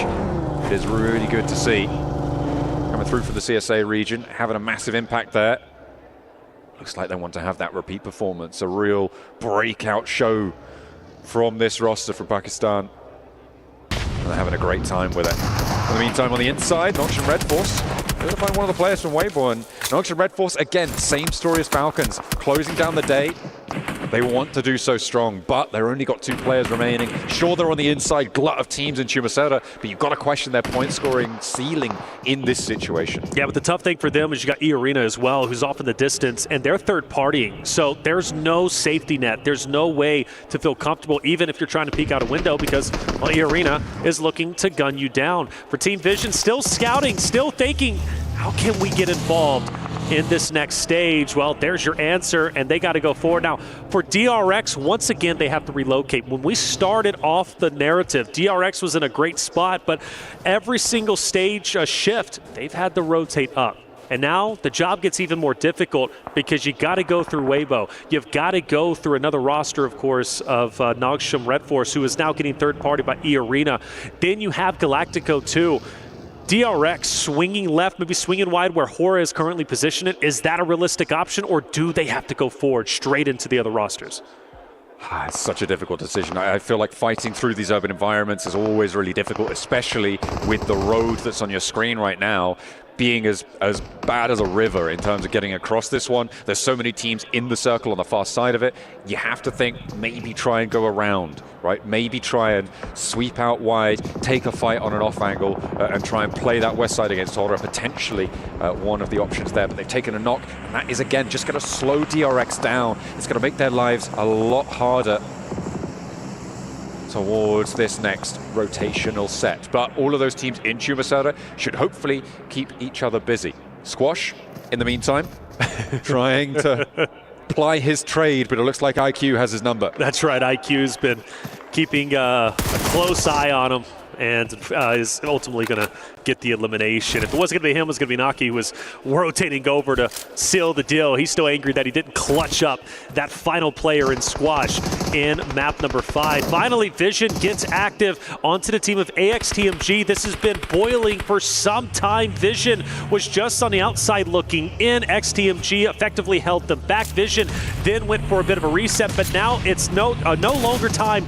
to sit onto the sidelines. It's time to push up because this compound is valuable and both teams want it. It's also a chance for Power to third party if they want to try and find that engagement, but E-Arena are just around the corner as well. Power are too split right now to go for this full force, and the fight hasn't really set off right now. Engaging at this stage could just draw Team Vision into that backfill counter. That might be a tough time, but Vision now look to be committed onto the inside of the compound. They've moved 2 players on in, but they have disengaged.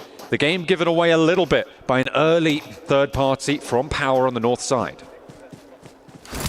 Marcelo, he's the one with the off angle. You got to question who's going to be looking his way. And Henry actually looks the opposite, so I think he's going to be the, oh, you know what, he's even going to have a teammate. So this is a decent push as far as I'm concerned. Power, though, you mentioned that third party. They are hinting at it. They want to, but I believe it's going to be Nalif up top from Team Vision who's keeping them back so they don't get too overzealous. But that means he's going to be out of play, and now you got the Vision members who have to try and finish off the remainder of this XTMG roster who has 3 members. So it's going to be a good old-fashioned 3v3. The thing is, the longer this extends, the more opportunity for Power to move up, maybe even another roster to third party. And then at the end of the day, worst case scenario, you both end up cannibalizing each other. And then now you got to fight the rest of the roster with a solo or a duo. But either way, the fight must happen, and the fight continues. The next circle just about to pop, and it will move away from the compound, meaning that this fight doesn't necessarily need to happen now. It could be a disengagement. I feel like that's exactly what Vision may have been looking for there. They might be able to find some exit frags, but they can disengage now. They just needed to keep AXTMG busy. They kept Power busy on the north side, but Marcelo charging in. They're changing their tune once more. Never Alone also breaking out with a bold push to an open wall. Was in a lot of danger there. Could have been nasty. In the meantime, over on the northwest side, IQ from 4 Thrives has been found, and they're now down to 2 players. Yeah. Leaving Ora with the advantage on the numbers. They've moved 3 players forwards. You can see No Fear on the back, looking for that backstab. Yeah, it's T24. He's the thorn in the side currently of the roster of 4. No Fear trying to take him out. Finally, Vision as well as AXTMG start to unfold. Henry is down. Bolt swings wide. Takes down yet another member. The cleanups are in, I believe. 1 solo remains. I don't know where that XTMG roster, or excuse me, it's Aaron. He's going to be off in the distance to the south of Vision. The question is, why was he so far away and not helping his roster? Because based off of what I'm seeing, he had a beautiful off angle, but he had 0 effect. I think there just wasn't those sightlines available to him. It's really hard to have that impact against someone who's pushing so fast through those tight corridors. You don't know which window you're looking in towards. Could have potentially been played a little bit better, but in the end, has to back off. In the meantime, a lot of teams are suffering now as they're having to move through, past, around, any way to get past Chumasera. It looks like DRX are going to break out west. They're not going to go through. They're going to float up towards where Horror were. They've given ground a little bit on Horror's side. Hyunbin, Rezable here, and this high ground position for DRX actually looking pretty tasty. They could potentially strike out all the way along it if they want to. Yeah, they could, and I think it's going to be necessary because fighting this fight against Yangon Galacticus is not going to be easy. They already got 1 down, like you said, back on the feet, though, for DRX. They're going to be a 4-man unit, but Galacticos is looking straight at them. There is an opportunity, maybe, if a third party comes in onto Galacticos from the likes of Fireflux, maybe Weibo, who's just to the right-hand side of them. But for the meantime, Hora also, T24 going up against Jiggle, who is going to get taken down from the backside. I believe that was a third party from DRX. T24 finds the opportunity, takes a little bit of damage, but gets the finish nonetheless. There it is. And Horror now down to 1 player alive. They had 4 on that angle, but DRX moved up. They got a knock and a flush, I believe. I don't know where all of their players went down, but we just saw that 4 Thrives kept it together towards the top side of those tables. DRX having a big impact here on all of these teams. They've managed to now get ahead of this Chumasara rotation. The flank out to the west, unchallenged anymore by Horror, is huge for DRX. This high ground spit of land is absolutely massive when it comes to the shots that they they can take towards Fireflux, to Weibor, right. to Yangon Galacticos, and across the circle towards Regnum Karya. Yeah, they've managed to take a power position. I'm so impressed. This could very well be the roster right before you to win 3 out of the 6 games today. A heroic effort for a roster that has played so very well. Already at 3 eliminations. One of the things we discussed was they're in 3rd place with 2 wins of the day. And that means because they're not necessarily slaying out per se, but this game could be incredibly valuable based off of their positioning. Now, I do want to say rest in peace, right, to one of our rosters, 4 Thrives, who is out. I feel like they put up a wonderful fight and a good engagement against Alpha 7 a little bit earlier, but they exit a little bit earlier than they were wanting in our final game of the day. But yeah, at the moment, I think DRX are in a great spot. The question is, though, for Galacticus, how can they get out? Can they effectively leave? Because I think DRX is going to gatekeep them. It feels that way. Might just be Power in the meantime with 4 players. Alhaji wanting that res. It will be enacted right now. Ragnar brings him back to his feet. And they will play on as 4. Fidan now on the top ground as well as they open up with Ragnar finding a shotgun shutdown onto NC2. They now have only 2 players to worry about. They have to conclude this fight fairly quickly. You can see the circle now just starts closing. It forces the issue on this fight as easy. Can't quite hold his nerve. There is a trade though. And Tony K wants to try and find the points where he can as Fidan looks to shut it down. Easy out, but now in a 1 versus 3, they look to try and extract themselves, but Tony K has more to say. Will fall as 2 players now remain. Can they get this res in time? I don't think so. I don't know. It's going to be close, but they're going to try it, even picking him up, throwing him potentially in a car. You want to get your man back into the fight. They won the compound that they've been looking at for the longest time. Question is, will they have an effect in the late game? Meanwhile, we focus our attention onto Regnum Kara. Silas, again, so much for him in this tournament, going against Sleepy, who backs away, but the nade takes a little bit. Buggy, I believe, is now gone, and Sleepy, just a narrow bit of health, and this next nade should put him in the grave, and it absolutely will. Beautiful overarm there from Regnum Karya to keep that north side clear. DRX, though, still execution rolling downhill as they haven't quite managed to find Yangon Galacticos, but nobody else is making their way out of this one either. Fireflux in the distance with just Matcap making his progress, but how long-lived will it be? Already taking damage. That could be from across the way. You've got Team Secret off in the distance, potentially third party, but Romeo is shut down. Hyunbin opens the cannon. DRX are down to 3 players, but they've got such an advantage on this high ground. They absolutely do. Say Cloud Smile. I think this is going to be the ending. You have really nowhere to go, and DRX are all focused on you down below. And this is such a power spot that's been set up a little bit earlier in a future stage. You know, you look at where DRX is currently at in the standings, what they could potentially do in this moment. Yes, they've lost a player, but they're taking down the big dogs. But do they get tunnel vision? Because my only concern is Silas is also in the distance, and there is a chance potentially he's able to third party from where he's currently at. But in the meantime, DRX can't really worry about that. They've got to focus down low. Taking down Yangon Galacticus could very well put DRX in a winning spot in game number 6. Definitely could. They have got that high ground advantage, but it's difficult to get them out of there at the moment. In the meantime, over on the northeast side, it's Regnum Karya and Team Secret. He's going for it. These teams will be the teams to try and take that fight. Silas, with that big flex out, doesn't want to overcommit though, and I think that's wise. He did look for it, but won't get himself in too much trouble here. Still felt there was an opportunity for Silas maybe to get some pop shots, but honestly, not a bad play, like you said. Disengaging. Silas might be coming back and doing so in the vehicle, even if he... Yeah, they're fully collapsing. So now that you're so focused on YG, DRX is now getting pincered. The vice grip is closing. YG are taking damage, and DRX is pushing down. Yes, they'll get the eliminations, but now they've got the low ground. And the question is, will they get punished much like they just did the YG from Regnum Kara? They've left Soaz up on the high ground. That will slow down Regnum Karya because that high ground is not fully under control. They don't know that 2 players from DRX have dropped down. They know that a fight has concluded, they're sure. Matcap is also a thorn in the side of this position, and DRX need to be careful here. A misstep, and they lose a player, and that could be devastating. A nade in hand for Matcap, and there's a lot of damage being poured on in. Team Secret are here to play as well, and they can't quite get back up towards the top here. Matcap spotted, and the nade no longer an issue. 3 teams remaining. It's Team Secret, it's DRX, and it's Regnum Karya. That's it. You've got all 3 teams with 3 members alive. It's anybody's ball game without question. Team Secret Secret. A win here would be tremendous. We haven't seen them in the winner's circle just yet. This will be their first opportunity for DRX, though. They want 3 out of the 6 today, and that's going to be a massive drop. Where's Regnum Kaya in all of this? The opener for DRX is good, but will Regnum Kaya roll over the top? So easy. I think he's dropped down now. Goes down to a nade, and there's more to come as the high ground suddenly becomes a factor. But there's suppression for the backline of Team Secret as well. A nade, a close range fight coming on through with the shotguns. 2 players for Regnum Kaya, 1 apiece for the 2 contenders here. Down beneath them, Hyunbin charges forwards, and DRX are swept aside. Tosh pick a wild now, just have Frankie to deal with, and the backfill works wonders. Silas leads the charge, and the rest of the roster capitalize. And it's up to Frankie to try and keep the hopes and dreams alive for Team Secret. There maybe is an opportunity. There was almost a clutch in the last game that we ended up watching, but Frankie's got a tall task ahead of him. He's got a player on the off angle, and it won't even happen. And that's going to be a tremendous win for Regnum Kaya, taking their first victory of the day and a much-needed win to break into top 8. A beautiful result coming through from Regnum Kaya. As you say, much needed. This day caused a lot of worry for fans of Regnum Kaya. They have not been their usual selves, but they've always got a little bit of life in them.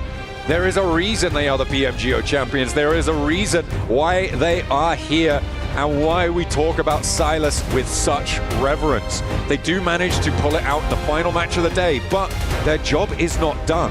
They have not managed to put up enough points to feel safe moving into their next day of games, right? They have not been able to get enough done to feel fully secure in those top 8 spots. Of course, they could potentially go to those survival stages, work their way through that way, but getting directly into the finals in those top 8 would be so much cleaner, so much less of a worry.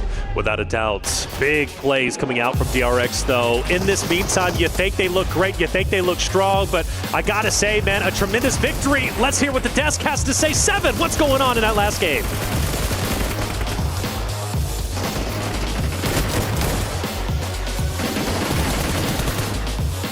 We finally got somebody different being able to get the win. Not DRX, not Alpha 7, not 4 Thrives. Regnum Kaya Esports being able to come out on top there with the win. And it came down to the high ground, Neptura. It really did. It was a really nice show from both of them, from Silas and the rest of the team. I think they had high ground for a long time elsewhere in the map, but then coming over, they were able to lock down a really good position. I just want to say, Silas looked very angry. They just won a game, and he's like, he's probably angry at today overall. Yeah, maybe he's still going to win. But no, a very, very strong position, thanks to Silas in particular. He kind of scares away DRX purely by the act that he's there. His presence scares away DRX because, like, if we could fully commit to the fight on Team Secret and Yangon Galacticos, we're going to get third party. So we're going to rethink our whole strategy because Silas is a direct threat to our positions at that point in time. So Silas was very impactful despite maybe not fragging out big time in this match, like a toss pick, like a wild, like a Loxy. So great to see the first Turkish chicken dinner here going into PMWC. And by one of the strongest Turkish teams as well with Regnum Kaya. Now, there was another team that you guys were talking about that you kind of wanted to see there towards the high ground. I know at one point you were saying Hora Esports, Max. I was hoping they would send it, I think it was on phase 2 next to Trumastera, because it was free. Yangon Galacticos were around that position, but really they were no direct threat to that kind of area. And you said they couldn't even do much with it, but at least trying to get to that position and hold on to it for as long as possible. That would have been something I would have enjoyed a lot to see coming out of Hora, but they just went for another game plan entirely after that. Yeah, I think also, even if they decided not to go for that high ground, I would have liked to see them make a move against 4 Thrives up into the north side. The problem is that they were looking very good, but they just made 0 decisions whatsoever, which I thought was odd. They didn't decide to go for the high ground. They didn't decide to actually gatekeep and get rid of 4 Thrives so they could have control of the north. They kind of just spread out, had a good position, and sat. And it was like, well, you need to do something with your position now. They just didn't.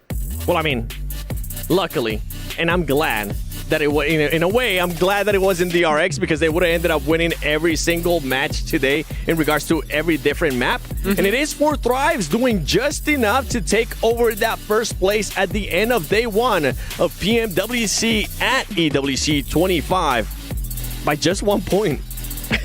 1 point is crazy, and actually it's 1 placement point. That's really interesting. We did see Alpha 7 go out a couple of times quite early on, so 4 Thrives just able to get that point across to just clinch it up for the end of the day is really nice. And that's kind of crazy to see that performance for 4 Thrives, right, Max? Because when we think of Alpha 7, we think of an aggressive team that getting the eliminations. For 4 Thrives to kind of be able to match that, that's really impressive. Oh, it really is. Like, you're going to head-to-head with one of the best teams in PUBG Mobile Esports history, right? 7. So that's a big statement coming out from the Pakistani team of 4 Thrives. Though I'm going to be critical about 4 Thrives, which is weird because they are in first place. Tell them. They're still a bit indecisive. They still have room to grow. If they fix those issues on that first Miramar that we saw earlier, on that one Erangel game where they were a bit hesitant to push WBG, chances are they would still be in first place, but even have a lead against Alpha 7. The fact that they're doing this well and there's still room for growth is very impressive for the long-term potential of this tournament on 4 Thrives. And the reason why you're bringing this up, too, is because it didn't just happen once, Max. It happened twice.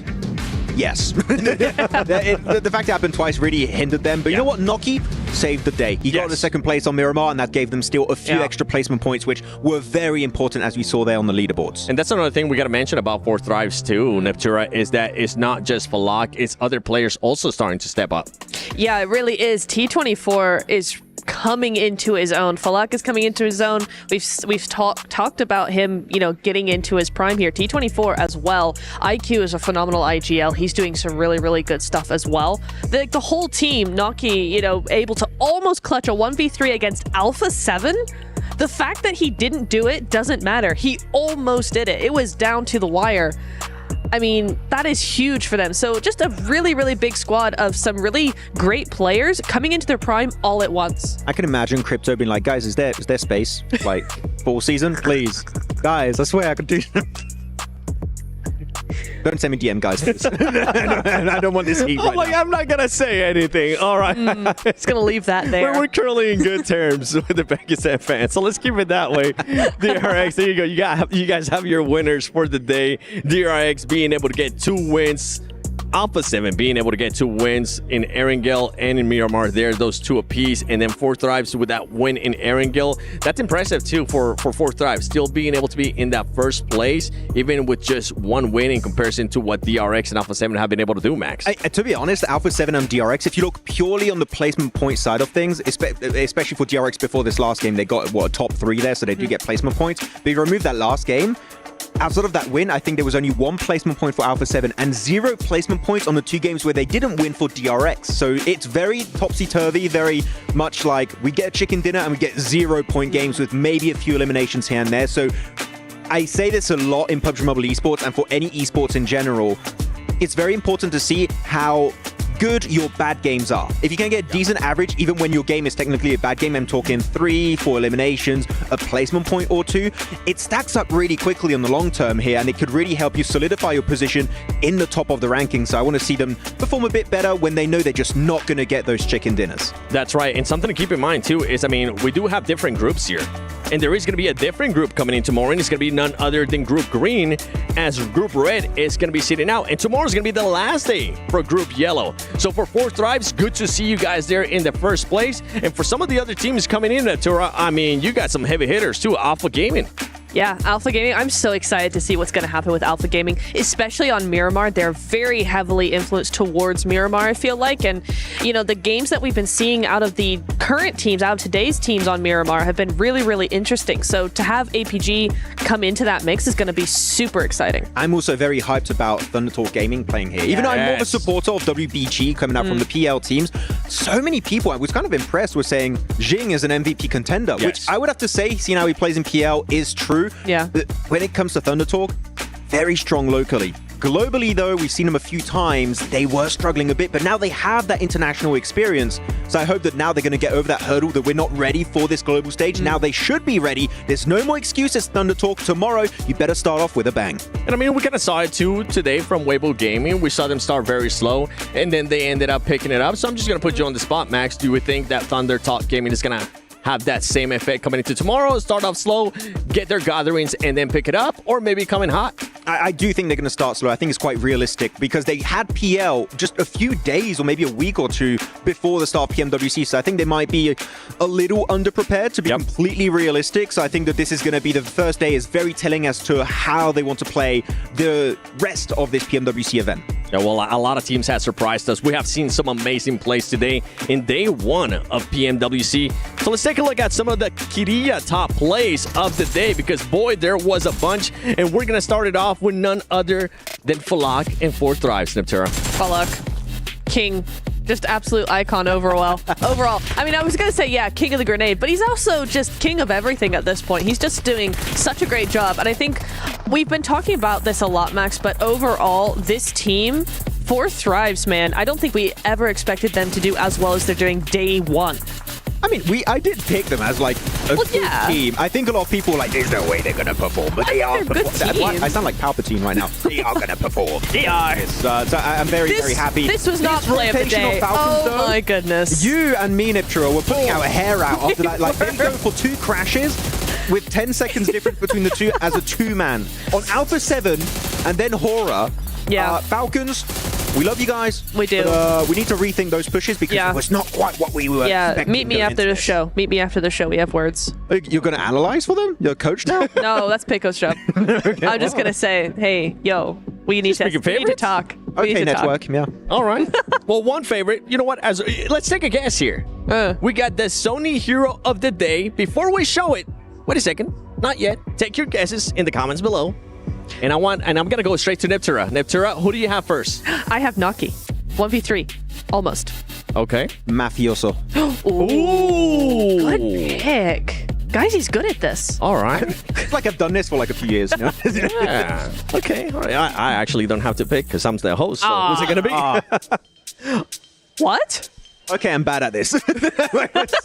Sleepy here from Horror Esports. 12 eliminations, 17 knocks, over 3.4k damage. That's wild. I mean, we have a Pakistani team in #1 from CSA. We have an MVP player of the day here that is going to be our lad Sleepy of Horror. So CSA coming in hot already here. Yeah, I love that. I mean, we've followed CSA during the entire spring split. So nice to see them come out and do really, really well in Global. At least they won. Oh, that is crazy. I did see that earlier and I was like, hang on a second. They should have won this game. Horror should have won this game. I'm going to say it again.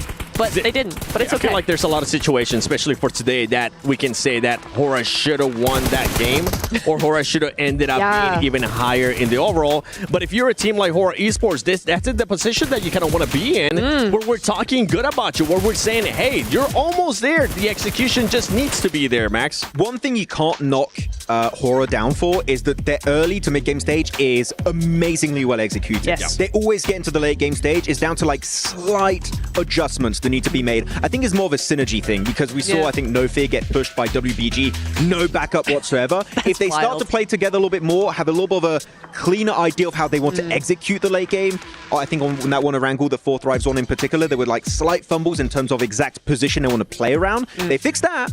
We could start seeing wins from Horror. Like, they're getting very close. Slight adjustments will make them go that far. Okay, well, we've been going through every single segment here. Let's take a look at the Honor Dominator here. Domination. Players with 3 eliminations or more. You got DRX, Alpha 7, Yangon Galacticos, Team Secret, and Team Secret backing it up as well. So you love to see it. Players with 3 or more eliminations.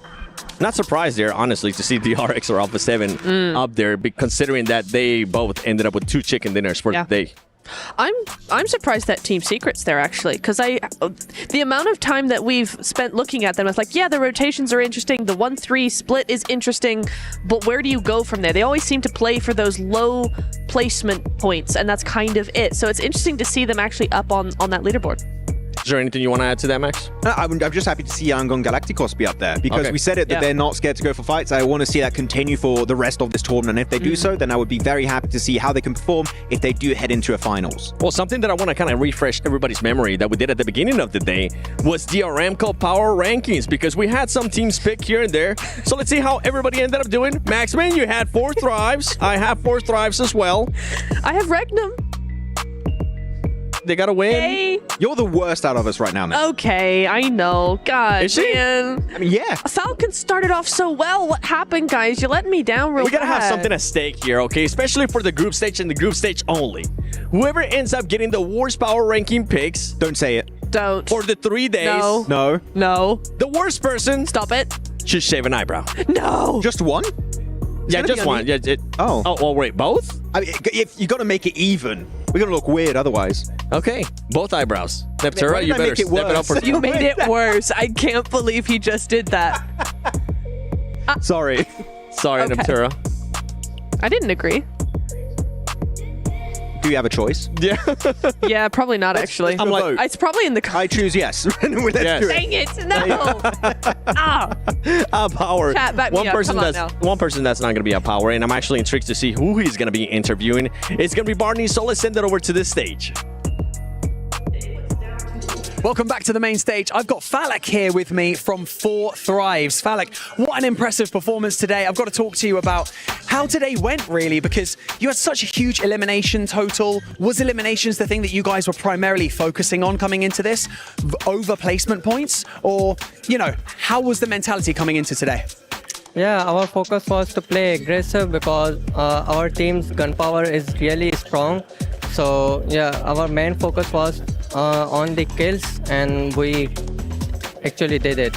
So today was a very good day for us. Let's see, hope for the best for the day 2.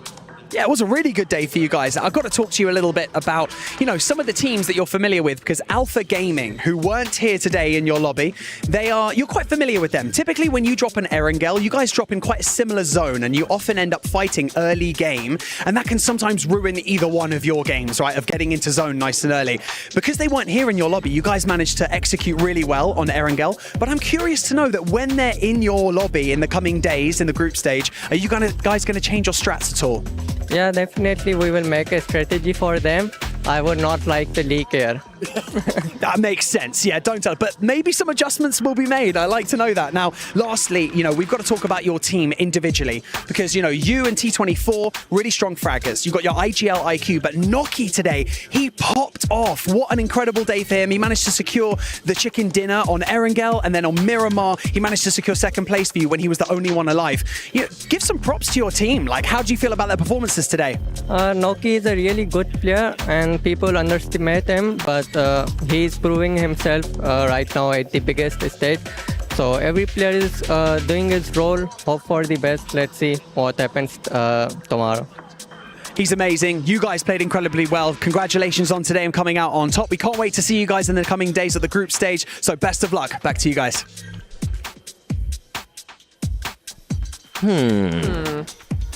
New strategies for Alpha Gaming, but he doesn't want to leak them. What could it be? Any ideas? No plan at all. Is he bluffing? Run to their desk and turn their phone off. I don't know. Way to do it. It's a bit brutal. I mean, it is one thing that he has mentioned in the past, too, in regards to just him and the squad not really being kind of fighting too much with APG. So I am glad that they do have a plan for it, Max. And it's smart that they're not leaking it, especially like otherwise, because you know Alpha Gaming are watching like, well, yeah, tell it, we'll be ready to fight you if you go for it. No, it's really cool that they know that is their main competition after many games in PMSL CSA. I mean, we covered it right, Neb. We know that these fights on Erangel were happening every single match. So it makes me confident now that they have a game plan for their main rivals here. So hopefully they can keep this victory streak going into tomorrow. Well, before we end this amazing day 1 of PMWC at EWC 25, I want something that surprised you and something that you maybe want to see a team change going into tomorrow. Neptura, you're going first. Dang it. Okay. I have team that surprised me, AXTMG. Yes. I did not expect them to come out as strongly as they did day number 1. For me, Team Secret, I want to see a little bit more than what we're seeing because right now it's kind of a half strategy so far. Max, how about you? Yangon Galacticos.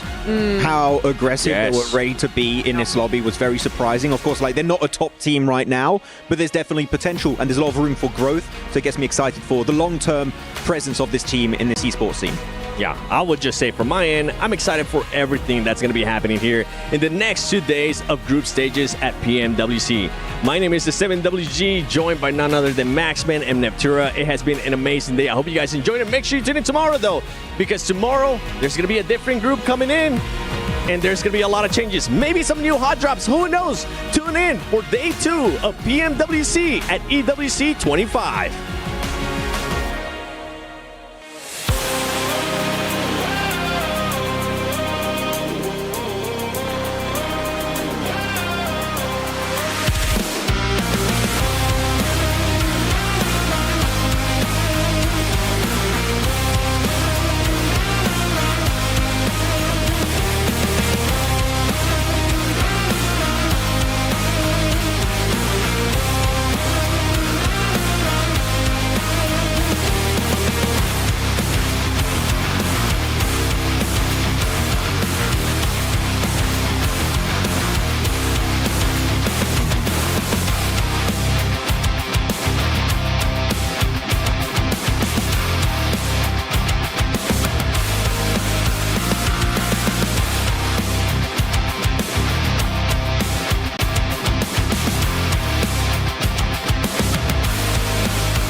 The highly anticipated addition to the Mummy series outfits is here.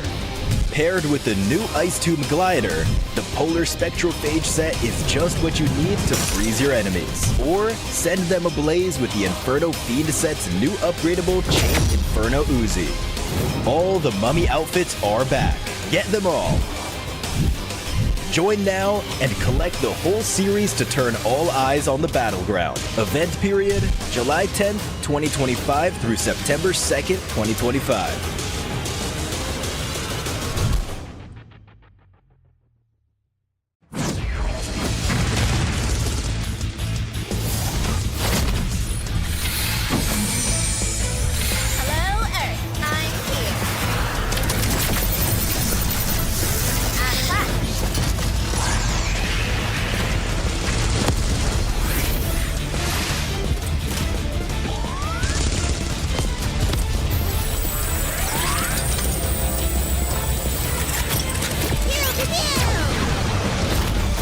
New Pulsar Legionnaire available now. First outfit with special head animations and voice lines. The Pulsar Legionnaire set comes with its own super cute voice lines that can be toggled on or off.